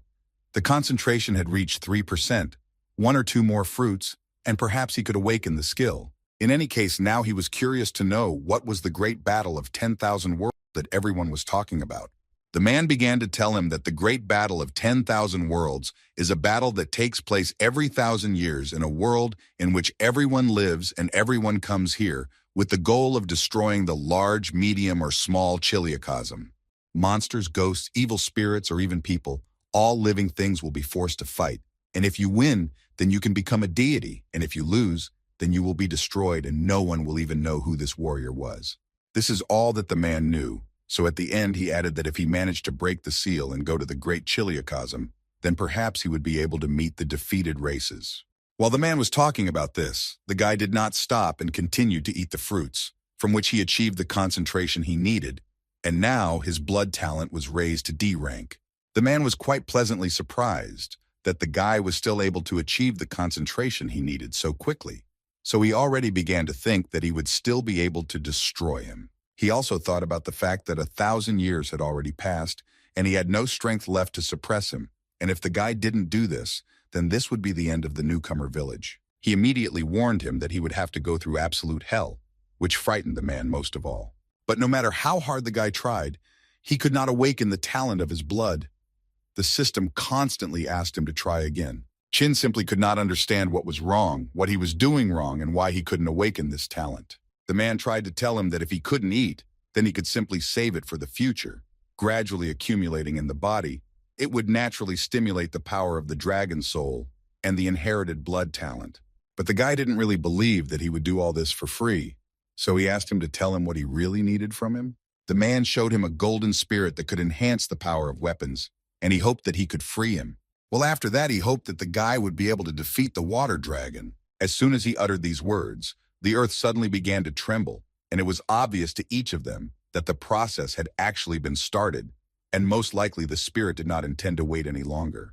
The man once again repeated to him that if he did not free him now, it would be too late, and he would no longer be able to restrain him. Qin Feng realized that he essentially had no other choice, so he used his main talent. With the help of endless extraction, he planned to free the man, or rather his talents. For this, he received an incredibly large number of different talents, one of which allowed him to control all 5 elements. Now a phrase sounded in his head, the meaning of which was that earth gives birth to metal, which in turn gives birth to water, and she is a tree from which fire can be made, and that gives birth to earth, and all this is connected by a chain. The integration of the 5 talents is successful completed, and the guy received the A-rank talent, the hidden sacrament of the 5 elements. Qin Feng was incredibly happy that he was able to obtain an A-rank combat talent, so his strength would continue to grow, and this was finally the result he needed. But suddenly his gaze froze and his happy face changed to a rather sad one because he saw what happened to the man. He turned into stone, exactly the same as other people who were nearby, and this made him feel uneasy. But the man immediately calmed him down and asked him not to worry, and just do everything to fulfill his purpose. Qin listened to him and realized that he would do this for himself, all the villagers, and for him, who had suppressed the dragon's soul for 1,000 years. While the guy was walking towards the very portal through which the watery dragon could emerge, he remembered all his enemies whom he had already defeated, and he understood that they were all several times weaker than his future enemy. But he needed to gather all his strength in order to still try to defeat him. And it seems that this battle will begin soon, because the first blow has already been fired, from which the guy was able to successfully evade, and now the real battle will begin. But still, he didn't expect that everything would be so terrible.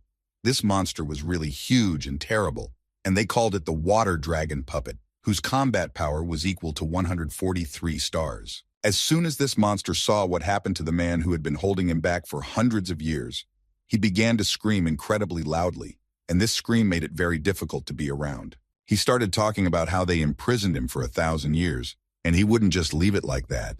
At least he would take everything possible with him. At this time, the guy received another notification, which was the last task in which Qin was asked to destroy the puppet of the water dragon, and sacrifice it to the heavens. But it seems that this will be incredibly difficult to do. This flying creature only repeated that he wanted incredibly badly to destroy them all and tear them into pieces. After he saw Chin, he realized that this guy was the main character who influenced his liberation, so he began to destroy him and already struck the first blow with his flame. The little phoenix immediately got scared, and he felt very scared to be here, because he understood that he couldn't do this fight and he couldn't do anything about it. Not only was Chin able to parry his blow, but he also did everything possible to strike back at this dragon. This blow turned out to be really very strong, and the monster began to scream even more, but he did it out of anger, because some ordinary person dared to break his nail, so he decided to give him his strongest move for testing, because that's all he needs. All spirits of fire and wind in this world are subject to light. Literally, he gathered around himself a whole sun of fire, which he was going to direct directly at the guy, and it seemed that after this no one could survive. But Chin was not some ordinary person, and he had a chance to come up with something. But even the guy couldn't believe his eyes, because this dragon doesn't just control fire, he is fire. This opponent will be the most difficult of all he had. Looking at this monster, he understood that all the energy seemed to flow down his body, and from minute to minute, he could simply destroy everything in his path, and only a true master could stop him. Suddenly, the guy's confidence began to drop sharply, because he noticed some incredible increase in his characteristics. His combat power suddenly began to grow. He had never seen anything like this before. How was this even possible? Now the combat power of this dragon began to approach 200 stars. He began to realize that this seemed to be what the Guardian of the Forbidden Zone was talking about. Earth-level masters were able to use the power of the earth and heaven for their own purposes, and his combat power still continued to grow. Now his combat power was at its peak, and now the guy was almost sure that with the help of this power, he could destroy the entire world. And he began to understand that he was unlikely to be able to defeat this creature. But Chin continued to do everything to prevent the dragon from reaching him, and tried to evade all his attacks. And this was noticed by the dragon, who did not understand how such an ordinary person could be so fast that he could evade all his attacks. The guy continued to gain speed, and only thought that the true essence of C-rank speed is that he has these boots with which he can gain incredibly high speed and dodge many blows. But is this enough to fight such a brute? He understood that in the case of other opponents, these boots did everything he ordered them, and in fact, was an invincible enemy for them. But now this is a completely different level, because the enemy deals 1,000 blows per second, and it will soon be impossible to evade such a number. The dragon himself thought exactly the same thing, who began to prove to the little man that he was just an arrogant child whom he would soon crush. But Chin tried not to listen to him and carried out his plan that was in his head, and now he switched from defense to attack, which was quite unexpected for this dragon. Chin tried to deliver strong blows, although he understood that it was just a puppet, essentially a living corpse, and such injuries were simply not scary for him, so he did not count too much on such attacks. But now the question was spinning in his head about how he could destroy a corpse that had already died. Was there a method that would help him in this matter? The dragon did not wait for the guy to come up with a plan with which he would destroy the dragon. He simply went on the attack and used his rather well-known technique, which was called devouring the sky. From such a blow, an explosion thundered throughout the entire area, and everyone who heard this explosion understood that the battle there was quite serious. Chin knew that at such moments he should not experiment, so he decided to let go for a while, so as to at least not get seriously injured, which would later prevent him from continuing the fight. But no matter how hard he tried, the dragon managed to douse him with fire, and he believed that at this stage he was able to essentially bake the guy. The temperature was prohibitive, and the guy even thought that in hell itself everything was not so bad. Chin was not going to just give up, because during all this time that he spent in this world, he realized that for every measure there is a countermeasure, and he just needs to find an approach to this big guy. Therefore, he firmly decided that the time had come to use his new ability, which was called the Hidden Sacrament of the Five Elements, and thus he decided to cool his body a little. He concentrated the energy in himself so much that his entire body was covered in ice, and he did this only to use a 5-fold ice storm on this monster, which he was still able to successfully release from himself, and such a strong blow and so much energy he had not yet released from himself. But such is the monster, such is the approach to business. The dragon was not going to let go or somehow block such a powerful counterattack from the guy, because he didn't care how strong the guy was, and so he just decided to face this storm head on. And as it turned out a little later, He absolutely didn't care even about such an attack from the guy. But Chin understood that giving up at such a moment was the worst decision, so he decided that he would do everything possible to still defeat this monster. The dragon also did not sit idly by and continued to spew out a lot of fire, which could destroy several villages with one such blow. So Chin had a rather hard time while he fought with it. The guy realized that he couldn't destroy this monster with ordinary blows, so he resorted to a completely unusual solution. Namely, he jumped into the dragon's huge mouth. Even the monster himself did not expect this. Did he really just swallow the little man with whom he had just fought? Chin, surprisingly, was in the mouth of a dragon for the first time in his life, so he was a little confused and was not sure how to behave correctly in such a case. But after some time, he was able to get a little used to where he was at the moment, and began to understand that he now needed to do something unexpected and strong in order to destroy this monster from the inside. So the idea came to his mind that if the ice storm couldn't do enough damage to the dragon when they collided head-on, then perhaps it could do enough damage to his stomach and entrails. And to some extent it worked quite successfully, because the monster began to scream incredibly loudly in pain, and he understood that there was now a war going on in his stomach. Chin tried to use all his energy to cause as much damage as possible, and not only did he use an ice storm, he also tried to enlarge these ice needles and pierce right through the monster's body. A few seconds later, incredibly huge holes began to appear on the dragon's body, which could only mean one thing, that the guy was really succeeding. But he was so carried away by his attack that he forgot about his own safety, so at one moment he began to slide down right into the heart of the dragon. The dragon felt something inside himself and understood that the guy was starting to fall straight into his stomach, so he decided that he needed to get him out of there somehow, and the only solution was to start spewing out as much fire as possible. At the last moment, Chin managed to grab one of the holes that he made with the help of an ice storm. Chin was incredibly angry about what he had to endure, so he began to crawl out of this dragon and literally tore its skin. The guy jumped to the ground and couldn't believe that he would survive after this, because his body was literally torn to pieces. What needed to be proven was that at some point the huge dragon stopped speaking and spewing fire and simply switched off. He fell to the ground, and Chin understood that with this he was definitely able to put an end to this battle, and it was a truly difficult victory. He immediately received a message that he had destroyed a level 20 water dragon puppet, for which he received 100,000 units of primary energy, and the system also began to congratulate him on the fact that he was still able to complete a difficult task of rank C and received a double reward for it. The guy just now realized that he was still able to win this battle, and for this he was able to get 2 whole chests made of dark gold, which were incredibly rare. But suddenly his joy was interrupted by some huge wall that hung over him, and it was actually quite scary. Really another battle. But a few seconds later, a little friend from the support service spoke, which informed him that the village chief was able to complete the mission of the Seal of the 5 Elements, and the limiting sadness of the village was removed. Now the village is directly connected with the world, and Chin understood that they have much more opportunities. And from now on, they will be able to travel around the big world and receive more resources. But again, his thoughts and good mood were interrupted by some too bright light that came from the just defeated dragon. Chin was a little scared because he thought that now he would have to fight this huge monster again, because it looked as if he was coming to life. But his worries disappeared after he realized that this dragon had succumbed to a kind of decay, and gave the guy the opportunity to take the rest of the soul of the water dragon, which was a miracle of heaven and earth of the 4th order. Before Chin had time to react, this small ball simply flew into his head and seemed to begin to penetrate his nervous system.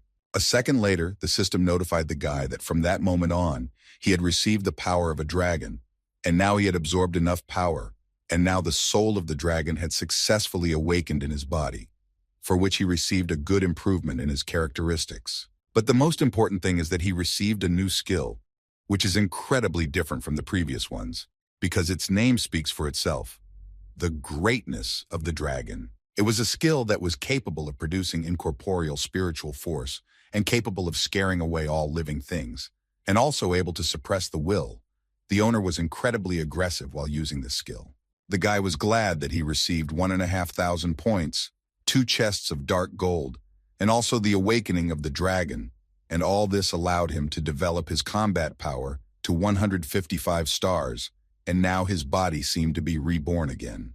With the help of his usual extraction talent, he was able to obtain the true essence of wind skill, and with the help of this skill, he was able to awaken a new talent called Air Glider. The guy didn't quite understand what this talent gave him, but as soon as a pair of wings appeared on his back, which allowed the guy to fly at great heights, he understood everything and even figured out how he could use it.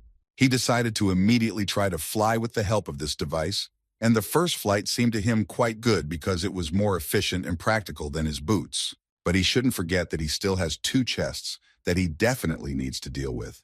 But suddenly he was interrupted by Luan, who was even more glad that his owner could fly. Qin at this moment was thinking that he had absorbed that four-order miracle of heaven and earth, and the dragon's soul immediately awakened, as did the inherited skill. But why did those fruits not have any effect on Luan?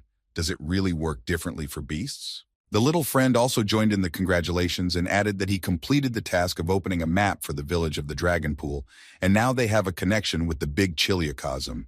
As a reward, he receives a map of the Big Chiliocosm. Villages that did not complete the task of opening the map will not receive a map. This was again great news for the guy, and he really didn't expect that everything would be so great after he was able to defeat this dragon. In addition, he received a map on which the red color is the villages of newcomers. The blue is the temple of thousands of phenomena, which is located next to each temple of the villages of newcomers, and form an area.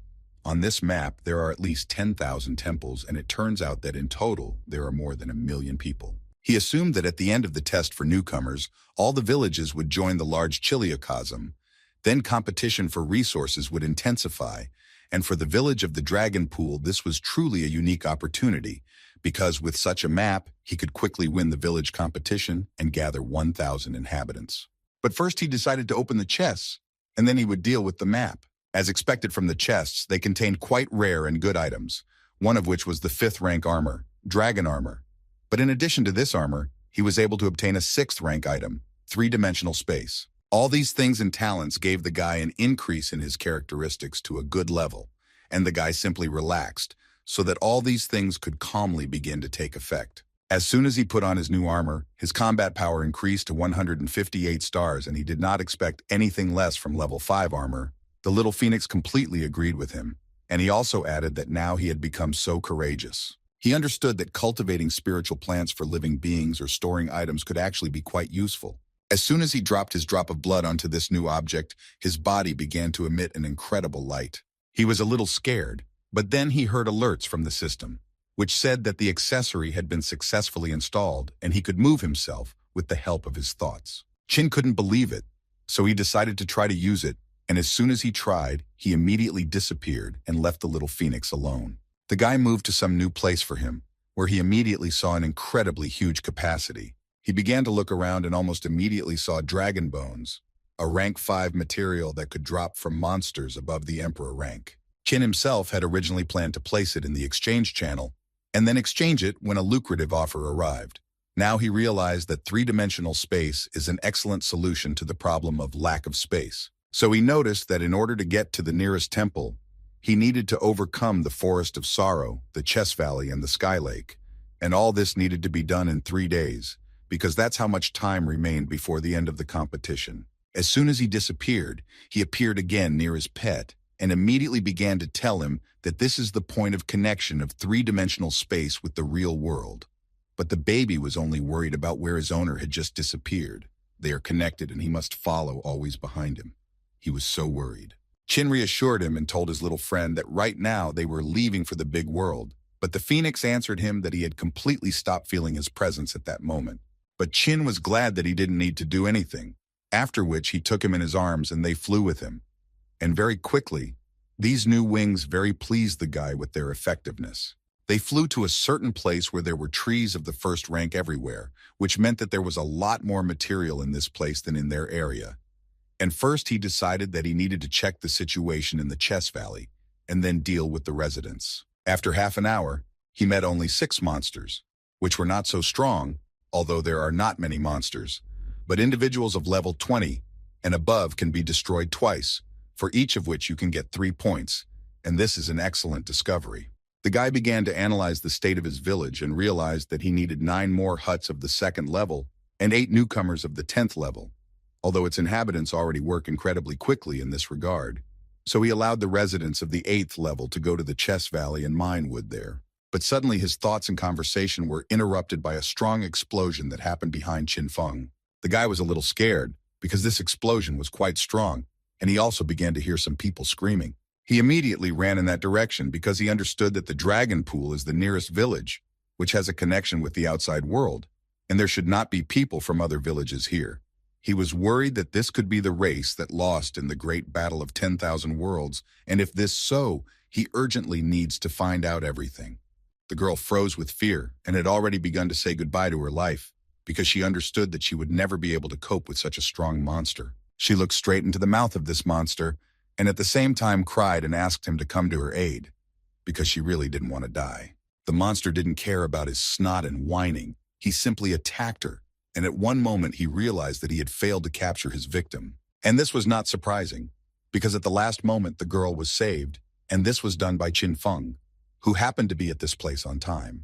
But now he will have to fight this monster. In any case, it may be additional experience, so it is not that he is against it. But there was one thing. The little phoenix immediately entered the battle, and Qin did not interfere with him, because he understood that Luan could cope with him, and besides, he needed to raise his level and gain experience. Luan was able to deal with the electric ferret quite quickly and received more than 2,000 points and a large amount of experience for this, because this monster was already level 23. Qin had to stop and put the girl on the floor, because a huge cloud of fire appeared in the sky, and it seemed like a phoenix was playing around.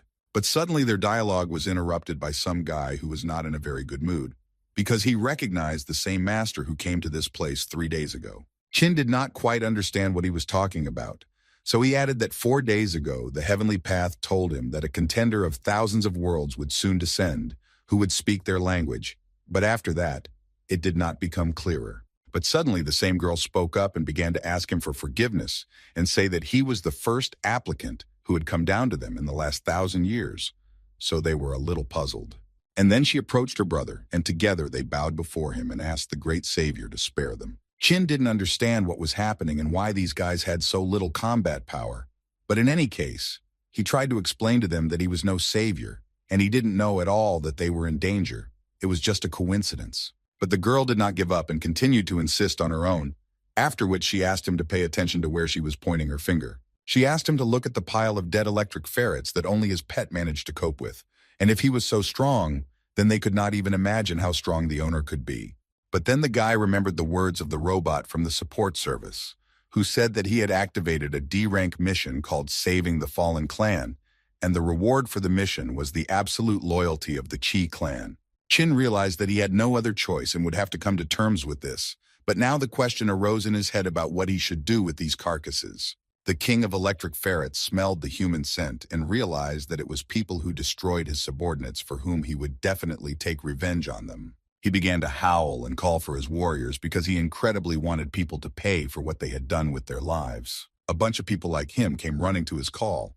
Now they were ready to begin destroying all people within a radius of several kilometers. In the eyes of each of them, one could observe only anger and hatred, as well as an incredibly great desire to take revenge on these animals.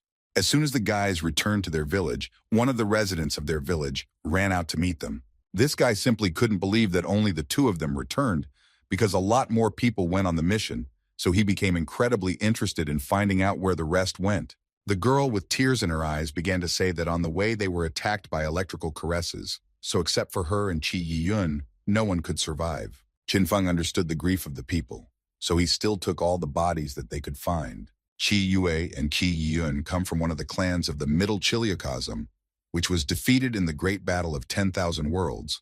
Millions of surviving people were scattered throughout the world as punishment, without the opportunity to awaken talents and skills to open treasure chests. The elder of this clan first approached Qin Feng and thanked him for returning the bodies of their family members to them. The sudden death of loved ones always takes them by surprise, so he asked him for forgiveness for their emotions. Qi Yue intervened in their dialogue, who told the clan elder that Qin was the new contender of 1,000 worlds. The guy believed that he was their savior, whom they had finally waited for, so he asked his grandfather to ask Qin Feng to do this for them. The old man sighed heavily and asked Qin Feng to go with him to another place where they could talk in a calm environment. They moved a little further from the village, and the old man began with the fact that their clan could be saved after the appearance of a new contender. This is all a blatant lie. This startled Qinfeng slightly. He did not quite understand what the old man meant.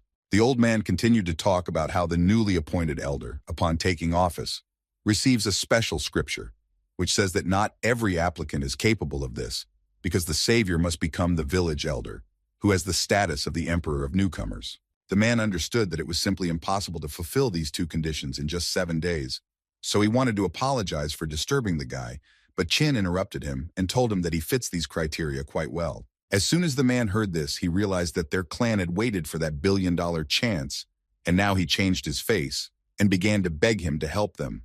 Their conversation was interrupted by human cries that electric foxes were approaching, and they asked for help. The sister and brother stood until the last. They were not going to run away, because they had already done this once, and as a result lost all their loved ones. So today they were going to fight to the end. But this time the army of these wolves was too huge. Their number was gradually approaching 100, which even sounded quite scary. The headman of this clan immediately decided to take control of the situation and began shouting that they should not panic, but that it would be best to take weapons and line up for protection. But he was again interrupted by Qinfeng, who was pleased that he saw a small army of wolves in front of him. He just wanted to warm up a little. As soon as he flew high enough, he saw on the horizon a huge electric wolf, which he thought was a king. Qin understood that with his combat power, all of them, even taken together, are not his rivals. But as training for his pet, it will be suitable. So he asked Luan to prepare for battle. The guy decided that he needed to finish this as soon as possible, because he really didn't have much time. So the first thing he decided to do was use his ice storm to remove excess debris from the road. A second later, the wolves had already suffered their first victims, and it became clearly clear to them that the battle would definitely not be easy for them. Luan, on top of everything else, decided not to waste time and not hide behind his master's back, but he himself went into battle and was already ready to deal with several dogs. The guy also incredibly wanted to quickly test how his new skills worked, so he began to use them on these wolves. But that same main electric wolf decided that the guy could not expect an easy fight. So, gathering all his energy, he concentrated and struck at him. Qinfeng was too strong for this guy, so he was not only able to block the blow, but he was also able to pass through it. With the help of his hand, he grabbed the horn of this wolf and was ready to finish him off at this stage. And so it happened. He took it by the horn and, using brute force, lifted it above him and threw it on the floor. After which he took out his sword with which he was going to deliver the final blow, which would put an end to this attack. He was able to strike this monster and once again received a message that he had destroyed the king of electric weasels, for which he received 24,000 experience. After he dealt with this king, he thought about what he could extract from only 3 individuals whose level exceeded 20, and he had already done everything he could, and therefore these corpses had no use for him, when suddenly all his thoughts were interrupted by the same elder of this clan, who presented the guy with some kind of scroll. But as soon as he raised his head, he realized that behind the headman stood the entire people of this clan, and they were all extremely grateful to Qinfeng, because they could not wait for him for so long. But finally this day came. The old man explained to him that this is a heaven-given contract between the master and his subordinates. All it takes is a drop of his blood, and then the clan will be his obedient servants, absolutely devoted to him and ready to follow him to the ends of the earth and fight any rivals. At that moment, Qin thought that with the Heavenly Path contract, they would be even more loyal to him than the residents of his village, and this would only be a plus for him in the future. He decided that he needed to agree, and at that moment a small robot from the support service entered the dialogue, who reported that the contract had been successfully concluded, and now 327 people from the clan had become his devoted followers, and automatically received the status of residents of the Dragon Pool village. In addition, he said that the 1,000-year punishment of the Qi clan was cancelled, and the level limit was lifted, and this could only mean one thing. They can all use their talents again, and now they have access to the functions of players. All of Qin's joy was suddenly interrupted by his beloved pet, who suddenly flew up to him and said that it seemed to him that he was moving to the next level, and he incredibly wanted to sleep. The guy didn't fully know what to do with this baby, so he started shaking him in the hope that he would wake up. Suddenly a robot flew up to him and told him that his pet was currently in the process of leveling up, so he asked him to provide safe conditions for him. Qin was able to handle this task with ease, and 3-dimensional space best fits this description. After which the robot informed him that his subordinates had received the status of village residents, and he needed to find the location of their new huts. So the guy decided that the Key clan had been living in this place for many years. So he thought that changing the location was inappropriate. So I decided to build here. A few minutes later, several huts were already standing on an empty field where there was nothing, and the clan members were incredibly happy. The robot did not stop notifying the guy that he was completing task after task, and this time Chin managed to complete the task of saving the fallen clan, for which he received 300 points and the right to build a teleportation array. He also added that the village of the Dragon Pool had fulfilled all the requirements for the village to move to the second level, and the possibility of building a guardian altar had also been unlocked, and the guy began to understand that the dragon bones of the 5th level obtained earlier could be useful. As soon as this construction became available to him, he immediately installed a teleportation array. But even then, he did not stop and installed a guardian altar in addition. The robot again came to the guy's aid and informed him that the guardian's altar had been successfully built, and now all the conditions had been met and the village could move to the second level with just one click. This little friend of their support team couldn't stop and continued to tell everything he could, and at one point Chin got angry and took this iron thing in his hands and asked him to stop. But he was not going to stop and continued to say that in total, the guy was able to get as many as 4,000 points. No matter how hard the guy tried, he couldn't even run away. The robot just endlessly chased him and talked about how many useful characteristics he was able to earn. Chin decided to first see what had changed after the village moved to the second level. In addition to the teleport, now permission had been received to master the profession of a blacksmith, pharmacist, and tailor. And Chin thought that he could control all 5 elements, which means he could master all 3 professions. He realized that he actually had a lot to do now, so he decided to call the head of the clan and tell him that he would be moving forward. But at one point, I realized that no one really heard him. Everyone was busy with their own business, and no one was paying attention to him, and it wasn't that the guy didn't like it. He understood that now he needed to familiarize himself with the system and understand how it really works. And so he flew off to do his other things, and all this time, the little robot from the support service was telling him that his level was still rising, and it was incredible. The guy was very tired. Today was the 4th day, and in the village, most of the residents had only reached the 4th or 5th level. At this rate, nothing good would come of it. Therefore, he wanted to get to other villages as soon as possible, because then the likelihood that he would be able to save them would only grow. No matter how rich his village was, he would not be able to save them when the allotted time ran out. In addition, he himself still needed to put in a lot of effort in order to reach 300 stars. If he doesn't get a perfect score in the martial arts test, then he most likely won't be able to win the great battle, and then they will all most likely die, which is something I really don't want to see. Suddenly the guy's flight was interrupted by some guy, who inexplicably also ended up in the air and began striking him with a sword. Chin was able to block his next blow in time, but in any case, at first glance, it was quite unclear who was attacking him.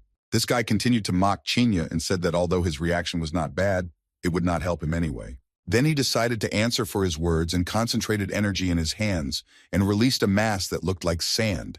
Chin didn't understand who this guy even was and why he even dared to provoke him.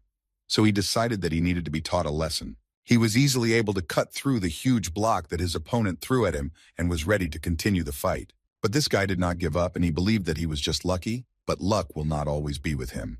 So he began to form new sandballs to attack. Chin, of course, was glad that he was already famous, not only in his village, but unfortunately, he did not have time for these games.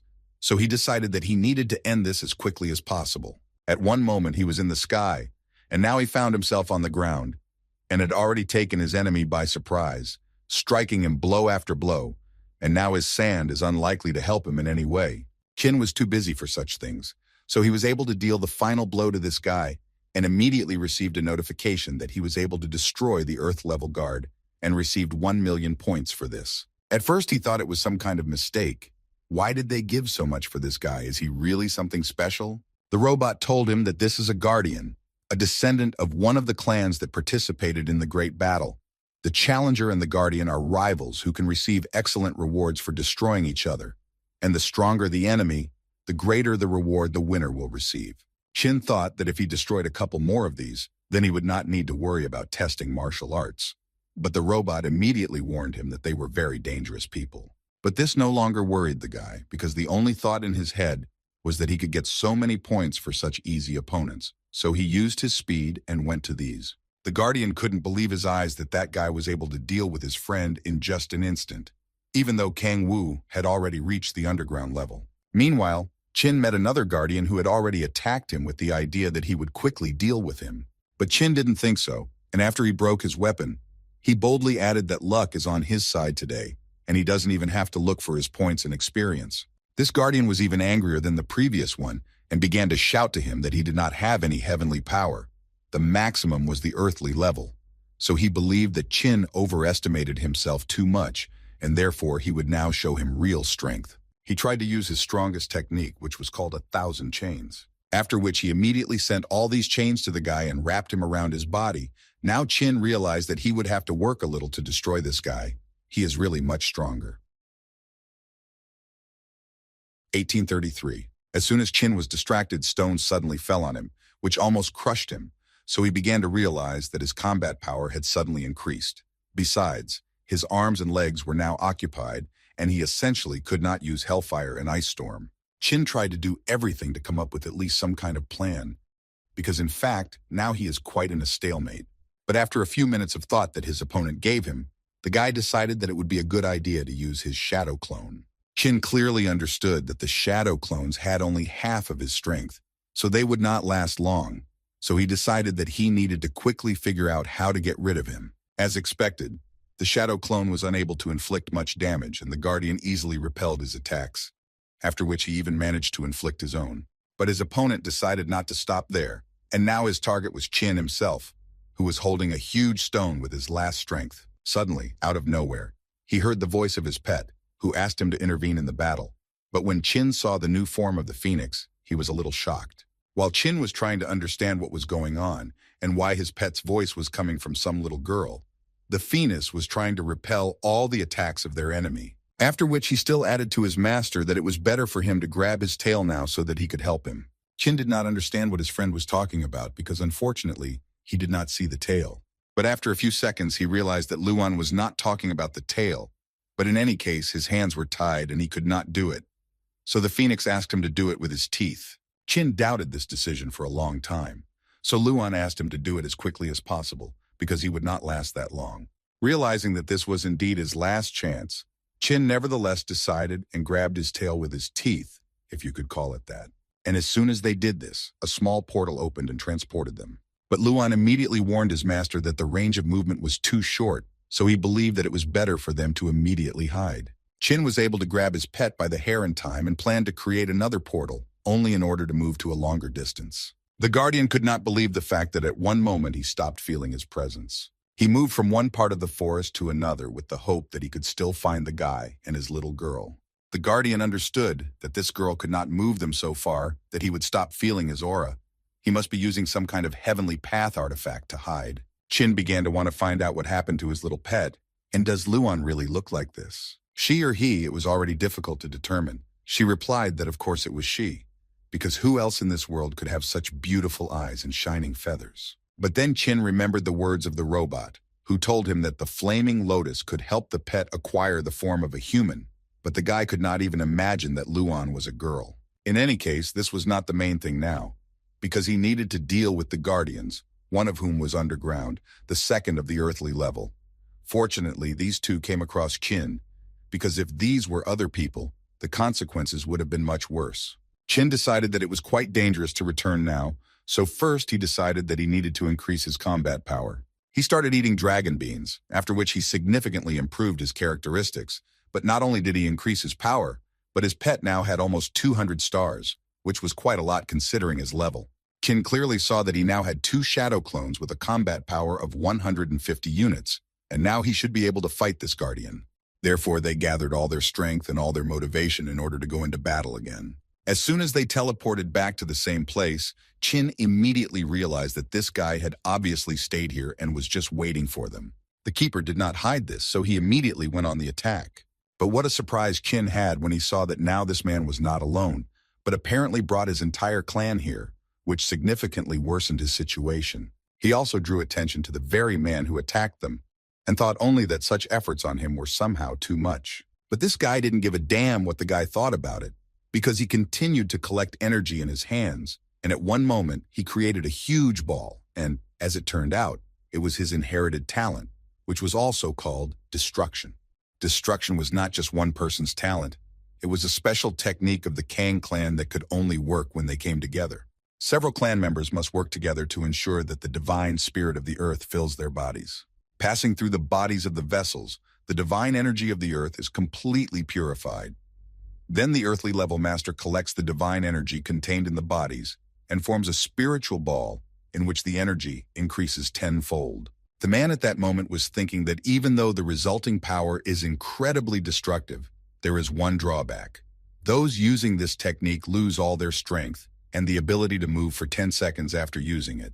So if you don't defeat the enemy with one blow, then serious problems will begin. However, on the other hand, he understood that he should not worry, because the one who suffered such a blow is usually not able to survive.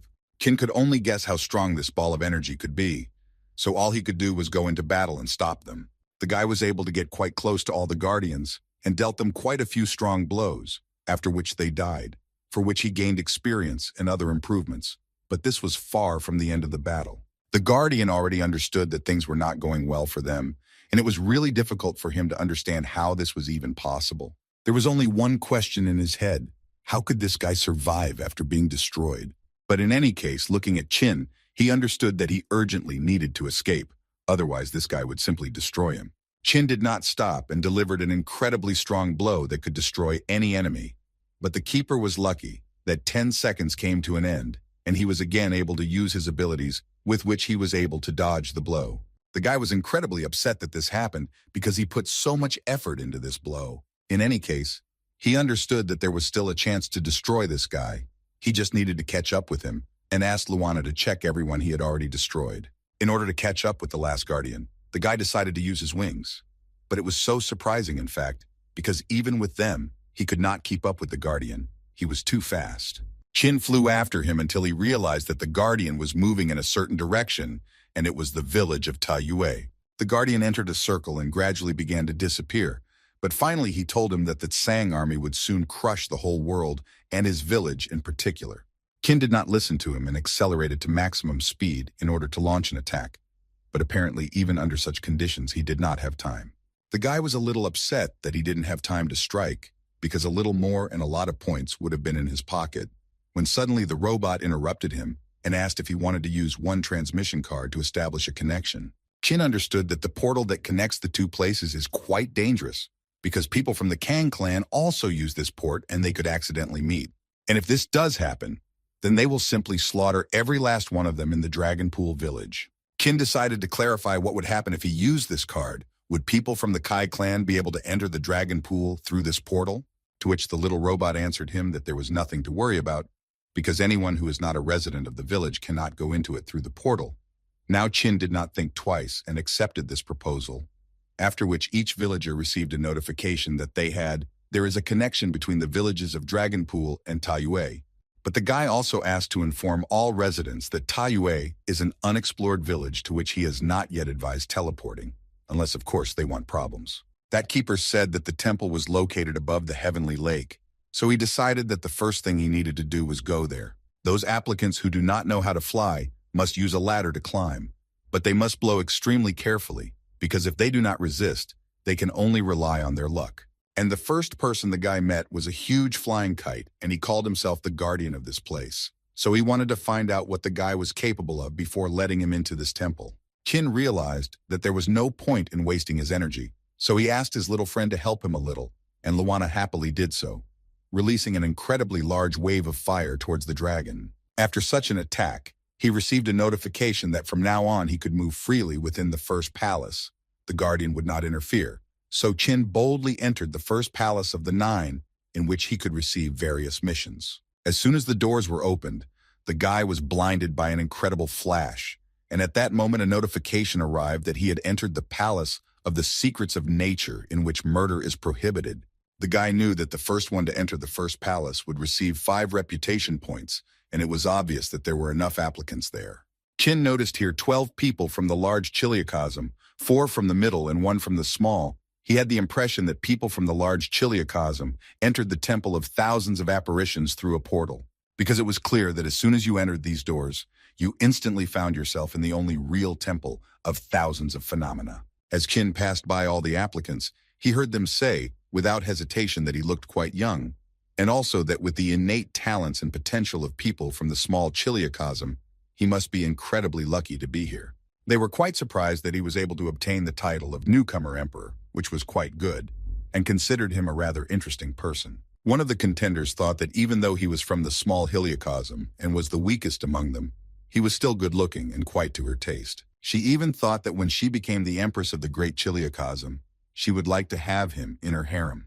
The guy was incredibly embarrassed to listen to everything they were talking about, and it was good for him that they began to distribute missions to each of the applicants. The first deposit was made by the same old man, for which he received his B-rank mission, which was incredibly rare, because they are quite dangerous. But in any case, he was happy, and many in this room began to envy him, because as a reward for such a mission, you can get a purple chest, which can contain really worthwhile things. Qin did not react to this in any way, because in his head, there were thoughts about something completely different.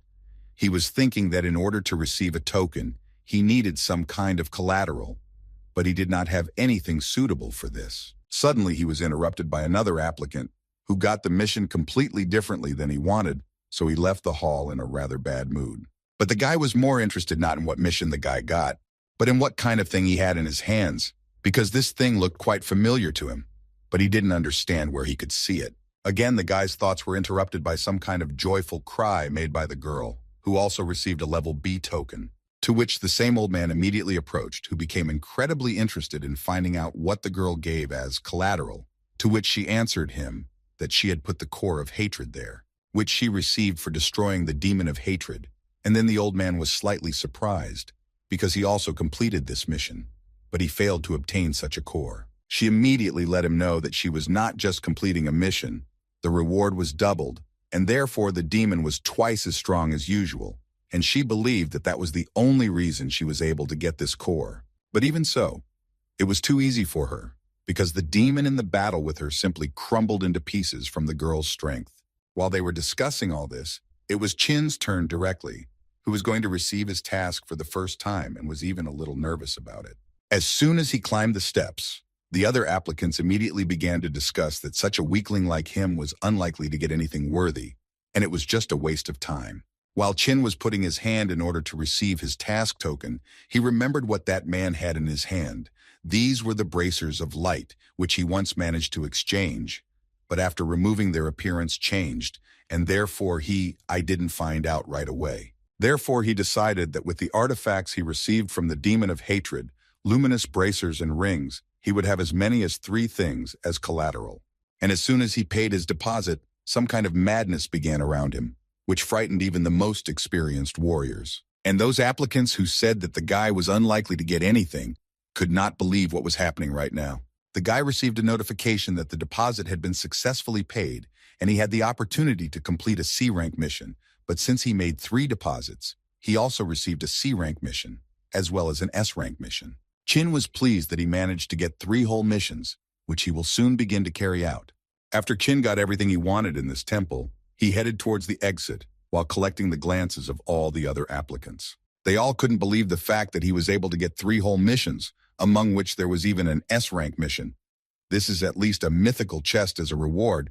How did he even manage to do this? One of the applicants asked them all not to overestimate this guy, because the S-rank mission is not so easy to complete, but he was immediately told that he was just jealous of this guy. As soon as Qin left the temple, he clearly understood that missions of rank C rank and above would be a series of quests, and if there was a time limit, it would be quite problematic. But given the fact that he has already come a long way, this should not become a hindrance for him. As soon as he decided to start completing these tasks, he began to take off and noticed that the temple had suddenly disappeared, and Qin did not quite understand what was happening, so he decided to contact support. The little robot explained to him that when the sun sets, the temple quietly moves away from worldly temptations, and with the first rays of the sun, it will appear again, so tomorrow at dawn, everything will return to its place. In the clan meeting room, that same guardian proved to his brothers that that mysterious young man was one of the applicants, but they did not want to believe him too much, because the test of the newcomers was not over yet, So where could such a strong applicant come from? The assistant to the clan elders, whose name was Sun, tried to prove to them that he was telling the absolute truth. He was even ready to swear with his life that all this was the absolute truth. And besides, he had no reason to lie about this. Feng Yi, who also served as an assistant to the elders, added that even after their collective technique, he still had enough strength to fight. He believed that this person was at least an Earth-level master. The third assistant to the elders entered the dialogue, who literally shouted that he was so young and so strong, and even a native of the small Chiliocosm, there must be even greater strength hidden in his body, so he believed that they couldn't just leave it like that. Sun at this moment only thought that when they fought, he did not have the feeling that he was using the power of heaven and earth. But if he was not an Earth-level master, then how else could he be so strong?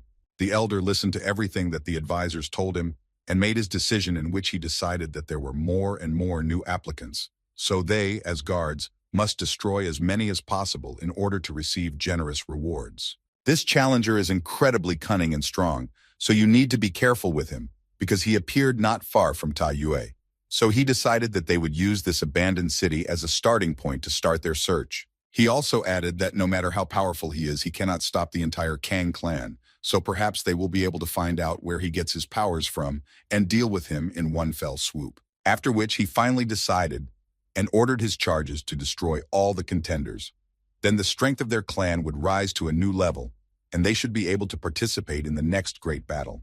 300 people from each department, and tomorrow morning an army of 3,000 people will be sent to Taiyue, which made all the advisors quite happy. After the meeting, Sang Song's son Sang Ming simply could not understand why they should wait for the morning if they could attack at night. But Sun, looking at the moon, answered him that in fact, everything is far from so simple, because he was not there, so he doesn't know anything yet. A mysterious monster lives in the heavenly lake. And every time with the onset of night, it calls upon ghosts who have already died, not a natural death on these lands, but destroy all living things on their way. And the city of Taiyue is the closest city to this lake, which is why it turned into a ghost city. Even Earth-level masters do not dare to approach Taiyue at night. As soon as Qin wandered into one of the local villages, several girls immediately ran up to him and began to offer their services, but he tried to ignore everything they told him as much as possible, because he assumed that it could be quite dangerous. The girl tried to impose on him the opinion that he was a very dear guest in this village, and he probably wanted to have a good rest or at least have a snack. But the guy was not going to listen to her until he activated the Eye of Truth, after which he looked at the same girl and was now sure that he definitely should not have any contact with her and her proposals. He immediately shouted in her direction and asked her not to play with him, because he immediately realized that she was not really a person. But the girl did not want to listen to him and continued to go to meet him and say that the guest knew everything, but this was even better for her. At some point, she decided to fully show herself and released a huge animal from her mouth that could destroy anyone. But no matter how hard she tried, she most likely clearly underestimated the guy, and Qin at that time activated his hellish flames and was ready to punish the girl for her insolence. But first he needed to repel this blow.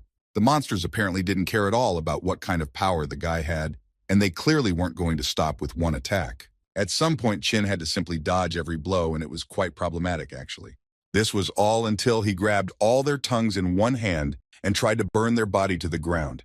But despite the fact that they did not stop a single step, it became clear that hellfire simply did not affect them. And on the one hand, this was useless. The guardians who were walking through the forest at that time said that these spirits that live in Taiyue are between life and death and do not have their own essence. And in reality, there are only grains of their souls that detain them here. So in fact, physical attacks will have no effect. Qin began to understand little by little that attacking them in the usual way was the same as cutting clouds. There was no point. One spirit, of course, was not a threat, but when they gather in groups, it is a completely different matter. Their army can be of incredible proportions, and then they are dangerous even for earthly level masters. All the guy's guesses and thoughts were interrupted again by these spirits, who used a ghostly howl that can cause damage to the soul and split consciousness. And when the soul of an attacked person is separated from the body, they flock in an attempt to absorb it, which is why no one dares to touch them. Even though these spirits are only level 30 and their combat power reaches hundreds of stars, but they are still incredibly dangerous creatures. Qin was very lucky this time that he managed to react quite quickly and used one of his most powerful skills, namely acoustic protection. But he was not going to stop there either. and therefore added furious thunder to everything, who erased all these spirits from the face of the earth one by one, and it seems he still succeeds in destroying them. The end of the spirits is quite pitiful, as in principle their whole life is, because they do not have the opportunity to be reborn. In fact, I even felt sorry for some of them. But in any case, they usually cause too much damage, so the guy did not stop and continued to attack them in order to destroy them all forever. He tried to think that in this way, he was only helping them and said that the cleansing power of thunder and lightning would free them. But at one moment, he was enveloped by some green waves that captured not only his body, but also his entire consciousness. No matter how he tried to get out, this curse continued to haunt him, and it seemed to the guy that he had already tried absolutely everything. But at one point, his efforts turned out to be quite empty, and he returned his consciousness to normal. But he expected a completely different result, because he was standing in the middle of some office in a suit and did not understand what was happening. Chin tried to understand what he was doing here and how he got here in the first place, because it seemed to him that he had just fought with the spirits, and now his colleague came up to him and said that the director was looking for the guy. The guy himself didn't fully understand how he ended up in the director's spacious office and was already listening to what the woman was telling him. She told him that he had been doing a great job lately, and therefore they decided to promote him to administrator, which meant that his salary would be twice as high, many more days of paid vacation, and bonuses. The woman was clearly waiting for an answer from him, and Chin did not know what to answer, so he simply said that these conditions suited him, and he agreed to work. A moment later, he was already at the party in honor of his promotion, but he felt incredibly strange what was happening to him. Not only did he not understand what he was doing here, but there was also a feeling that he was clearly missing something. The guy decided to close his eyes a little and saw Luana in front of him, who was shouting something to him, but he did not hear what she was saying to him and could not say anything in response. Phoenix shouted to the guy that he needed to wake up immediately, because this is how the monsters influence him, which along the way drag him to the bottom. His consciousness, along with his body, again moved to some other place, where he stood in the middle of the roadway. It was an ordinary city, streets where many people walked, and it was not completely clear what had happened and how he ended up here. It all seemed incredibly unreal to him, and there were some strange thoughts in his head that his friends weren't really his friends. The family also seems not to be his. He feels only a boundless emptiness. He had implied before that he had some problems with his head, but not to such an extent. And the main problem was that he didn't even know who he could tell this to.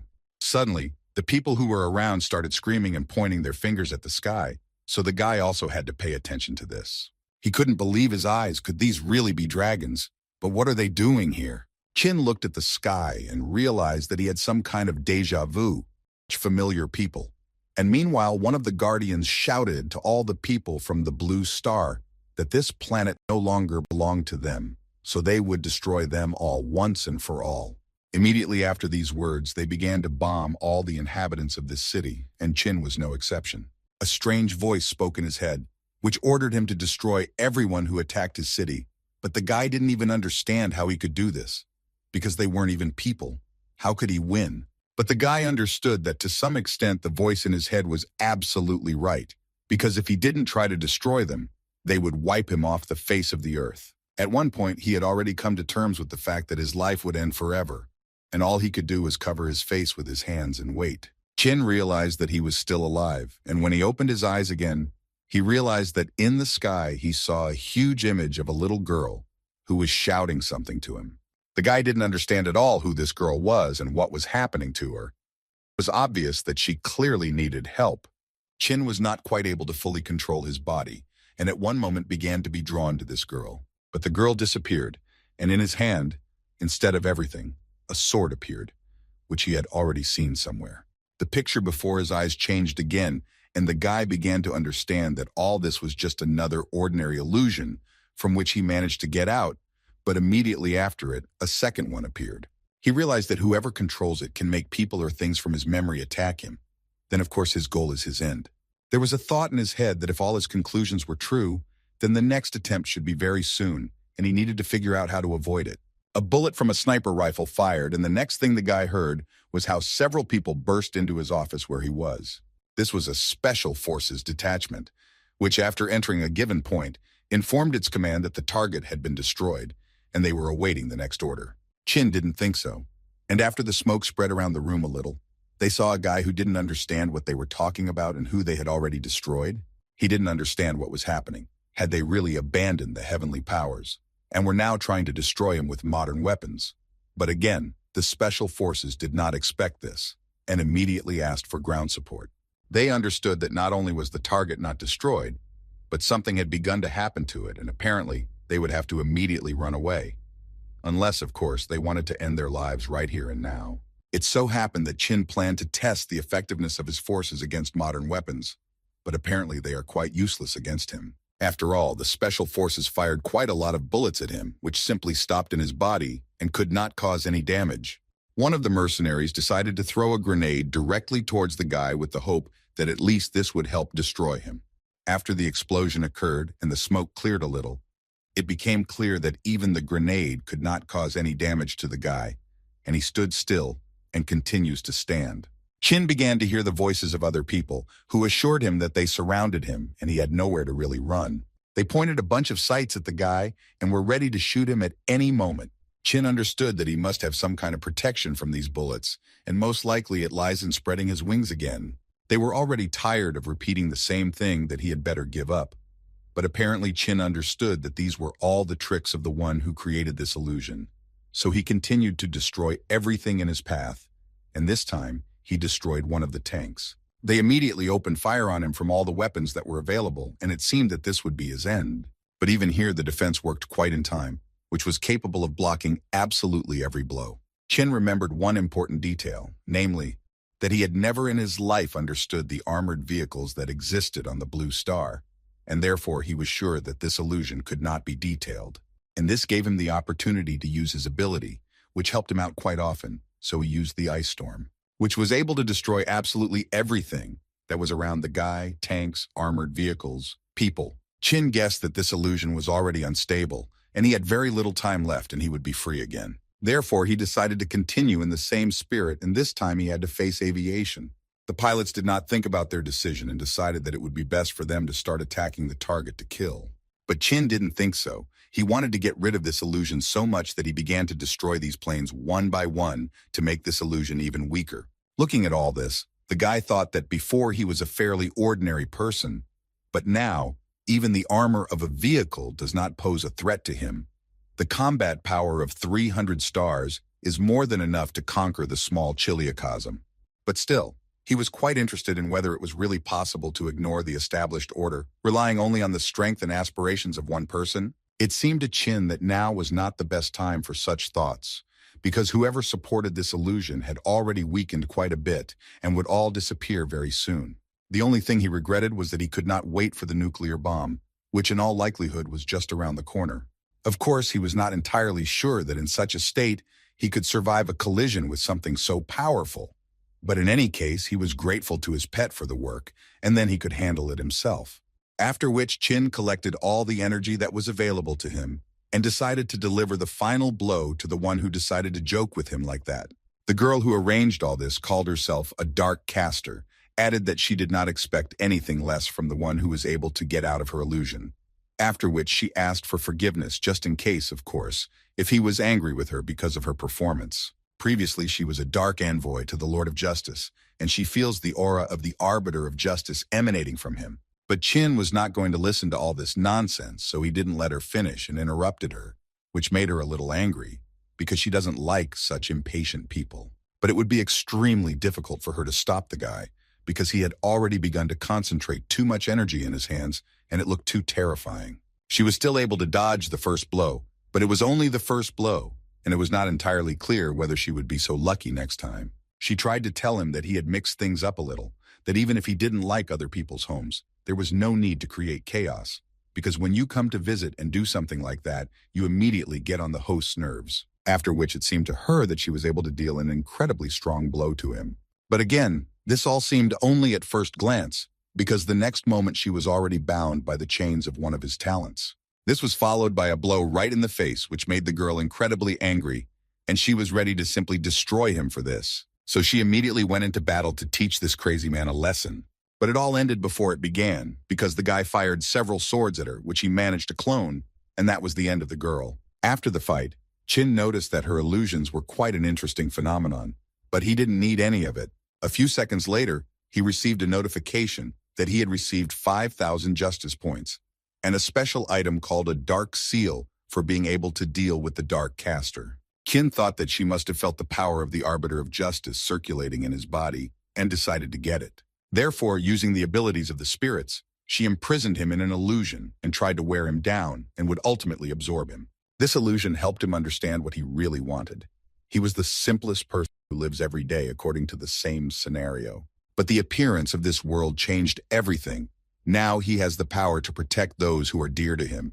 In addition, he has the opportunity to gain even greater power. So from that moment on, he knew for sure that he wanted to become a truly outstanding being. As soon as he decided this for himself, a new view opened up before him.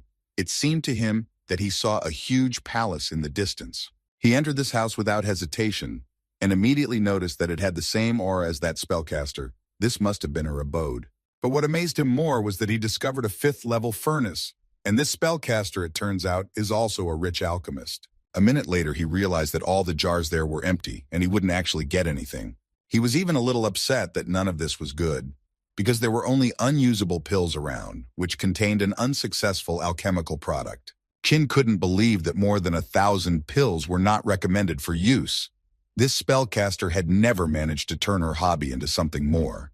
Yet 1,000 contribution points were not lying around. He decided to try endless extraction, which was successful, and he was able to extract the toxins from the unusable pill, which was eventually converted into a level 1 pill. Therefore, he decided not to think for a long time and simply ate it and waited to see what the effect would be. And it was quite successful because he was able to get a plus to all his characteristics. And this pill is even better than 2nd-level spiritual grass. Qin was incredibly pleased that his endless extraction turns waste into treasure. After consumption reaches the upper limit, he can distribute it to the villagers according to their strength and contribution to the development of the village. So he will not only increase his reputation, but also stimulate the villagers to try even harder. There was still a little time before dawn, so he decided that he could deal with the tasks for now. But as soon as he took the token in his hands, it suddenly fell into small pieces, which was quite unexpected. As it turned out, he accidentally activated an S-rank mission, which was divided into 5 stages, the first and second of which were concentrated in Taiyue, which he had already successfully completed, and the reward was in the process of being transferred. In fact, the guy was able to accidentally complete the first 2 stages, which couldn't help but make him happy. He had 3 more left and the mission would be completed. But that was not the end, because he got acquainted with the reward that he received, and these were quite generous rewards for so many simple tasks. Initially, he was worried that these robbers might attack the dragon pool, but now with his new cards, he will be able to break their connection with the portal in the city, and if they are already coming to visit Taiyue, then they will definitely have to walk with their feet. And when they arrive in the city, he uses a protective dome to protect the villagers. In the end, they will come such a long way and leave with nothing. The little support robot couldn't help himself and decided to congratulate Qin Feng for completing the 2nd stage of the mission, and as a reward, he receives ability fusion control. The ability fusion power made it possible to determine the target's ability and randomly select 2 skills with a certain compatibility. But Qin didn't quite understand how he could use it. But the robot added to him that this was a rather valuable artifact with special effects, so he advised him to understand it as best as possible. And in order to make it easier for the guy, he decided to provide him with an example in which he showed a miniature in which he fights with a dinosaur. The little robot used the effect of baked pig intestines and aimed directly at the center of the dinosaur, which made him incredibly sick and tired. And with this example, the robot wanted to show that no matter what skills or artifacts were used, they would hit the target, depending on its level or skills. Qin, of course, now understood everything, but he wanted this example forget actually. Just as Qin decided that he needed to immediately look at the rest of the cards, one of the village residents suddenly contacted him. She told him that her awakened skill, a ranked temporary position, could cover an area with a radius of 5 meters in a non-combat state, and she was a little worried that 2 days had already passed inside, while only 1 had passed outside. In addition, her grandfather told her that she had a rather rare talent that could be useful to Qin Feng, so she decided to get in touch with him. The guy confirmed this information and asked her to wait a little. To begin with, he decided that he needed to check all the information on this matter, and then decide who he needed and who he didn't. Qin Feng thought about everything carefully and thought that the people from the Kang clan and the Punisher would obviously attack the village. He also needs to pass the martial arts test, And if he wants to get the divine level, then he needs more time. And this girl can undoubtedly help him help with this. At that moment, the girl recalled how her grandfather called her to him and began to say that although they followed Mr. Qin, they were too different from the inhabitants of the dragon pool. Then he added that she was quite smart and beautiful, so he offered her to become the master's concubine, and then he would always remember them.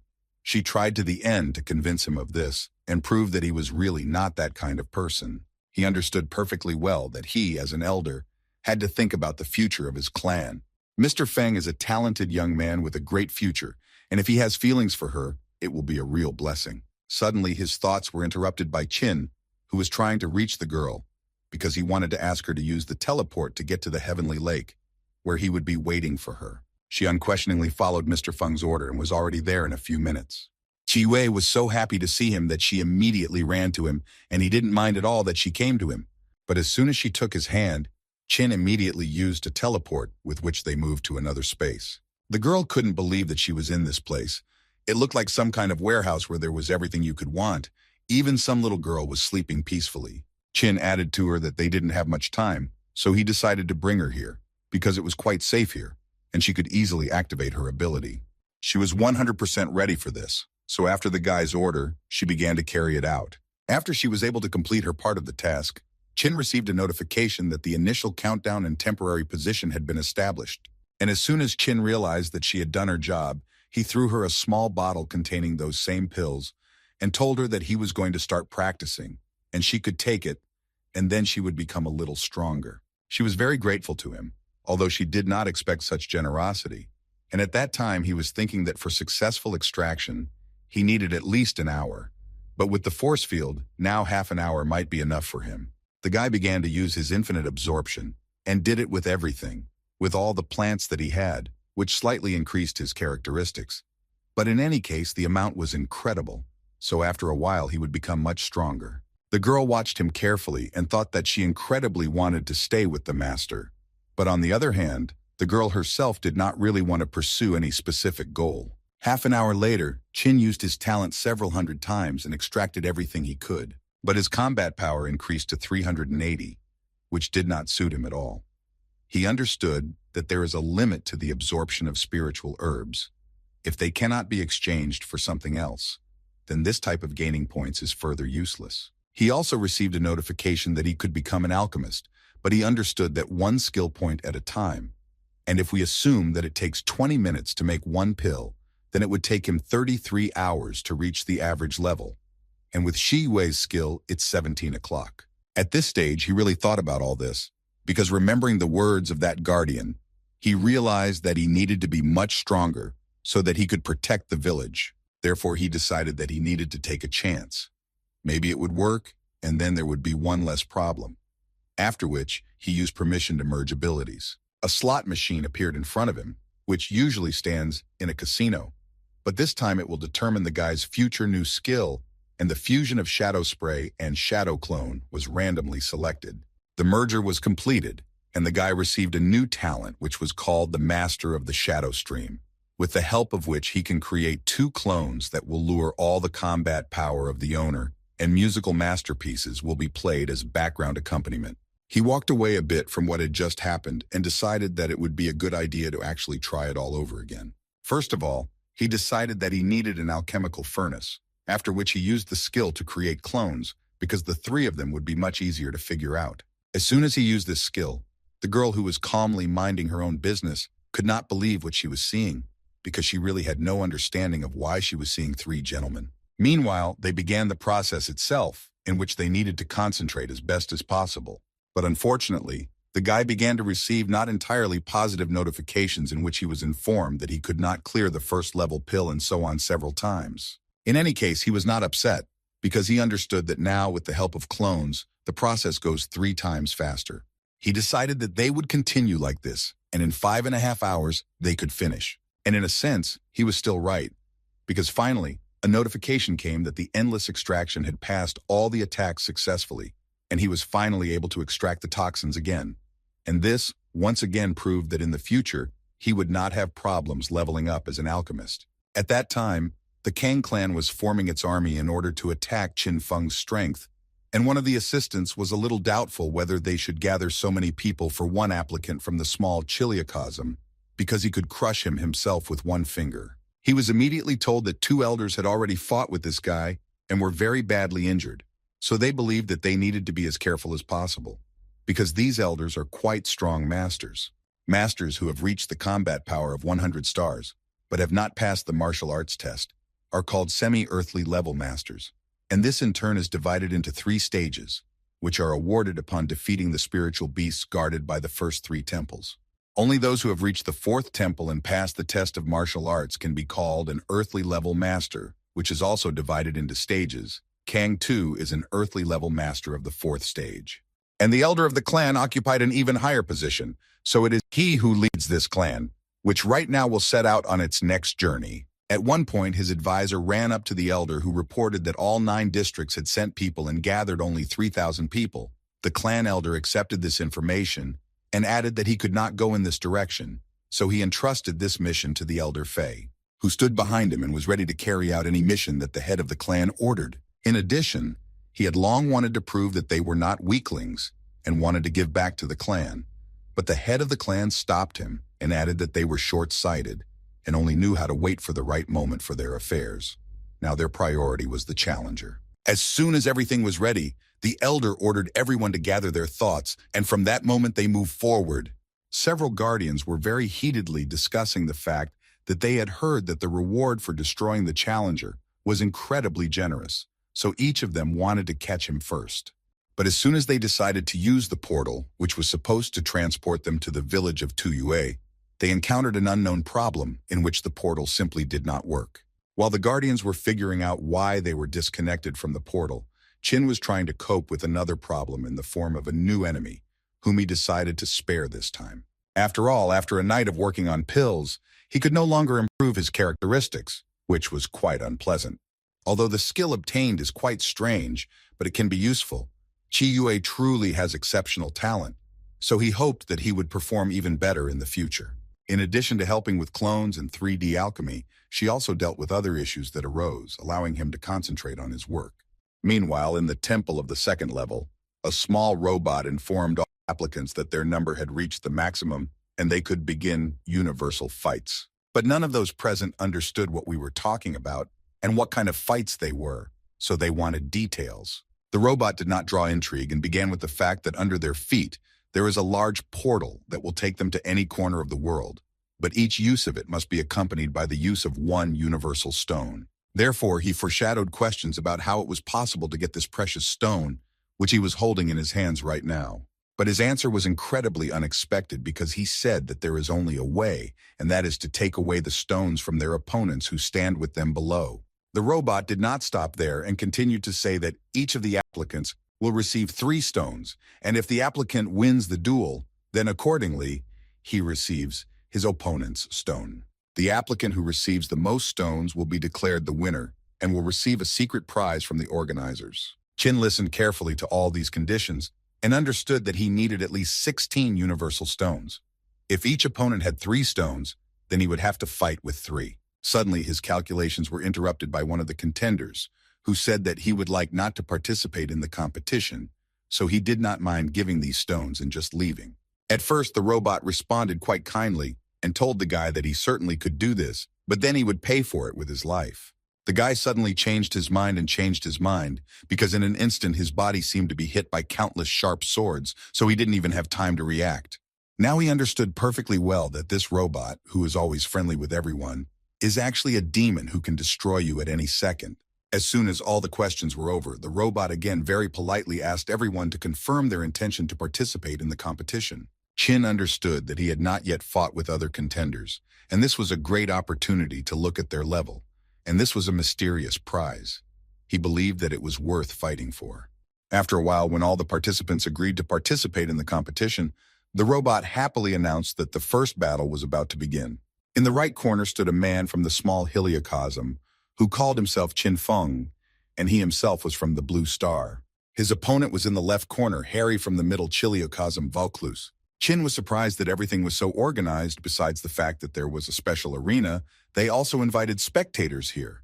The robot added that to be fair, of all their personal information, Only their level is displayed, so the enemy does not know about the abilities, skills, and even the combat power of their opponent.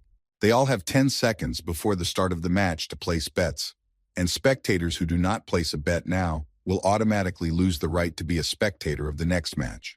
Also, the robot incredibly wanted to remind them all that gambling involves certain risks, so you need to invest wisely, and Kin perceived it as a children's game in which there is even a leader. All these people, the spectators, the arena, it was all somehow very strange and unjustified.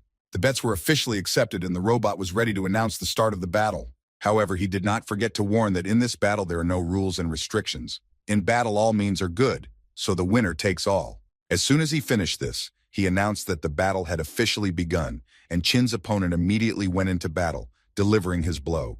The guy did not expect that his opponent would go into battle so quickly, but still managed to block his blow, although it was quite difficult. And this was precisely the beginning of his counterattack, which followed immediately after, from which his opponent flew away. The guy immediately realized that he had hit with a force of 30 tons, but this was only enough to momentarily deform his arm. After this, the understanding came that his opponent was quite difficult, and he would have to be fully concentrated. The enemy himself was thinking about the same thing, even if his rival was their small heliocosm.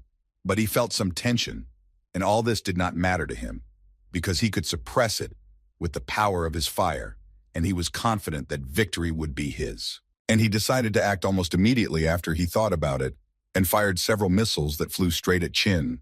But no matter how confident the guy was in his missiles, Chin still managed to cut them with his sword, and the missile crumbled into small pieces. Later, I realized that this is exactly what Harry was counting on, because as soon as Chin cut the rocket, it immediately exploded. Still, Chin managed to dodge the explosion, but the calm was short-lived because as soon as Harry noticed his opponent, he went on the attack again. Chin was incredibly tired of dodging and blocking blows, so with a few movements he was able to repel the enemy's attack and take him by surprise. And he wasn't really going to stop there and decided that tearing his arm off would be quite normal. This angered Harry even more, so now he was going to use his entire arsenal just to take revenge. But apparently he underestimated his capabilities, because as soon as he got closer to Chin, he was easily able to dodge the blow and deliver his own rather strong counterattack. Chin himself also believed in himself too much, because Harry was a truly strong opponent who was not going to just lose. After the successful attack, he added that his speed and defense are impressive, however. If he were truly invulnerable, then he would not have the need to dodge, and this is exactly what Harry takes advantage of. Chin decided that he simply did not have time to listen to these stupid conversations, so he answered him quite briefly that even with such characteristics and skills, he would have enough strength to defeat someone like Harry. But everything was really not as simple as it seemed to Chin at first glance. It is much more difficult to fight with a person, and besides, he does not even know what his combat power is and where to look for a weak point. That is why Harry was able to grab him in one moment. Chin found himself in the trap that Harry had set. Fortunately for Chin, he was still able to use the talent of manipulating the earth and his bonds, which helped him secure his legs to the floor. But this could not last long, because in one moment it would simply break his legs. But he was still in a great mood, because the opponent was actually really worthy and he could have a lot of fun. In any case, he decided that he needed to fight back. But first, he was quite interested to know how his fire affected Harry's steel. Harry didn't understand what the guy was talking about until a whole wave of fire hit him, from which his steel clearly could have easily melted, and the guy himself clearly received his share of damage. Now Harry had doubts in his head again about his incredible strength, because from the moment he was able to awaken an S-rank talent, he had no equal. Where did this guy even come from?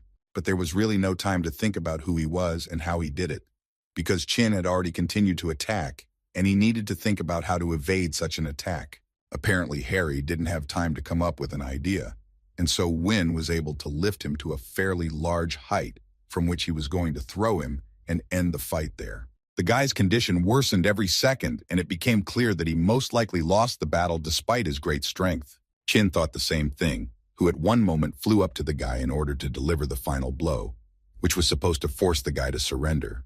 But Harry was not one to give up in such a case, so he decided to continue the fight, which is why he received an incredibly strong blow to the head immediately after he decided to do so. Chin understood that a few more such blows, and he could simply destroy this guy. So he decided to tell the robot that his opponent was not able to continue the fight, so he would like to end it there. But the robot wanted to know what Harry himself thought about it. The assistant immediately asked Harry if he could continue the battle, and the guy at that moment only thought that he was incredibly unlucky, that in the first battle he encountered such a strong opponent who did not even give the guy a chance to win. He understood that even if the Universal Stone allowed him to go to different villages and receive rewards from the inhabitants, but if he died now, then all his efforts would go to waste. While Harry was trying to squeeze out at least one word, Chin noticed that the atmosphere in the arena had changed significantly, and now the spectators were behaving differently. Meanwhile, Harry still found the strength to say that he admitted defeat and surrendered, and thus Chin became the winner of the first battle. Then the robot announced that the restriction had been lifted, and now the winner could receive his reward. Chin did not quite understand what he was talking about. Immediately after this, monsters appeared in the arena, who were apparently going to eat the guy, who, unfortunately for him, lost this fight. Harry couldn't fully understand what they were doing. Were they really going to eat him because he lost the fight? His fears were justified, and they really began to devour him, and it was very difficult for him to envy him. Everything could be heard in the arena. These were Harry's screams. Chin realized that the robot deliberately kept silent about what would happen to the loser for the sake of greater entertainment. The robot answered him that their world is not a toy, but a constant battle in which the reward is life. So he kindly asked Chin Feng not to slander the support service. It became clear that all these spectators were actually the same people who lost their battle, and Harry would become one of them. But this was not the end. Now the guy could take his 3 stones, and he also gave him the choice to continue fighting or not. Chin understood that at the moment he had 6 stones, but this was still not enough to achieve his goal. His people were still waiting for him, so he could not retreat just like that. Therefore, he had to answer the robot that he was continuing the battle, and the robot notified all the spectators about this. He also added that those viewers who had their bet played, they can continue to take part in bets, as well as continue watching. The robot decided to choose its next opponent quite randomly, and it turned out that it was Sar from the Danjiang clan. The guy was incredibly happy about this, because in fact he had been waiting for this opportunity for 1,000 years, and he was finally given the opportunity to take part in this battle, but first he had to choose his appearance. This guy was from the Danjiang clan from which the heavens turned away. His family did not live, but survived in the misty forest. Waiting for the new emperor, however, everything that was dear to him was destroyed 8 days after the arrival of that contender. All that the one who did this to the guy's village could leave was a small cloth, so from that moment he decided that, despite everything, he would take revenge. Ending the heavens' hatred towards their clan and rushing to the temple of 1,000 apparitions, he felt much better with the thought that he would take revenge very soon. But no matter how great his desire was, he still lost, and until that moment he was only a spectator. And he was defeated by a man who had previously heard a lot about the Danzang clan, but did not fully understand where he got such information from. The guy at that moment began to understand everything perfectly, because as soon as he looked carefully at his opponent, he saw the very symbol that was on the small cloth that the killer left. Sar could not stand this and began to scream at him at the top of his lungs because all he needed in this life was to achieve revenge, and finally he found the very person who did such a terrible thing to his family. But unfortunately it was too late, because he lost the battle, and now several thousand monsters came after him, pulling him towards them. The guy's opponent understood that Sar could no longer do anything to him. He decided to add that a bunch of scum was his clan. Now he remembered. Sar wanted to continue this fight too much, but it was already too late. All he could do was promise himself that he would take revenge on the guy at no cost to him. Therefore, the guy decided that it would be better for him to become a strong monster and be able to take revenge than to live his whole life in the body of a person with a sense of guilt. Sar incredibly wanted to start this fight because his revenge had never been so close. Usually he had to watch the battles of newcomers and had no luck getting to them himself. Without waiting for the battle to begin, the monster decided that he would attack right now, so he attacked Chin without any doubt. But Chin was not going to lose to such a monster who only wants revenge, so he struck him with his fire to wake him up a little and let him know that he was facing a difficult opponent. True, Chin himself did not expect that this huge monster would be so fast and tenacious that after such a powerful blow, he would be able to recover so quickly and strike back. Chin was lucky that he was still able to block this blow, while the robot was telling his viewers why they weren't betting on this fight. The whole point was that he did not want to rush, but asked only to allow him to present to him the appearance chosen by their lucky one. This is a clone of a mysterious beast taken out of a cosmic crack. This monster had comparable speed to a B rank talent and strength to an A rank, which was quite high, and his sharp claws and teeth easily tear apart metal and stones, so it will be quite interesting to see how Chin deals with him. It only remains to add that his skin only looks smooth and soft, but in fact his body is invulnerable. But still, he has another terrifying ability that will win everyone's heart. And his ability was that his blood, like a flammable liquid, would immediately explode upon contact with a target, and defensive abilities below the 4th rank would have no effect against this phenomenon. This creature was very fast, strong, and invulnerable. In a word, it was an ideal machine for destroying someone. Chin will have quite a hard time because as soon as their contestant chose this body, his combat power suddenly increased to 400 stars. Well, after all this information, the robot only had to ask the audience if they would like to place a small bet on his victory, or would Chin remain their favorite. In any case, he advised each of them to place their bets as quickly as possible, because at this rate they could destroy each other before they managed to bet on them. And he was really right, because while he was telling all this, the monster inflicted another attack on the guy, which sent an incredible vibration throughout the entire arena, and it seemed that there was simply nothing left of Chin. At the last moment, he was able to use his talent for strength and stop this monster's blow, but in any case, he continued to put pressure on the guy, and it was difficult to restrain such power. Chin had no other choice, and decided that he would use the blade of the ancient knight, which he wanted to shove right into the monster's head. But the skin of this monster was incredibly strong, just as the robot said about it. But Chin can't even think that it would be so strong that it could not only repel the blade, but also break it. In any case, it was too unpleasant for the guy, and he began to get incredibly angry, because it was his best weapon, which was broken, and now he was ready to break this monster in half. The guy squeezed out an incredible amount of energy in order to free himself from his grip. But at what point did he realize that he was standing on his own 2 feet? But his consciousness was in a different space, and it was incredibly difficult to understand what was happening. All he heard around him was the word "I will take revenge," which was repeated countless times. Chin realized that this is the story of this monster, and right now he is trying to feel the guy in this way so that he gives up. Looking at this whole picture, Chin felt incredibly sorry for the guy, and he would not advise anyone to go through this. But unfortunately, he cannot give him such a chance because he has too many people whom he must save. When he regained consciousness, a beaten monster sat in front of him, who understood that he most likely lost this battle, and Chin wished him only one thing, so that he could finally rest. And to make it easier for the guy to die, Chin decided to promise him that he would find every enemy of his and destroy him in memory of him, so he could rest. As soon as the fortitude was exhausted, the robot announced that Sar would no longer continue the fight, and this was his last chance for resurrection. The robot happily announced that Chin Feng was again becoming the winner, and as a reward for his next victory, he would receive not 3 stones, but 6. But the little friend from the support service did not want to stop there, because he was actually incredibly interested in finding out how Chin's ordinary lightning was able to penetrate such a powerful monster's armor. Chin told him that he simply used a little trick. During physical contact, he allowed the power of lightning to pass through his veins, which got there with the blood. And when thunder and lightning reach a certain level, you just need to release a small discharge so that it covers the entire area. Besides, his blood is too flammable. It was only necessary to use lightning to make him explode from the inside. The more blood, the larger the explosion area. The robot began to understand that this man was too strong and began to doubt that he was really from the small chiliocosm. But his thoughts were interrupted by Chin, who was eager to continue fighting because he still lacked a few stones in order to reach his main goal.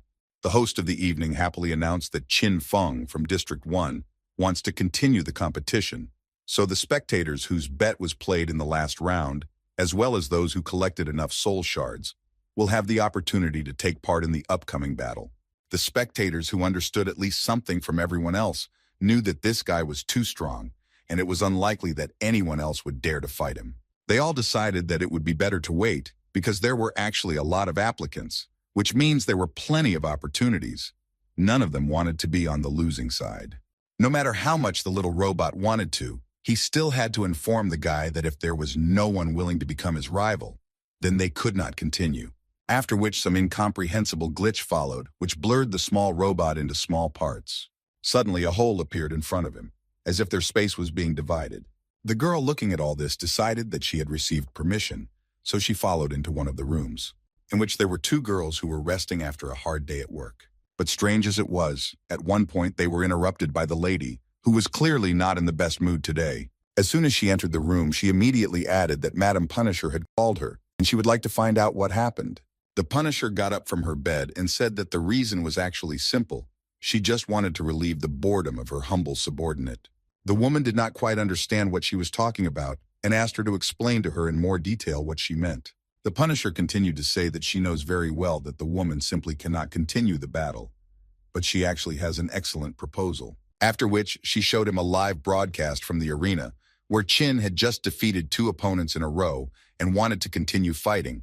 But the woman immediately noticed the fact that the Punisher has no right to interfere during the evaluation of newcomers. The Punisher had no intention of doing this, and besides, she incredibly wanted to add that the woman was really so beautiful that it was even difficult for her to restrain herself today. But in any case, this was not the main thing now, after which she added that in the world of murders, risk and opportunity are synonymous. And as soon as she said this, she decided that it was time to send her on a new mission through the portal. She said to herself that it was best to take her word for it, because she was sure that he would make the right choice. But she was a little worried, because she doubted whether he would be able to destroy that alien body that they returned from the Great Void, because it seemed that she had already seen it somewhere. The girl who listened carefully to the Punisher all this time and noticed the fact that she had never seen her interfere in the affairs of the big world, so she was incredibly interested in finding out what happened this time. Without further thought, she confidently looked again at the screen where Chin was, and told her that this time the main reason was this guy who reminded her of an old friend. Chin could not understand in any way what the robot wanted from him and what other hunter games he was offering him. The robot once again tried to explain to the guy that all spectators would receive the same appearance, and Chin Feng entered the sacred ruins for 1 hour. And it turns out that all the spectators are hunters, and Chin Feng is the prey. The hunters must catch the prey, and as a reward they will receive resurrection. The prey must avoid attack and capture. If after an hour the prey is safe and sound, then it wins. But if the prey destroys all the hunters, then he can get 500 points for changing roles. The robot once again warned that this would only happen at Chin's request, and if he didn't want to, he could refuse. But to be honest, the guy admitted that the robot interested him too much, so he replied that he would like to start the game already. The robot did not need much persuasion, and he instantly transferred them to a special arena, where hunters had already begun to attack the guy. But all this was too easy for the guy, because he managed to use only one skill, namely the release of energy, in order to repel the attack of these hunters. The first 6 hunters were neutralized, but he understood perfectly well that he shouldn't stop there. And what's more, it would most likely be much more difficult. The combat power of 200 stars was too small for the guy, so it was not surprising that he was able to defeat them so easily. However, he noticed that after they died, their bodies immediately disappeared without even time to retrieve them. Suddenly, his thoughts were interrupted by a shot that could have caused quite a lot of damage if Chin had not activated his defense before. After which he saw a warrior in front of him. Apparently, it was another hunter, but even by his appearance, one could say that he was much more interesting than all the previous ones. But as soon as Chin realized that he would have to fight again, an unexpected situation happened before his eyes. In his eyes, one could see the disappointment that he would not destroy this guy. But thanks to the fact that this hunter managed to fire a small number of fireworks from his weapon, other hunters immediately realized that their main target was located there. Therefore, they decided that it was time to gather all their strength and go for their resurrection. They decided that it would be quite reasonable to split into 3 teams, 2 of which would go around. They needed to move quickly, and the most important thing was not to let him escape. Their main task was to use an attack in waves, because this way they would have more chances. Besides, there are many hunters, while there is only one prey. The chance of victory for the hunters is much higher. Heavenly law should not allow such dishonest games at all. But as soon as they saw him again, they realized that in this case, he would do everything to demonstrate even greater power than in those battles. And they were absolutely right, because Chin began to accumulate incredible energy around himself, which he hoped would help him cope with each of them. As soon as Chin saw each of them, he couldn't help but notice the fact that he had already been waiting for them for too long. How could they be so slow? This bunch of hunters standing below could not believe that this guy was actually so strong, because they believed that their numbers would help them defeat him. But Chin didn't want to just destroy them, so he decided to play with them a little and started running away from them. He created a copy of himself and sent it running in the other direction, but the hunters saw this almost immediately, so they also ran in that direction. One of them immediately realized that the guy had simply created a copy of himself, so he decided that it would be a good idea to use his Eye of Truth, which would determine whether it was a clone or not. No matter how fast the guy moved, all he could get was that the guy had a combat power of 400, which was quite unexpected for him, because he believed that the situation in which the Eye of Truth sees nothing but combat power is quite suspicious. So he decided that it was real loot and not a copy. At one moment, they found a moment to attack, which they considered quite good, but it seemed so only the first time, because when they finally decided to attack, it disappeared at the last moment. They couldn't believe that this guy had just been here, and it seemed to them that they had already launched an attack on him, but he suddenly disappeared. After which they began to quarrel among themselves, that each of the teams violated their agreement regarding searches in their zone, and a little more, and they would have quarreled among themselves. Suddenly, one of them heard some rather loud sound which slightly frightened the hunter. The other guys didn't understand what he was talking about, so they asked him to explain in more detail, and he said that when they were chasing him, he heard some strange sounds, as if someone was singing, but he believed that he was not the only one who heard it. He also added that they sang something about love, tearful parting, and the bitterness of loss, and this further confused his friends. Meanwhile, Chin continued to count everyone who was in that place, and he stopped at the number 54. As soon as he counted to the end, he was ready to begin destroying these hunters because the reward for destroying each one was quite huge. Chin used 2 of his clones at once to simultaneously use 3 skills, and thus destroy all the hunters in one fell swoop and finally take his prize. While the other hunters were trying to come up with a new plan for how they would look for the guy, the one who heard the song noticed that an earthquake was starting, and he felt uneasy at the thought that they might fall underground. But before they had time to come to their senses, the ground began to disappear from under their feet, and each of them simply began to fall down. Some of them tried to delay using their weapons, but they had little success. What a pity that the idea that this was a trap only now occurred to them. Other guys tried to save their lives at the expense of others and sacrificed their comrades. But in the end, they still fell down without a chance of survival.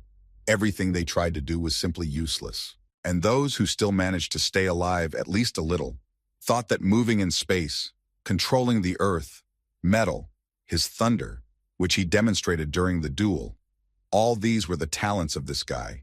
They could not believe that he has so much. Who is he then? In any case, their thoughts did not last long, because Chin wanted to finish with these hunters as quickly as possible, so he used his lightning again. Some guys had a defensive talent that helped neutralize this attack, so they kept thinking that this challenger was really unusual.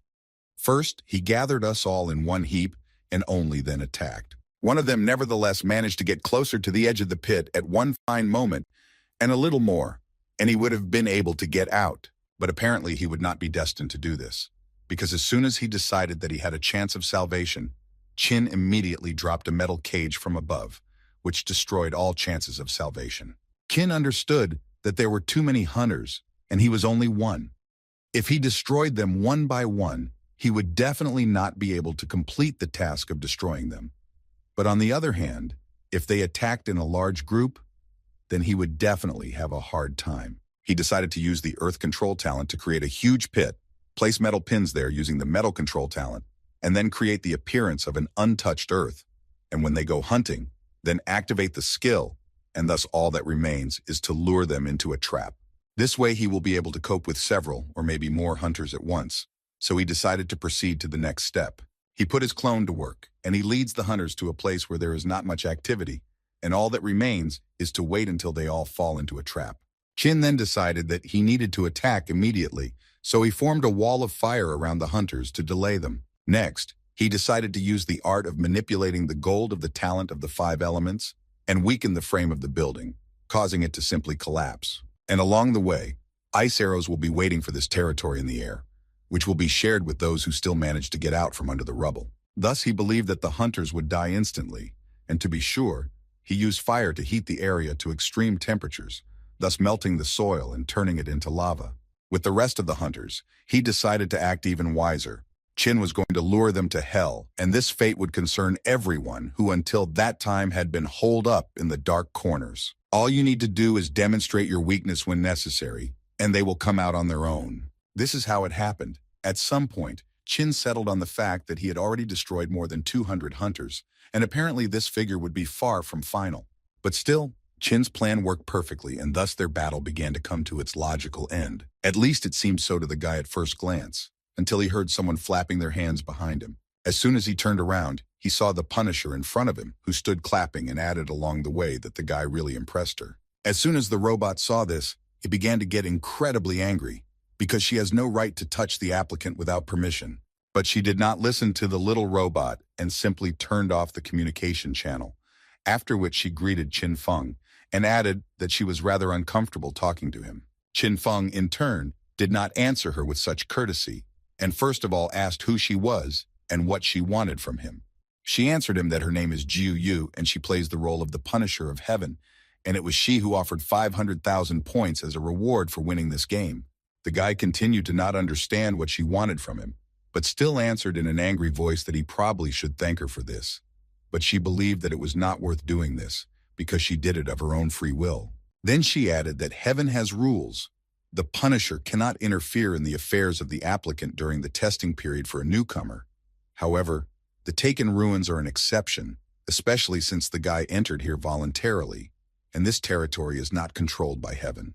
The guy began to understand that she organized this whole circus only to lure him here, and this reward in the form of points was just a fairy tale, to which the Punisher could not give an exact answer. Therefore, Qin told her that he did not particularly like talking to people who took him for a fool and were only looking for benefit for themselves. Jiu Yu answered him quite unexpectedly, because she immediately began to attack him and say that she would not do this again if he did not like it. No matter how hard Qin tried to block her blow, he still could not do it and then flew several meters back.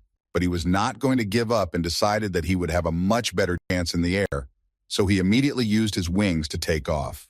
Unfortunately, he was wrong, because even there a surprise awaited him in the form of blows from the strongest opponent he had to fight. She hit him and at the same time said that he was so weak that it made her laugh. Jiu Yu asked him to wake up and start fighting, because she was tired of showing him how to do it, and at this rate, she would soon simply destroy him and wipe him off the face of the earth. Qin tried with all his might to hit her back, but she was too fast for him to inflict any damage on her. At one point, she even managed to grab his leg and once again remind him that he was too weak for her. She believed that he had only flaws. And of course, she didn't leave him a chance and again struck him right on the head. She could not restrain herself and added that before he was so handsome and powerful. But now she sees only a useless and helpless guy. Qin felt incredible pain, and on the one hand could not understand how she did everything so quickly, because it was simply impossible to concentrate and do anything. While he was thinking, she threw him into the air again, because she still thought that he would wake up and start attacking her. But apparently she was wrong, and now her main goal was to destroy the guy forever, so she was sure that she would do it today. After so many blows, even Qin himself could believe it, because he missed blow after blow, and it was quite problematic to endure such strong attacks. At what point did he decide that it was time to wake up? Because he was tired of this beating.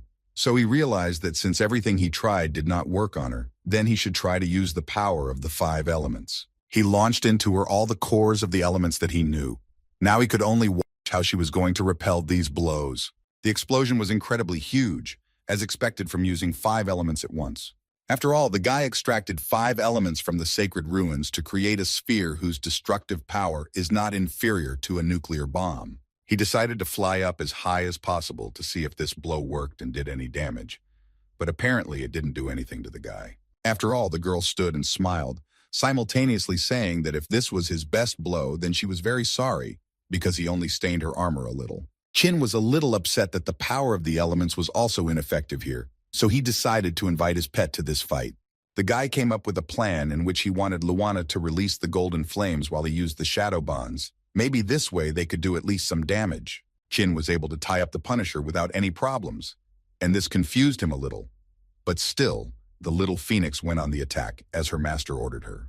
It created an incredibly strong flaming strike that could destroy even the strongest armor, so the guy relied on this strike quite heavily. But the Punisher was so strong that she was able to catch this small creature in one hand and thereby stop the blow. She held the poor phoenix and began to talk about how it was precisely because everyone always mocked her that she decided to become a Punisher, because she knew that he could not die, and therefore endured these humiliations for thousands of years and watched every new applicant waiting for Qin to appear. And all this was only to destroy him again. Qin couldn't watch how this crazy woman was torturing his pet, so he immediately used his thunder to somehow rectify the situation. After this attack, Luana was able to get out of the Punisher's hand and was again with Chin, and this surprised the guy most of all because he could not believe that this thunder attack still worked.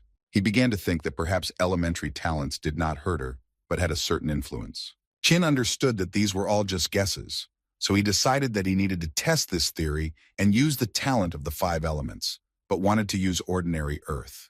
To begin with, he wanted to use quicksand, but then he realized that this would most likely not be enough. And he added one more element, namely the element of fire, which seemed to define the boundaries of where the Punisher could go. She was extremely disappointed with his work. Juyu believed that using the same technique on her as on these scum, whose strength is estimated at 200 stars, was an incredibly stupid decision. Chin was not going to listen to what she was saying, but simply continued to stick to his plan, which rather suddenly came to his mind, and this time he used an ice storm. This started to irritate Juyu even more, and she literally started screaming that this was all kindergarten, and with such blows he definitely wouldn't defeat her, because she was at least invincible. Therefore, she was able to easily block his ice storm with just one swing of her hand. Then she started laughing and saying that his attempts were incredibly pathetic and he shouldn't keep trying. Chin at this moment continued to use his talent, and the ice storm did not stop. So Juyu realized that he was doing this for a reason, because her body was already half immersed in ice. After which, finally the guy himself spoke and answered her that it didn't matter to him whether it was effective or not. The important thing was that in this way, he could immobilize her for some time. After all, only thanks to this, he can deal her a rather strong blow, which she cannot block in any way, which is what he did as a result. She was in a trap, and now the guy dealt her blow after blow and added along the way that now it would also be incredibly interesting for him to see how she would get out of this trap.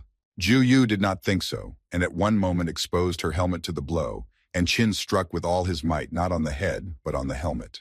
And this energy made it possible for her to strike, even considering the fact that her hands were tied.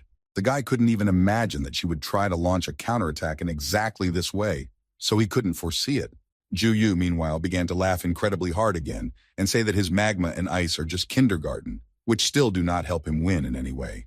Chin understood that now his affairs were quite bad because he expected that he could defeat her while she was immobilized, but now he would have to come up with a new plan again. But he was wrong, because everything was even worse, because Juyu was able to create a huge ball, which would probably be aimed specifically at the guy. Before launching such an attack, she added that she incredibly liked the look on the guy's face, but now she really wanted to show him what she was capable of. This huge ball was flying straight at the guy, and he realized that his regeneration rate was too low, and there was not enough energy to somehow evade it. Was this really the end of him? The situation was truly stalemate because of the understanding that if he did nothing, he would most likely simply die, which drove him even more into a state of panic. Juyu's blow reached its target, and it seemed that this was the end of Chin's story, because given his condition, he could not avoid the blow. She was about to leave when she suddenly realized that he was again using his pet, which in addition to being able to control fire, is also capable of controlling space. Juyu was very angry that the guy was able to survive even after such a blow. How lucky is he? So she attacked him with a bunch of blows to the body because she wanted to finish him off incredibly hard.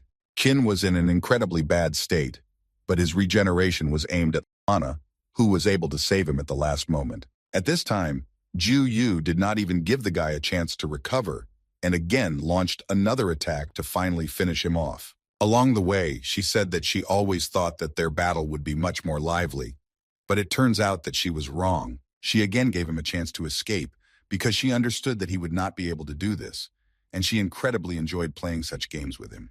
A few seconds later, she again took a huge block, which she was going to throw at the guy and his bird, because she perfectly understood that he could not heal himself during the battle. And if she continues to fight in this style, then sooner or later he will run out of strength and she will be able to defeat him. Kin understood that Luana teleported him and thereby saved his life, but this block unfortunately damaged her heart and lungs. Therefore, while Juyu tried to catch up with him and attack again, he only thought that if he did not find a safe place where he could be treated, then most likely they would both die. Chin decided to use his lightning for this again. The plan in his head began with this. Juyu bullied him every time she had the opportunity, and this time was no exception. She again said that she was too bored because he was too weak. But these lightning bolts were not ordinary, because with the help of them, he was able to create a large dragon. But even this did not surprise her, so she advised him to just give up, because this way, his end would be much easier. But how could Ju Yu still not care about all Chin's attempts to inflict at least some damage on her, because she dodged all the blows with incredible ease? But the guy himself felt too bad because he missed absolutely all the blows and felt too bad to continue the fight. Ju Yu did not stop and continued to tell him that using a clone against her was an incredible stupidity that only he could allow. After which she warned him that now she will do everything so that he finally feels what it's like when all the anger falls on you. But she didn't even have time to think when Chin suddenly appeared in front of him and dealt her a pretty good blow right in the face. In any case, this was all to Chin's advantage, because at the moment he was using his regeneration skill to restore his strength, and the noise from the electromagnetic gunshot was intended to drown out the melody from the use of the shadow flow. While the clone confuses the Punisher and takes him away from him, the guy was able to grab Luana and used his earth control talent to be able to heal a little. But he was more worried about Luana, so he did everything to make her feel much better, even giving her something to eat that he could prepare using his alchemy skill. But after some time, he realized that all the clones that he sent into battle had already been destroyed, and it seemed that he would have to return again soon. Chin clearly accepted this and asked Luana to get ready, and as soon as she gathered her strength, she could immediately teleport them upstairs. But as soon as the guy was on top again, he immediately received several blows to the head and more. Ju Yu was now saying that it still wouldn't help him that he was able to recover so quickly, but he still tried to make these pathetic attempts. She was quite surprised that he still thought he could defeat her. But she was talking too much and didn't notice how the guy came up from behind and was ready to deliver an incredibly strong blow. And it seemed he would succeed. The blow was not as powerful as Chin would have liked, but in any case he was able to knock off her mask, which she was so afraid to take off. But her reaction was not entirely surprising, because she began to laugh again and say that this was a pretty good try if he wants to find her weak spot. But unfortunately for him, this is not it. And at one moment it seemed that the guy only worsened his situation. After all, her eyes were incredibly scary and no one knew what could be hidden behind them. Chin froze in place from what he saw. It wasn't that he was overcome by fear, he just didn't fully understand what kind of creature she was. When suddenly his whole body was divided into parts and he watched it from the side, it was an unbearably vile feeling. But the guy, unfortunately, could not do anything about it. But she didn't stop there because it only gave her even more motivation to strike him and throw him as far away as possible. After such a powerful blow, the guy didn't think about the fact that it hurt, but what he just saw, as if his body and soul were separated. It was not like the effect of the zombie attack from Tai Yue. This time it was separation seems much more real. Ju Yu was again near the guy and said that she was actually very excited by this action. The way her fist met his flesh, she truly reveled in the feeling of victory every time, and this little skill was more of a last resort. She began to explain to him, since he had already experienced this, her eyes have magical powers. Whatever was blocked by her gaze automatically stops all functioning. Therefore, if he tries to move, his body and soul will be torn apart in the blink of an eye. Simply put, it works like a camera. If you stand still, everything will go smoothly. But if you move, the pictures will turn out blurry. Now it became clear to the guy why they reminded him so much of a camera shutter. Chin simply didn't know what to do anymore, so he understood that the only way out was to try asking his pet to help him find the weak points of this monster. While he was trying to look at her eyes and understand where there could be blind spots with such eyes, she continued to beat the guy blow after blow. It was obvious that he couldn't hold out like this for long, so he had to urgently come up with something, otherwise he would really die here. He tried to measure the distance her ability worked, but it was difficult, because at that time she continued to beat him and said that several successive breaks in the soul and his endurance and ability to endure pain impressed her quite a lot. She watched him suffer in pain, and she incredibly wanted to push him to the limit, so she thought about tearing his skin off, slowly, millimeter by millimeter. Chin endured her blows and continued to count. He reached the number 20,000 when suddenly he realized that this feeling had finally disappeared, and apparently the range of the skill had finally reached its limit. He was convinced of this as soon as he flew a little further and saw how the Punisher used a teleport to move closer. But in any case, this did not stop her from using her magic eye shot skill. This time, after she used this skill, it did not have any effect on the guy, and finally he was right, because he found out that if you stay at a distance of 20,000 meters from her, then she will not be able to use this ability. Finally, the guy decided to launch his counterattack, and of course he asked for help from his pet, who was happily ready to help him. Ju Yu didn't seem to try to use her skill, but her picture didn't work out and she couldn't keep track of the guy, which made her incredibly angry. And Chin, on the contrary, finally began to deliver good blows to her body, the first of which was to the very heart. The guy was not going to stop there and continued to deliver his blows in series. Ju Yu tried to fight back and strike back, but it was too hard for her, and in Chin's case, too slow so he could easily dodge. But at some point, Luana informed Chin that they had reached the maximum and simply could not teleport further, because they were near the border of the Holy Ruins. And Ju Yu decided that she should not waste such a wonderful moment in order to strike him.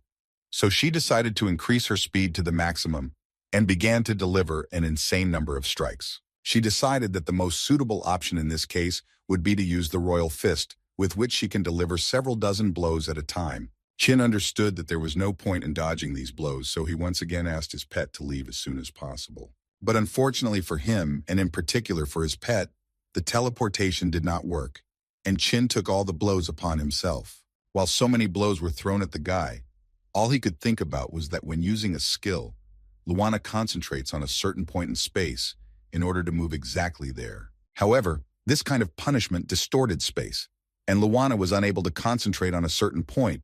He understood that in a few seconds, the Heavenly Dragon's armor would be completely destroyed, and then he would definitely die. But still, the guy still had one idea which he asked to listen to carefully. Chin asked her to concentrate as much as possible now and not be afraid of anything. She just needs to concentrate and trust him. After which he threw Luana straight into the hands of the Punisher, who did not understand why the guy was constantly repeating himself, because she had already seen this, and it didn't work then. Why does he think that it will be different now? But she didn't expect that now it could really be different, because she created an incredibly huge fireball that literally covered the Punisher's head. In any case, she was able to complete her task, namely, inflict damage on the eyes of the Punisher. Now she began to get even angrier and wanted more than anything to destroy this guy and his little animal, which was constantly getting under her feet. Even blind, she continued to strike, but they were not as accurate as she would like. So now Chin has a chance to get closer to the Punisher if he dodges all her strikes. Chin's plan was to first reduce the killing power of the golden flames while increasing the speed of her attacks, and then blind the Punisher before she used her ability, after which she would not be able to fully control her attack with her fists. But even in this state, she continued to threaten him and say that any minute now he would meet his end. As soon as her eyes began to return to normal, the first thing she saw in front of her was the fist of a guy who was ready to deal a rather nasty blow to her face. But she was still able to block him at the last moment and, as a result, tear his armor into small pieces. All this was in order to divert her attention and again use his skill of binding with bonds. But the girl did not fully understand why he was using it, because it was still incredibly funny for her. Because again, she was easily able to escape from this trap and attack him again. She couldn't just believe that he was such a huge fool, that he decided that he could defeat her with such childish techniques. After which she decided that it was time to finish with him and dropped her armor to become even faster. She was able to catch up with the guy in an instant and told him that each part of her armor weighs about 10 tons. And she exists only to restrain her true destructive power, which she wanted to demonstrate to the guy right now. Before Chin even had time to think about what he could do, he immediately received another blow to the face, which was quite unpleasant.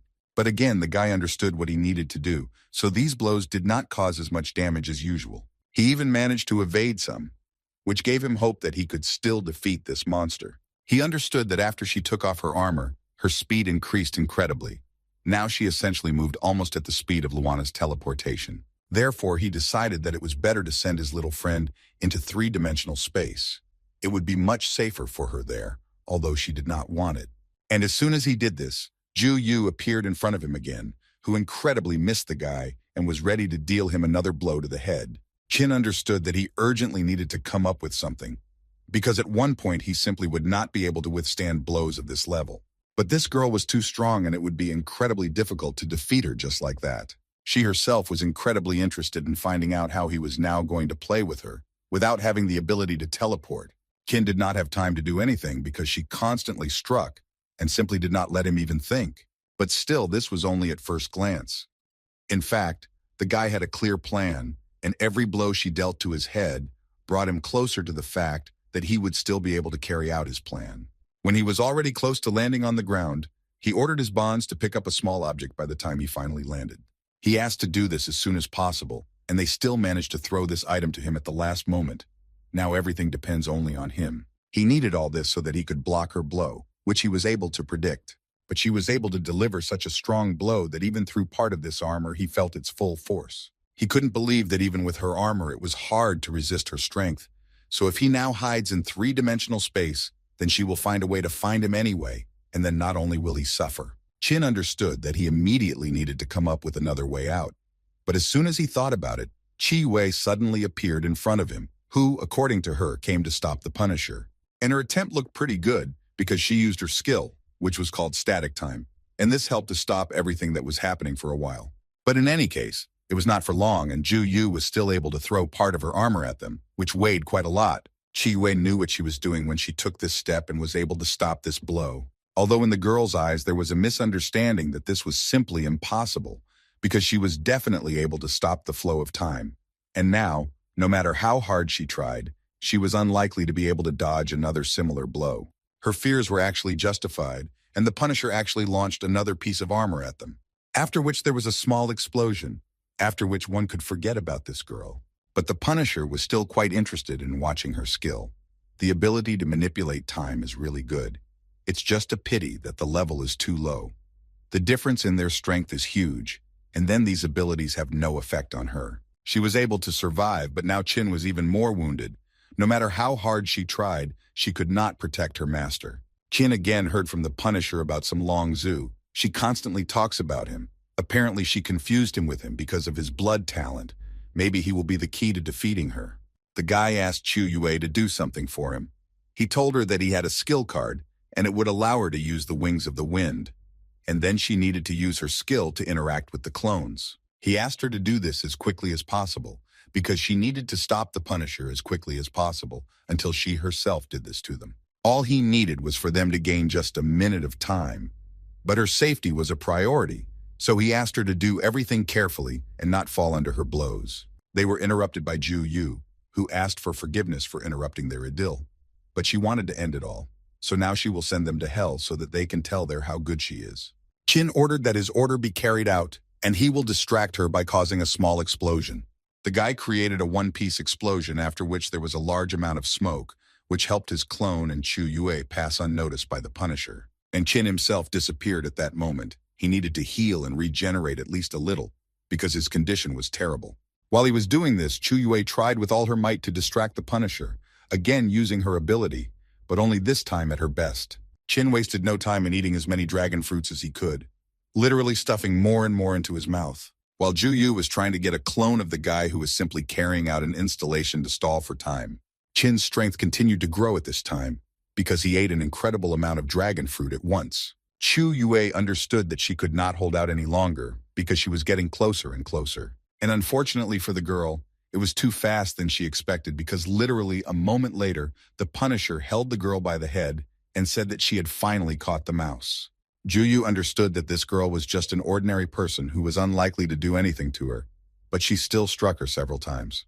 All he wanted to hear was for Chu Yue to simply say the place where Chin was hiding, only she needed him, and she was ready to spare her. But she couldn't even expect that he would appear so quickly, and what's more, he was able to deliver a powerful blow thanks to the fact that she was distracted. Chin understood that his wings were broken, and now he would not be able to fly normally. So he decided that the best option in this situation would be to transform these wings. Ju Yu almost didn't feel the blow, but she was still interested to know what this guy came up with this time. Chin at this moment only thought that his wind wings were an extremely powerful thing, but this power was not released in the first form. Therefore, he decided that he needed to use a second form, the power of which could be fully released, and it could be used to strike with a force that was not inferior to the Punisher, which is exactly what he did. He was so fast that she couldn't even notice how quickly he approached her and still delivered that same blow. Such a blow caused a wave of force that could even destroy the wall behind. Chin understood that he would not last long like this, because the strength of the wings was actually weakening, and soon it would be difficult for him to continue to deliver such attacks. Even the Punisher admitted that this was a completely different matter and the attack was quite strong, but there was one thing, which was that it still wasn't enough to win, so she dodged another blow and struck again.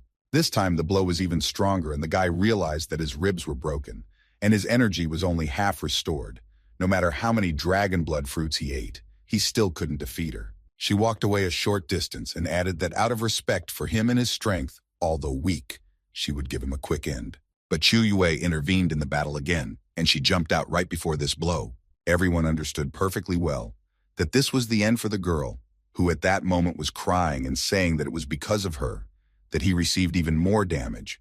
So if he could forgive her, then she would be very grateful. Without any doubt, she was ready to give her life so that only Qin could continue to live.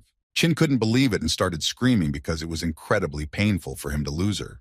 The guy was so angry that because of his scream, a hurricane began to be created, the power of which was prohibitive. And Ju Yu at that moment finally began to smile, because she understood that she had achieved this. Finally, this guy had released the dragon spirit from himself.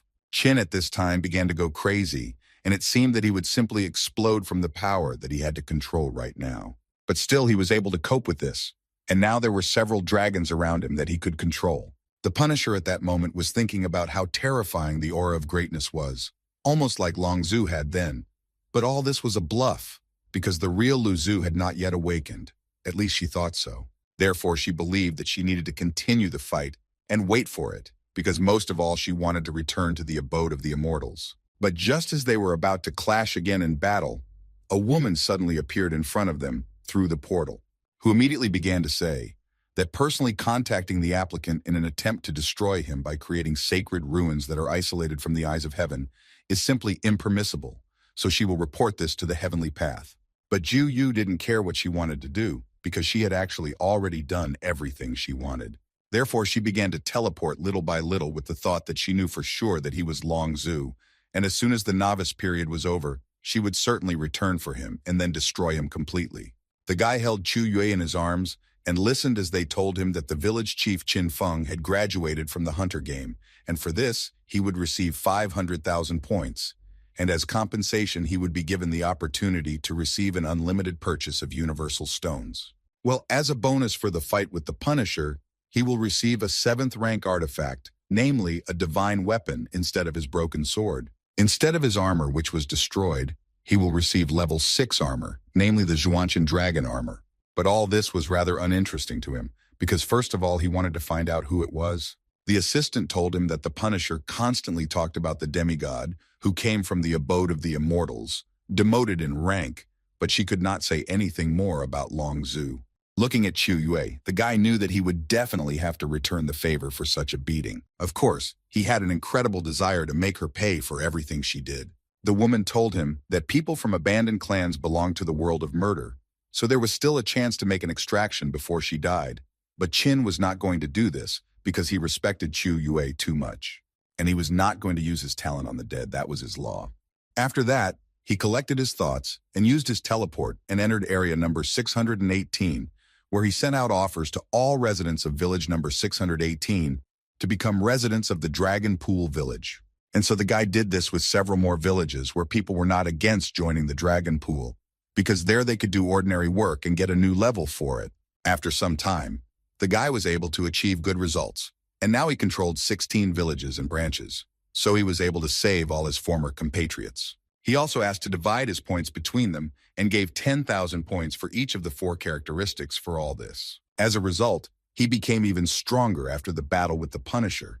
In addition, he received incredibly strong weapons and armor, and his strength was at the level of more than 1,000 stars. When Qin came to Taiyue village, he saw how everyone around him was madly happy, but he was not in the best mood. After all, he at least needed to inform the elder of this village that his daughter Chu Yue was no longer with them. But on the way to him, he was interrupted by some guy who said that things were very bad because the city walls had not yet been built and the army of the Sang clan was about to break through.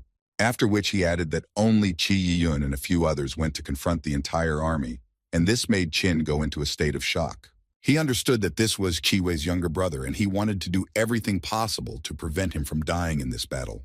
The leader of this campaign was surprised that the elder came here, but he told him that he had just learned that a meeting of the defense forces was held in the Yuan clan, and the clan was not notified about it.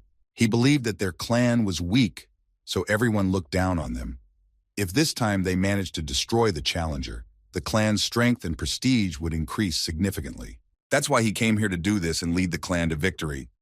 Chi Yun and several warriors tried their best to stop this madness and fearlessly went into battle.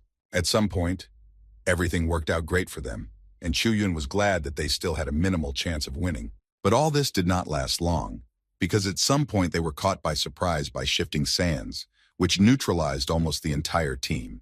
This was all arranged by one of the Guardians, who closely watched these warriors and yet could not resist and also go into battle. The battle was quite unfair, but everyone tried their best, because they understood that for each such Guardian, they could get a pretty good amount of points. But they were too strong. Until some of them noticed that a little further on something incomprehensible was happening, and the Guardians began to be thrown in different directions. It was their beloved headman, Chin, who, with the help of his talent, helped everyone get out of these sands. First of all, he thought only about how to save his people, so he did everything possible for this. But while he was fighting, Chin was trying to find out where Ki Yun was, whom he actually wanted to save the most. They began to tell him that he immediately rushed into the thick of it, so they were not sure that he was alive. Against the background of this, Chin ordered everyone to immediately stop and get out of here. He himself could finish. They tried to tell him that the enemy army numbered more than 3,000 people.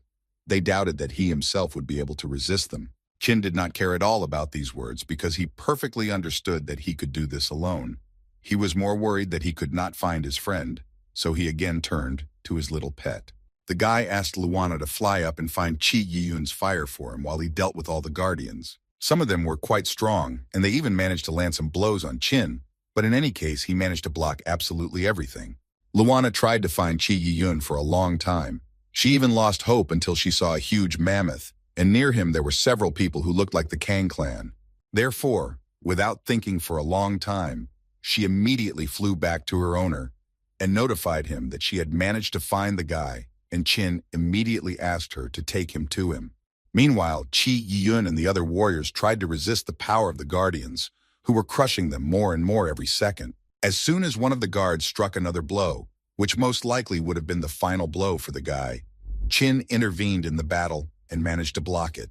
Chi Yun was incredibly happy to see the master because he always knew that he would come to their aid. Looking at this guy, Chin saw only his sister, who was crying and saying that she would give her life if only Chin would live on, and it was quite difficult for him to even talk to him. All Chin could say was to ask the guy to send all the people back to Taiyue, then he could handle it himself.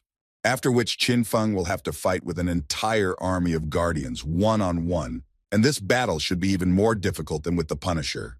The clan elder interrupted all his thoughts after shouting to all his warriors that this was the village chief, and he was also Chin Feng's challenger. It was quite predictable that after such words, this entire army would immediately attack him, in which everyone would try to destroy him.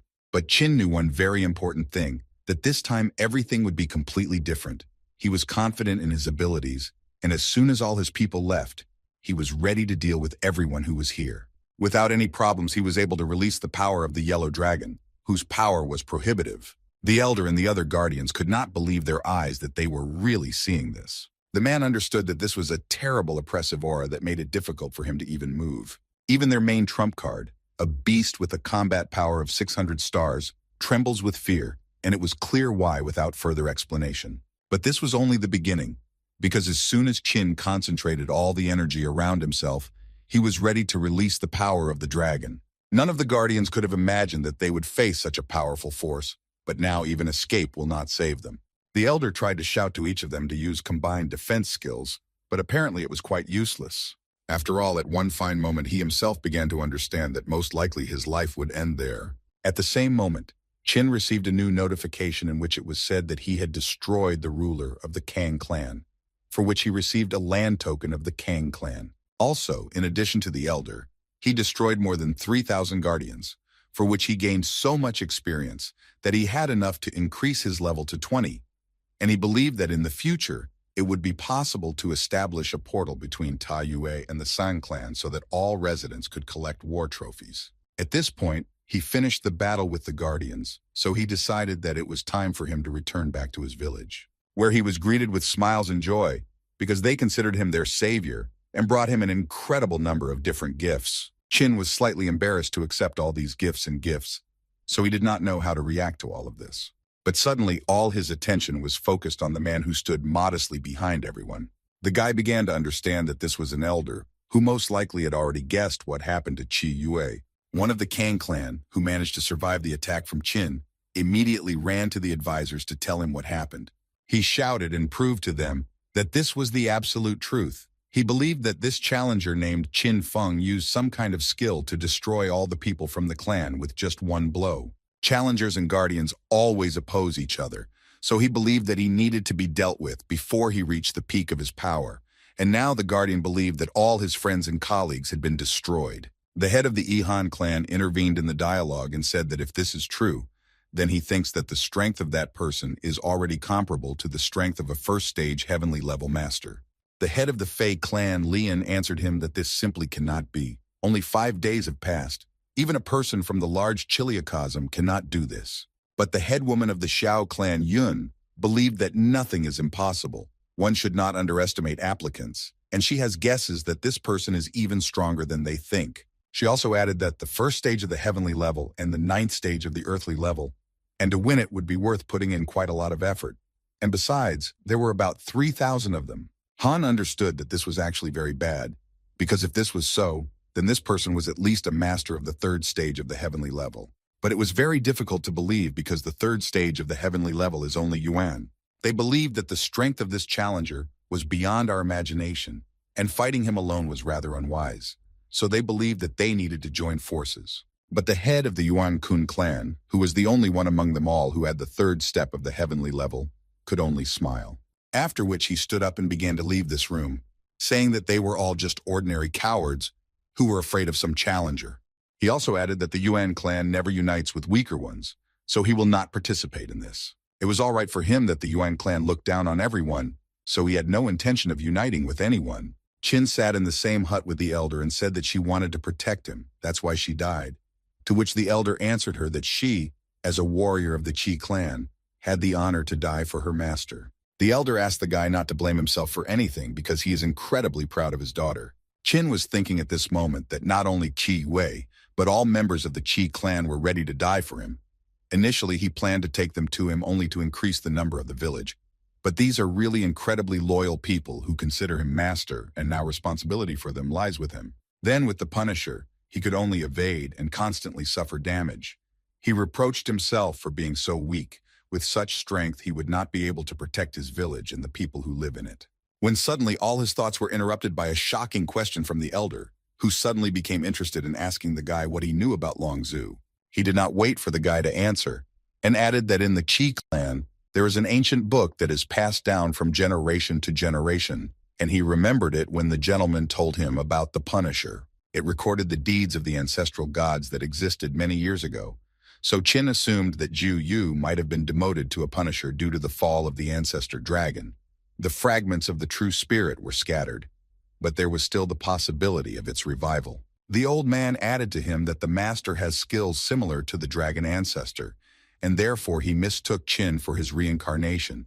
She thirsts for revenge, and therefore uses the personality of the Punisher to control the whole world. And as soon as a strong newcomer appears, she immediately deals with him. Therefore, the elder believed that it was not the guy's fault that his daughter died because it was essentially impossible to foresee in reality. Qin knew that in the sacred ruins his combat power was about 1,000 stars, and Sha said that during the period of evaluating newcomers, the strength of the Punisher is reduced to 1/10. Therefore, if he turned his head a little, he was able to calculate that Qiong Yu's strength could be about 10,000 stars. Therefore, he understood that she was at least a master of the 4th stage of the heavenly level, and if he did not reach the same level in 2 days, then the Dragon Pool village would simply be destroyed. Sitting in silence in the company of the elder, he could not even imagine what he had to do to ensure that everyone survived this catastrophe. Suddenly, one of the townspeople burst into their hut and said in an excited voice that the enemy army was approaching the village. It was clear that this was an army of enormous proportions in which, in addition to people, there were many different animals and beasts. This huge army was led by Yun, who was confident that today he would be able to show that very newcomer what real strength was. Suddenly his army stopped, and he himself came a little closer to find out if the headman of the Dragon Pool village named Qin Feng was here. Qin carefully watched those who came and first of all asked them what they forgot here. Yun answered him that he destroyed the elder of the Kang clan, and as his friend he came to take revenge. He also added that he was well aware of how strong he was, but they were no slouch. So he believed that he alone could not cope with his 10,000-strong army. Qin listened to this guy and understood that too many unnecessary words were coming out of his mouth. But Yun continued to talk and finally added that if they do start a war, then neither side will survive without losses, and therefore he has one proposal. Yun understood that the city walls had already been rebuilt, and therefore it was impractical to attack directly, so he believed that the best strategy would be to offer the guy a battle in which 3 of his people would take part, and if he won, then Yun promised to take the army and forget about revenge. First of all, he only thought that even if they lost these 3 battles, he would be able to learn his fighting style, which would then help him conduct a team battle more effectively. Qin did not want to waste his time, so he asked to send 3 warriors ahead. Yun was very glad that the guy took his bait, so he happily agreed to his proposal. Yun dispatched the first 3 warriors, Yi, Fei Xing, and Xiaogu, who were fully prepared for battle. Qin himself was absolutely not against such a battle, so he also went down to start the battle. Qin was able to easily dodge all of their strikes and launched a precise counterattack against the first opponent. His friend believed that he had the guy at gunpoint and could now destroy him. But even after such a rather unexpected shot, Qin was able to dodge the attack, after which he immediately used his bonds to attack the shooter. Each of the 3 warriors could not believe that the guy had so much strength, because not only was he able to repel all of their attacks, he was also able to deliver good counterattacks. A girl who considered her allies fools decided to join the battle, because she understood that such attacks would be easily blocked, so she understood that she needed to use something special. The person from the Yi clan told everyone that Qin Feng had at least 3 skills: flying, elemental control, and dragon attack. Long before this battle, he chose 3 candidates who, in his opinion, were worthy to defeat him, so he has high hopes for them. Yi Heng's skill, he believed, could limit his ability to fly, which is quite important in this battle. Fei Xing, he said that her skill is very similar to his skill of controlling elements that strengthen each other. So even if she cannot destroy him, she will definitely be able to detain him. And finally, Xiaogu, when Yi Heng and Fei Xing restrict his movements, he must deliver one, but such a powerful blow to destroy this guy once and for all. He also added that the dragon attack is the most dangerous now, because they do not know what can be countered to it, because any strategies are useless in the face of absolute strength. So he believed that they should surpass him in strength, then any of his skills would be simply useless. After which he gave each of them pills that were supposed to double their strength, and he asked them to eat them before the battle. Then the clans will not forget your efforts, and as soon as everything is done, they will become the youngest elders. This news made each of them incredibly happy, and it was clear that their eyes were really burning with this news, and they were ready to do anything for it. Therefore, on the battlefield, they did everything in their power, and as soon as the pill began to work, they began to attack Qin much more often, and their attacks were correspondingly much stronger. But this did not stop the guy from inflicting attacks back on them, which in any case were many times stronger for their attempts to inflict damage. As soon as Yi Heng tried to shoot at him and thus cause damage, the guy miraculously disappeared somewhere. But literally in an instant, Yi Heng himself received a rather serious blow. The girl began to shout to him that she would detain him and asked Xiaogu to attack as soon as possible, because she would not last long in this state. And she was a little wrong because Qin was able to outplay them and was already behind the girl, after which he whispered to them that they were all too weak, and he didn't even have time to warm up. She didn't even have time to ask him to spare her when Qin decided to use thunder. The girl froze with fear and tried to scream so that at least someone would hear her and help her. But no one came to the aid of this girl, and Qin simply destroyed her once and for all, after which he successfully extracted a talent from her that could increase his level of elemental control. Xiaogu, already at this stage, understood that he had no chance of winning, so he thought about simply running away as soon as possible. The guy began to run at his maximum speed and at the same time begged the headman to help him. At that moment, Yun only thought that in just a couple of moments the most talented people from his clan had lost, but he had the feeling that he had not even fought them at full strength. Suddenly his thoughts were interrupted when he saw Qin release a huge amount of fire, which was literally chasing Xiaogong, and most likely it would catch up with him. And so it happened. The guy was simply crushed by this fire, and everyone who was there was simply shocked by such incredible power. But Yun was not upset, because he still managed to complete the most important part of his plan and lured the guy out from behind the wall. So he believed that it was time to act. Qin understood that all of Yun's promises were just empty words, so he was ready to hear such words. But the guy wasn't going to hold a grudge against him, because Qin, to be honest, wasn't going to let them go like that. This elder's army could no longer be stopped, and they simply rushed into battle as soon as they could. Before this madness began, Qin decided to take a good breath and gain strength, after which he immediately proceeded to attack everyone who tried to inflict at least some blow on him. Yun watched this carefully and could not believe that he was able to repel them right in the air. More than half of the warriors were instantly destroyed or seriously injured. But he was sure that these sacrifices would not be in vain. It was worth it to capture the village of the Dragon Pool. And besides, he still had one ace up his sleeve. This is a kind of divine skill that helps him stay on par with the strongest. Qin felt that some kind of attack was coming behind him, but did not quite understand what exactly it was. After which an explosion sounded, and Yun was incredibly pleased that his skill still worked. Qin didn't understand what was happening to him because he could only move his head. The rest of his body seemed to be paralyzed by these strange threads. If not for the protective function of his dragon armor, then now everything would be over. After some time, he began to understand perfectly well that these threads cling not to the flesh, but to the soul, and this was actually quite interesting for him. Yun shouted to them all that the guy was currently immobilized, so he asked them all not to miss this opportunity and attack. The villagers couldn't believe what was happening. Were they really being attacked again? How was this possible? But no matter how confident Yun was in his skill, Qin was not in his trap for long and was quickly able to unravel the secret of these threads. So now Yun had to repel the guy's attack. Although Yun managed to block the blow, his surprise was impossible not to notice. And this is not surprising, because he simply did not understand how this was possible. How could he free himself? Qin laughed at him and answered him that it was as simple as that. No one would ever reveal their cards to him. I myself thought that a couple of such strings would never compare with that demonic eye of the Punisher.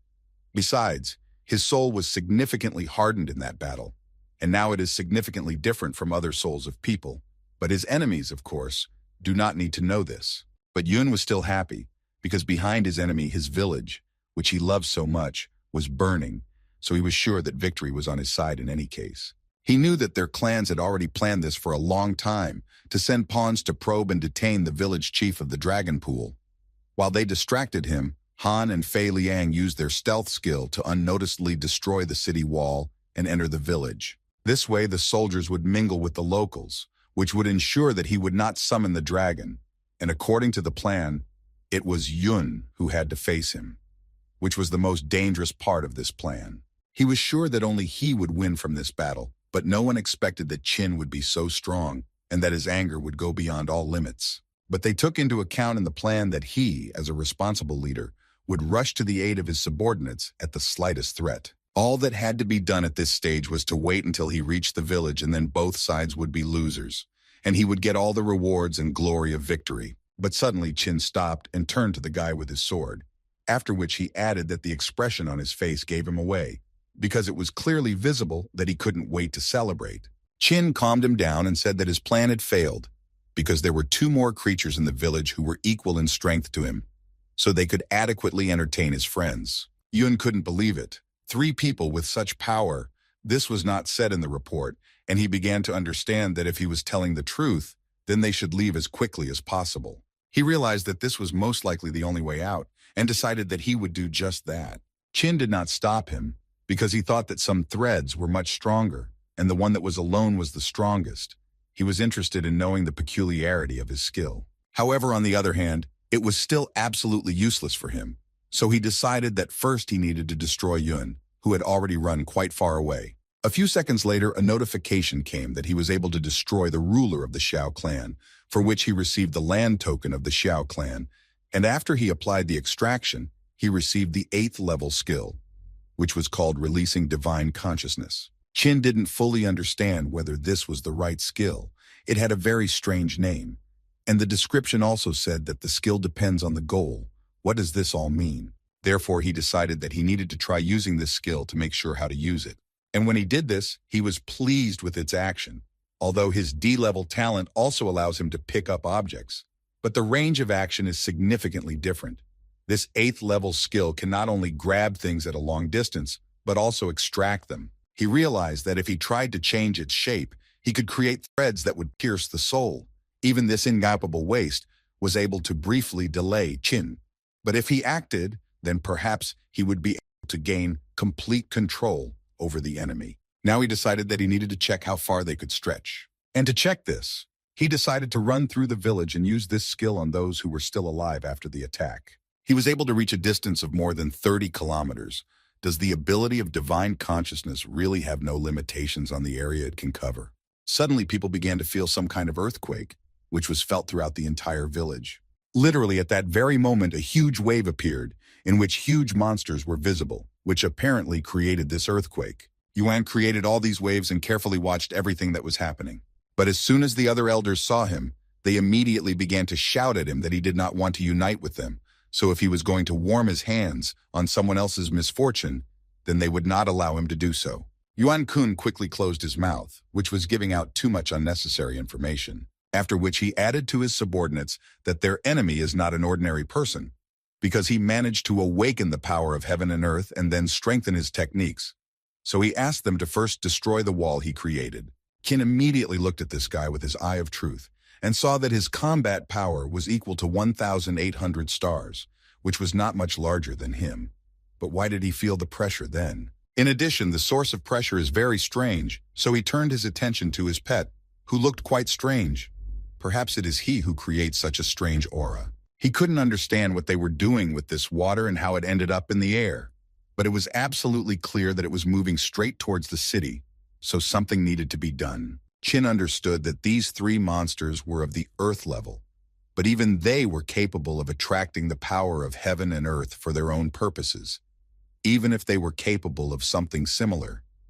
But their combat power ranged from 100 to 200 stars. But heavenly level monsters, that was a completely different matter. They are capable of extracting the very essence of heaven and earth, so their power can reach 2,000 stars. Therefore, Qin could not finally decide what he should do and how to neutralize these monsters. But this had to be done as quickly as possible, because they had already begun to attack. He immediately decided to go on a counteroffensive, because he perfectly understood that if he could not cope with these three monsters, then there was no point in even thinking about any kind of revenge on Chu Yue. During Qin's attack, one of the monsters immediately shouted and called Xiao for help. The guy in turn was able to parry this blow from Qin with incredible ease. The guy couldn't believe that they could parry his blow with just one palm. Was he really that strong? Xiao immediately added that he was now observing a rather interesting face on the guy. He was interested to know what surprised Qin Feng so much. Perhaps his incredible strength, but this is no longer important, because he explained to him that from the very beginning, he wanted to give Qin Feng a quick death.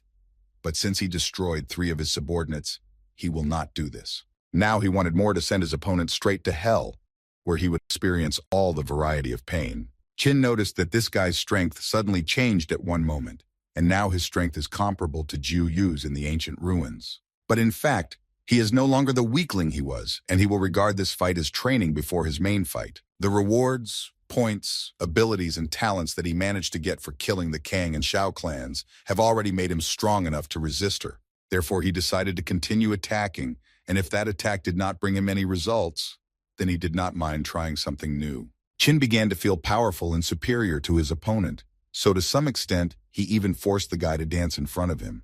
Xiao at some point realized that he was simply not able to get out.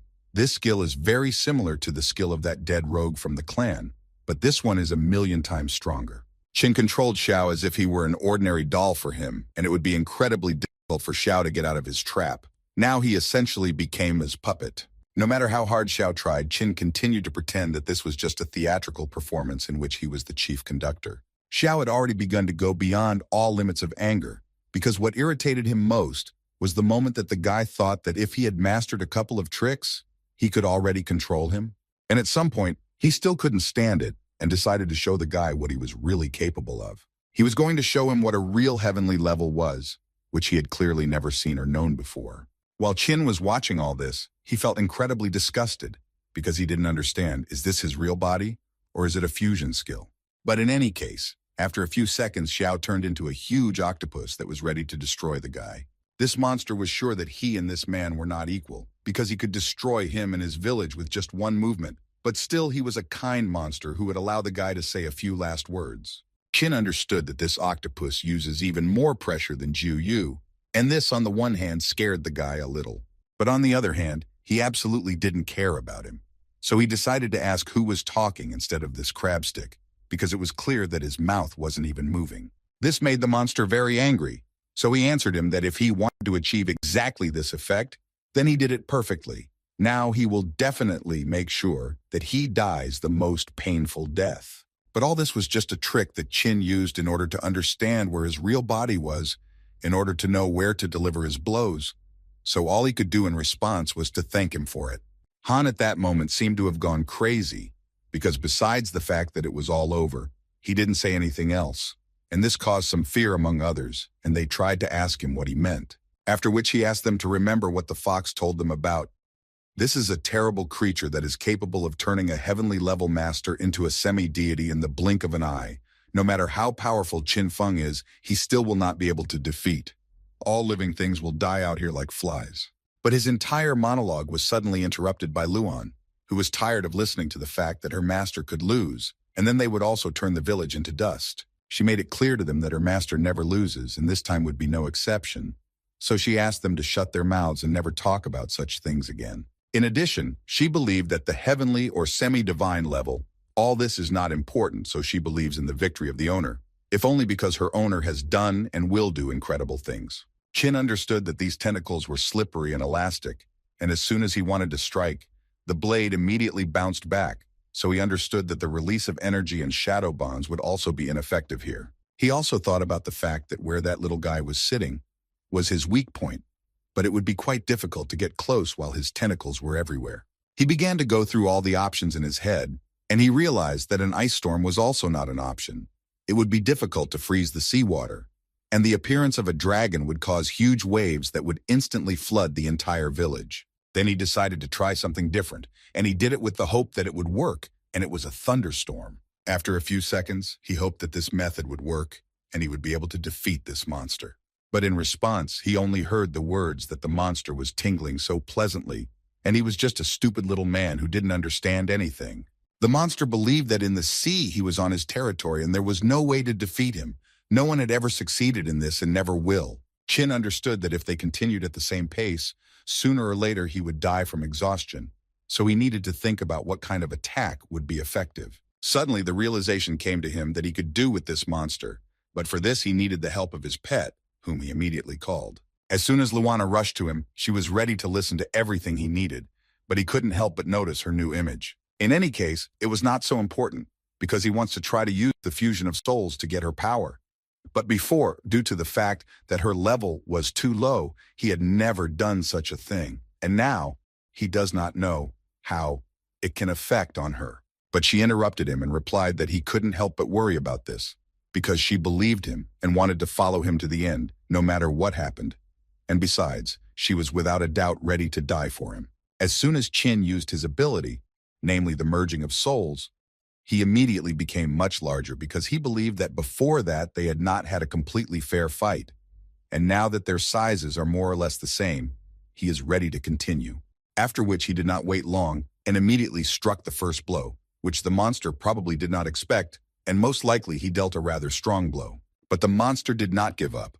On the contrary, he became even more angry with the guy, and therefore wanted to strangle him even more. Qin was in a great mood because he made it clear that the monster himself had given him such an opportunity to win, and he could not neglect it. After such a blow, the octopus was left without 2 tentacles, which was quite critical for him, and the most important question he had was what kind of fire is this guy using? But in any case, it didn't matter, because he understood that as long as there was water around, he could grow new tentacles an infinite number of times. Qin became even happier because his theory was confirmed as he thought.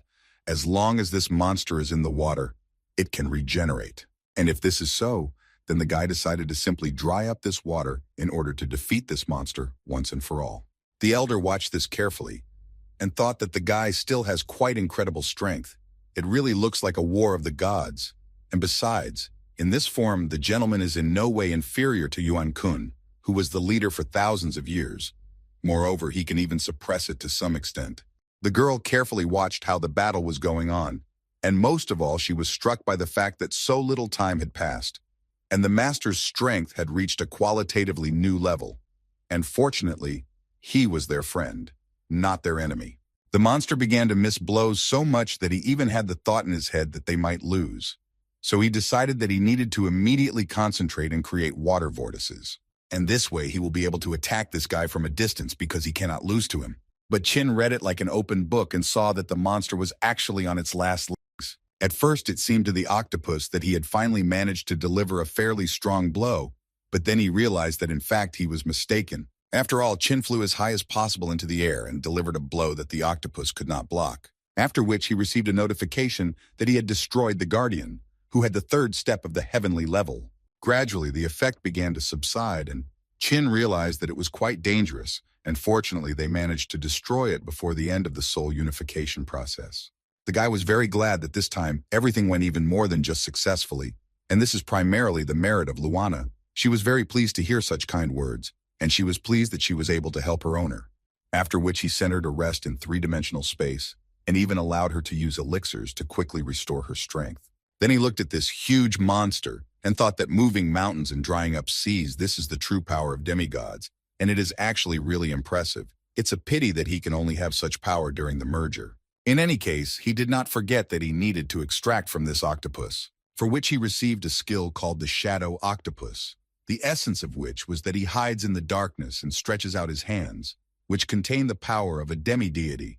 At the request of the owner, their number can increase. It was quite interesting. If everything that was written here is true, then he can essentially use the power of a demigod, even without merging, which he immediately decided to check, and the first thing he noticed was how his shadow had increased significantly. Next, he was able to summon a huge hand, and it took him half of his strength, and this is only one part of his body. This gave him the idea that he could essentially only use this skill if he was retreating. As soon as Qin moved a little away from the dead monster, a small octopus crawled out from under him, who was only thinking about how to get to the king of beasts and ask him to wash this village with blood. But before he had time to walk even a few meters, an incredibly strong blow fell on him, which essentially destroyed him. Qin was quite funny, because within 30 kilometers, no one and nothing could hide from his divine sense. The guy thought that the people of the Yi and Fei clan were almost all here, which could not be said about the people from the Yuan clan, who had too much opinion of himself. He thought that he could cope with Qin alone. Qin returned to the village and asked the villagers who had a low level to destroy the prisoners so they would quickly raise it. He also added that he would activate the full right of movement, and so the teleportation array from the Dragon Pool village would be able to connect with all the Guardian arrays. So he also asked to organize a detachment of the strongest, those with level 15 and above, so that his clone would lead them to capture trophies. After this battle and this victory, Qin Feng became the official owner of the territories of the Kong, Fei, Xiao, and Yuan clans, for which he received control over public buildings. But the guy understood perfectly well that the rating of 10,000 stars was still very far away, so first he needed to go to the lair of the Yuan clan, where he would destroy the guardians and be able to improve his characteristics. Suddenly, several monsters who were standing next to the portal saw that it was activated, although no one teleported, so they thought that it was out of order. Although this was incredibly surprising, because it stood like that for 1,000 years and never broke. Suddenly, after a few seconds, their heads touched, and Qin, who appeared there as a spirit, helped them in this. The guy was so glad that the hiding skill he learned from the head of the Feng clan was actually incredibly useful. Now, it was not at all surprising to him that the Yuan clan was the best among the Guardians, almost 100,000 people, almost like 3 combined, because there were about 60,000 people of the Earth level and about 10,000 of the Heavenly level, which is quite a lot. But now all of them will be useful only to Qin, who was going to destroy them, and after that definitely move to a new level. Then the combat power will have to reach 4,000 stars. The guy just walked around this settlement and destroyed every citizen he saw, for which he received at least a little experience and improvement in abilities, but even this suited him. Suddenly, a proposal to activate a god-level mission suddenly popped up in front of him, but since he had already entered the ancestral temple, it turns out that he automatically activated this mission, for which he can receive the seal of the god of beasts. But the most important thing that bothered him was that the miracle that could resurrect Qi Yue was located right here, so he would do everything to get it. He understood that in order to complete this task, he needed to destroy 100,000 ferocious monsters, which means that there are at least 100,000 of them here, so this would clearly not be an easy task. Plus, he had a 24-hour limit, which of course was enough, but in any case, the guy will have to try, and then he will definitely make it. The Temple of the Ancestors has been guarded for thousands of years by the strongest monsters, of which there are 10,000, whose combat power ranges from 1,000 to 2,000 stars. They can be roughly divided into 9 species, the first of which were called voracious frogs. The second species, which is several times more dangerous than the first, was called ape-like.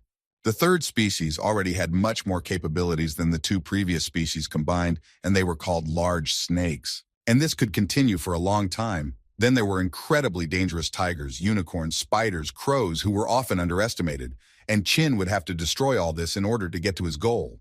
But it sounded much worse than it actually was, because from each animal he could extract energy and, of course, a certain skill that could be useful to him when the one whom Chin so wanted to get to suddenly woke up and stood up from his coffin and began to talk about how he no longer felt the aura of the 9 beast emperors. After which, with the help of his abilities, he saw an intruder who can be seen here very rarely. In any case, he began to understand that this particular guy was able to destroy 9 emperors, and then his strength was at least at the level of the 3rd stage of the heavenly level. This was quite a delicate situation for him, however. As long as he had the Beast God seal, he could therefore create an infinite number of monsters. Finally, the guy managed to cope with everyone, which took him a lot of time, but he still managed to do it, so he decided to rest a little, and then he wanted to go to this so-called God of Beasts. In addition, he managed to extract one rather unusual talent. The talent was B rank, which was called combining arbitrary skills, the success rate of which was 20%. And the guy understood that this ability could give low-level skills a new life. He tried to immediately try to combine a couple of skills, but nothing worked out, and this was not at all surprising, because the chance of success was only 20%. After digging into his skills a little more, he discovered that he had another ability called Lucky, which greatly increases the user's luck, but only for 5 seconds. Chin immediately decided to try to use this skill, and simultaneously use the fusion of 2 talents. And in the end, he succeeded in doing this, for which he received the 8th level solar arrow skill. His joy was suddenly interrupted by a monster who apparently had been waiting a long time to finally attack him. Looking straight into the mouth of this monster, the guy began to understand that it seemed that the god in the tower had long ago woken up. Chin decided not to play with this monster for a long time, so he immediately used a lightning disaster, and thus he dealt with the monster. At that same moment, the realization came to him that he could use divine consciousness and thus reach the god of beasts. But as soon as he used this ability, it immediately broke off, and the guy realized that it was he who did it. Still, he managed to look at some details and saw a seal there which apparently controls these monsters, in which case he does not need to deal with all of them. It will be enough just to get to that very god of beasts and destroy the seal, and he will no longer have to deal with monsters. The beast god was level 65. A heavenly level whose combat power reached 6,000 stars. Chin knew very well that the kingdom was divided into human level, earthly level, heavenly level, and divine level. Beings of the divine level could set fire to the heavens, boil the sea, replace yin and yang, and generally change the essence of things. And the opponent who was in front of the guy today was of this kind, who suddenly spoke up and said that he felt the energy of many laws from the guy, so he was not surprised that those 9 could not compete with him. But first, Chin will have to fight all the beasts that exist in this world.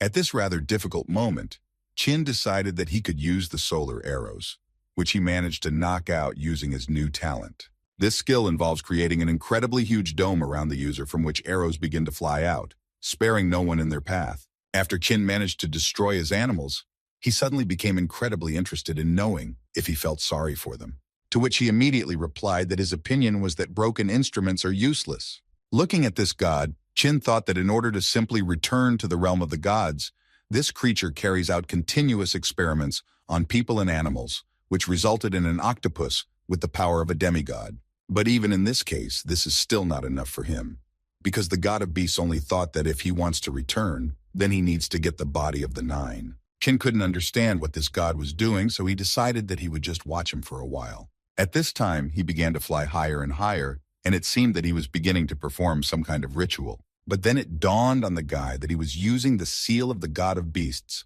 to purify these spirits and thus increase his power. And if their fusion was successful, then he was worried that his power would increase to incredible proportions. Therefore, obviously, the thought appeared in his head that he needed to stop him as soon as possible. But as soon as the guy went on the attack, he realized that everything would not be as easy as he thought, and he would really have to try to win. After all, not only did this god have incredibly enormous power, but he also used some kind of chains as a weapon, which made it quite difficult to get close to him. But this was not the main problem, because then he realized that these chains could transform into quite strong monsters. These two are clearly different from the ones before. They are people, not animals, and apparently the god of beasts has raised the dead to fight for him. He clearly understood that the probability that the beast god seal could resurrect the dead was quite high.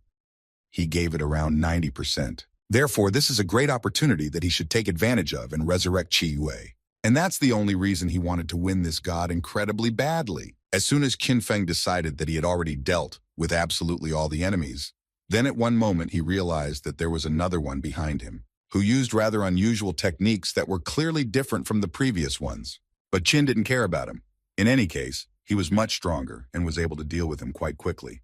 The god of beasts spoke again, and he was surprised that the guy was able to deal with both white and black so quickly.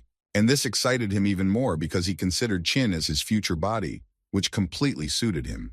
Therefore, as soon as he was ready, he gathered the maximum synergy of spirits and released all his powers towards Qin.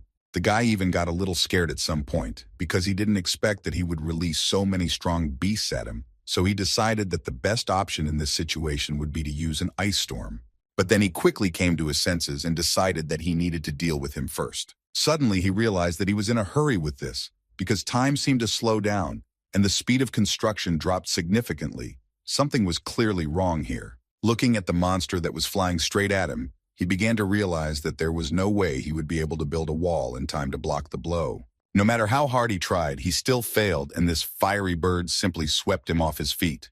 While he was trying to deal with her, the tiger was already running into battle, which clearly had no intention of sparing the guy. At one point, he began to understand that such a strange feeling was only because of the unicorn that was soaring in the sky. While the guy was trying to understand what was going on, the god of animals continued to laugh at him and say that as long as he was alive, these monsters would be reborn endlessly.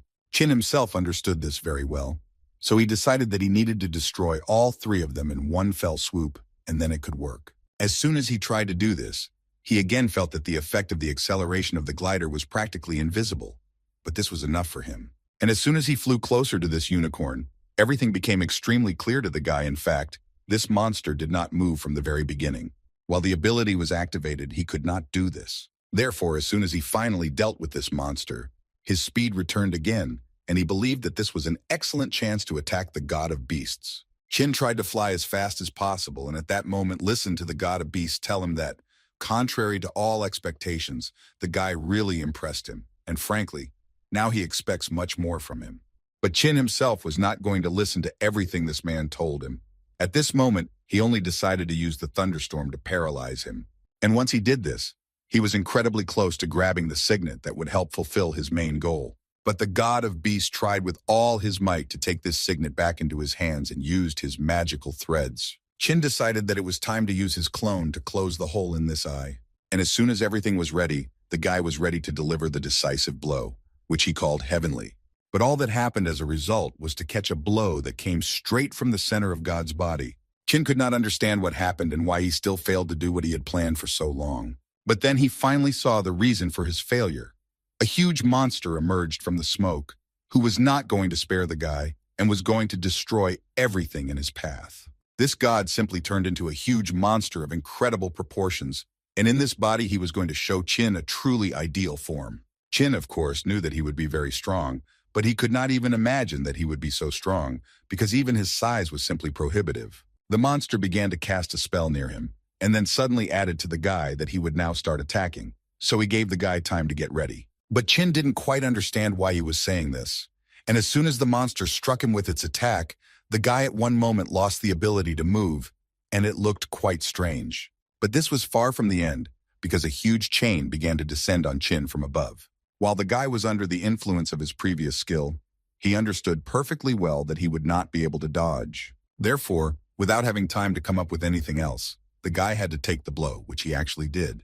The god of beasts, or rather what was left of him, was incredibly glad that he still managed to hit the target, although he had no doubt that he could destroy the guy so quickly. But Qin was not as simple as it seemed to him at first glance, although the guy's appearance left much to be desired, and besides, now his glider is completely disabled and he can no longer fly. He understood that if he wanted to control the course of this battle, Then he could no longer be in a passive position. He must immediately go on the offensive. The monster was not at all against the fact that the guy did not die after the first attack. On the contrary, he was even a little glad because in this case he would be able to play with the guy a little more. Chin gathered all his strength and began to understand that he needed to stay on this side so that he could not strike with his left hand. Otherwise, it would be possible to end this fight. Therefore, the first thing he decided to use was his shadow tentacles. As for the first attack, he thought that this was a pretty good option. But this did not give anything. It did not even cause minimal damage to the monster because it simply tore its tentacles in half. Chin had no intention of stopping and continued to attack this monster with all his strength and skills, and this time he used Ice Storm once again. But as soon as he wanted to get closer with her help, he realized that he was starting to rise into the air. In any case, this did not bother the guy too much, given his skills, but as soon as he was about to attack again, such a huge monster simply disappeared. The next moment he was already being hit on the head with a huge fist. Chin simply did not understand how this was even possible. After such an attack, the guy began to delirium, and the only thought in his head was that this was most likely the end, which came quite unexpectedly to him. The monster was disappointed that he was able to destroy the guy so quickly, so he continued to shout at him not to give up and to continue fighting. And for motivation, I decided to carry out another attack, and again began to lower that same huge chain, at the end of which there was a sharp end. Chin understood that he was unlikely to be able to survive this again, but he also didn't really have a plan in his head for how he could dodge such a blow. But he remembered that his hands were hooked by a black octopus, with the help of which he was able to pull himself out from under this blow. Chin closed his eyes, trying to concentrate as much as possible on regeneration, and at that moment thought only that he definitely still had a chance to win. He just needed to take advantage of it. The monster was already starting to get nervous that the guy continued to hide, so he tried to explain to him that simply by not wanting to not recognize the obvious outcome of this battle was stupid. The moment the monster discovered him and began to reach out to him with his huge hand, Chin decided that there would be no better moment to attack. The monster did not quite expect such an attack from the guy, but still, apparently he will have to teach the kid a few more lessons.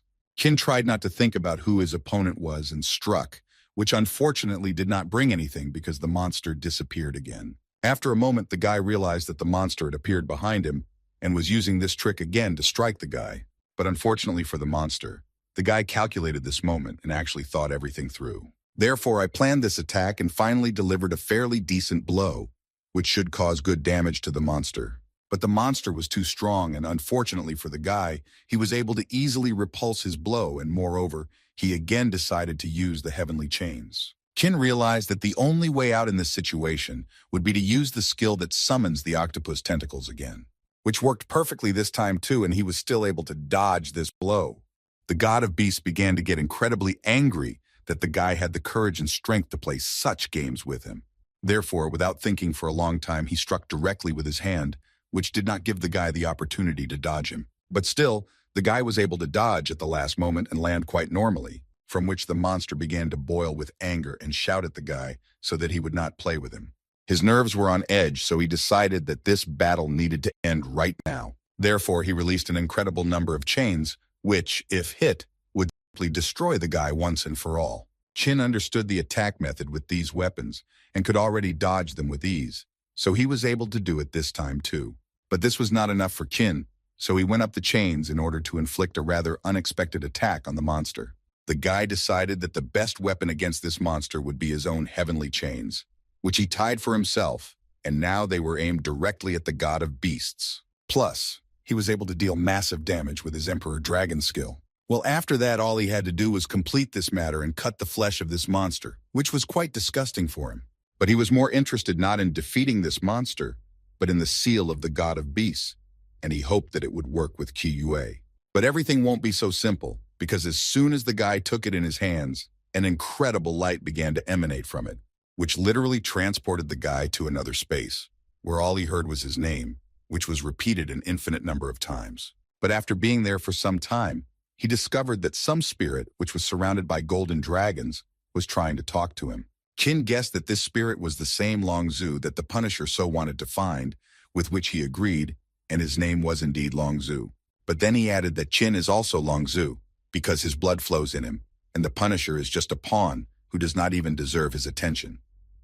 The spirit told the guy that in the future, he will have to face stronger opponents, and therefore he needs grow up and become stronger as soon as possible. He also believed that the stronger he became, the more of his powers he could use. So it wouldn't hurt to become stronger anyway. Qin wanted to ask him about stronger enemies, those who were able to destroy him, but Long Zhu immediately made him understand that the guy should not worry about it.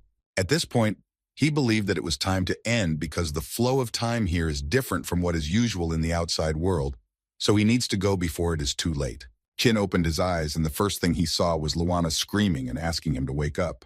The guy didn't understand what she was doing here and what was going on with the remaining guardians, to which she told him that everything had already been settled.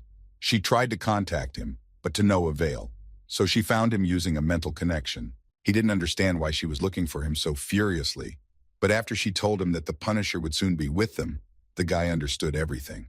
But then Qin realized that tomorrow had already arrived, and this was confirmed by Luana, who said that he had not come to his senses for a whole day. No matter how much he wants it, the resurrection of Qi Wei should be postponed indefinitely, because the Dragon Pool village is on the verge of a disaster, so in order to avoid casualties, he needs to return as soon as possible. The elder tried to calm everyone down and said that in fact everything is fine. All the villagers have already reached the 10th level, and therefore they must withstand the force of the Punisher. And besides, they have an excellent defender, so they just need to wait. At this moment, a sign appeared in the sky, which could only mean one thing, that the Punisher was already here. Looking at her, Qin realized that she actually didn't waste any time either, and also became much stronger. She completely left her portal and was so glad that this day had finally come, and right now, she would deal with the bugs who could not complete the beginner's task. She did not wait and immediately began to show them what divine punishment was, and the guy received notifications every second that the number of victims was growing significantly. The Punisher happily destroyed villages that did not have time to develop during the evaluation period for newcomers. Each of the residents understood that without any shelter, they were incredibly vulnerable. Now they had no safe place. And the last test for them, after which they will no longer be able to continue their lives, will be divine punishment, which was literally going to destroy everything in its path, all the settlements and people who were under it.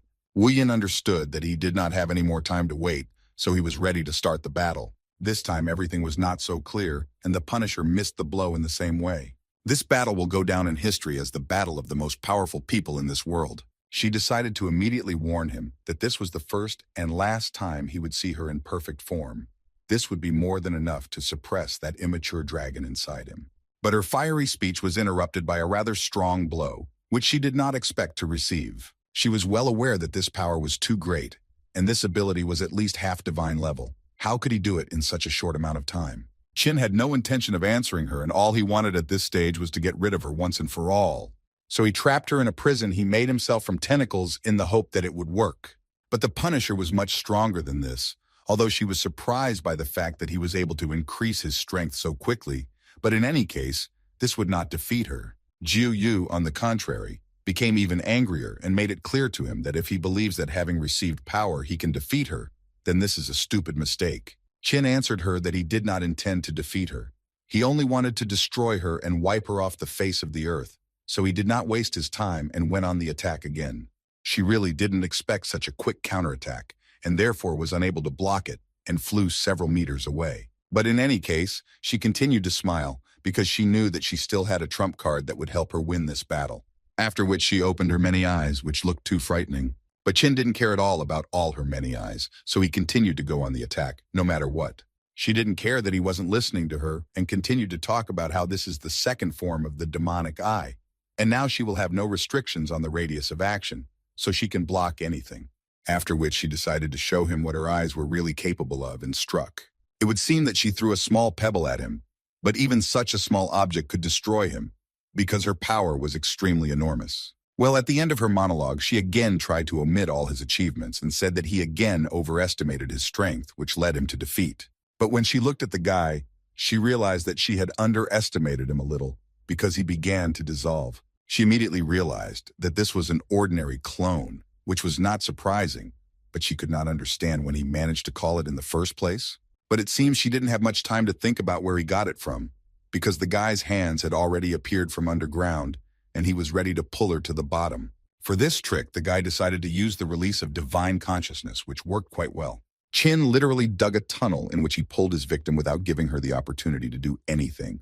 Jiu Yu began to realize that if this continued, she was unlikely to be able to use her demonic eyes technique. Her thoughts were interrupted again by Chin, who delivered another blow directly to her head and essentially knocked her into the ground.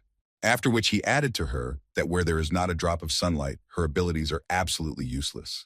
This is the arena that he chose specifically for their battle, which made her laugh incredibly, because she found it funny that he actually thought he could defeat her just by relying on that.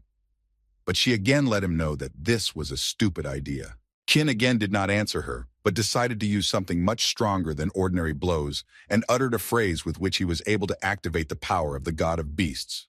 The Punisher couldn't believe that this guy had the seal of the god of beasts on his hand. How is this even possible? Now she began to understand how he managed to achieve the power of a demigod, but all the guy wanted was to go into battle. The Punisher was not against such a proposal, so she also took off and went into battle. She was able to land a fairly strong blow to her opponent's body, but it was pretty obvious that the blow didn't do much damage. Chin looked at her and said that this time everything is completely different. If she did not notice, then now she is constantly on the defensive and constantly evading.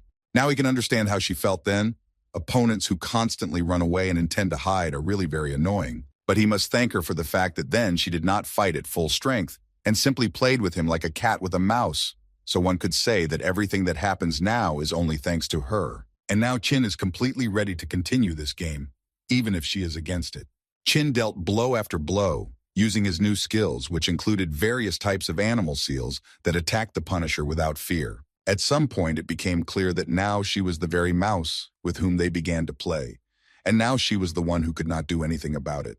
She tried a lot of times, but was never able to land a pretty good attack, and after a while she again fell into a trap in which she was held by several tentacles. After which she received a blow to the face, and Chin shouted at her, saying that this blow was for Qi Yue, whose life she had ruined. She understood that she could do absolutely nothing, and most likely her end had come. She would not be able to defeat him. Chin held her face, and he wanted so badly to take and tear off her personality along with her eyes. Although later he realized that nothing was stopping him from doing this, so immediately after that he tore the helmet off her. He wanted to see all her beauty, to see her true face, and not what she wears, the mask. But first he put another dinosaur stamp on it, which was supposed to be the final touch in this battle. And so it happened. The Punisher could no longer move, and her true face was incredibly terrible, although Chin guessed about it. After which he added that he would not have tormented her so much, but would have simply destroyed her. But she destroyed his comrade, whom he trusted, and therefore now she will pay for all this.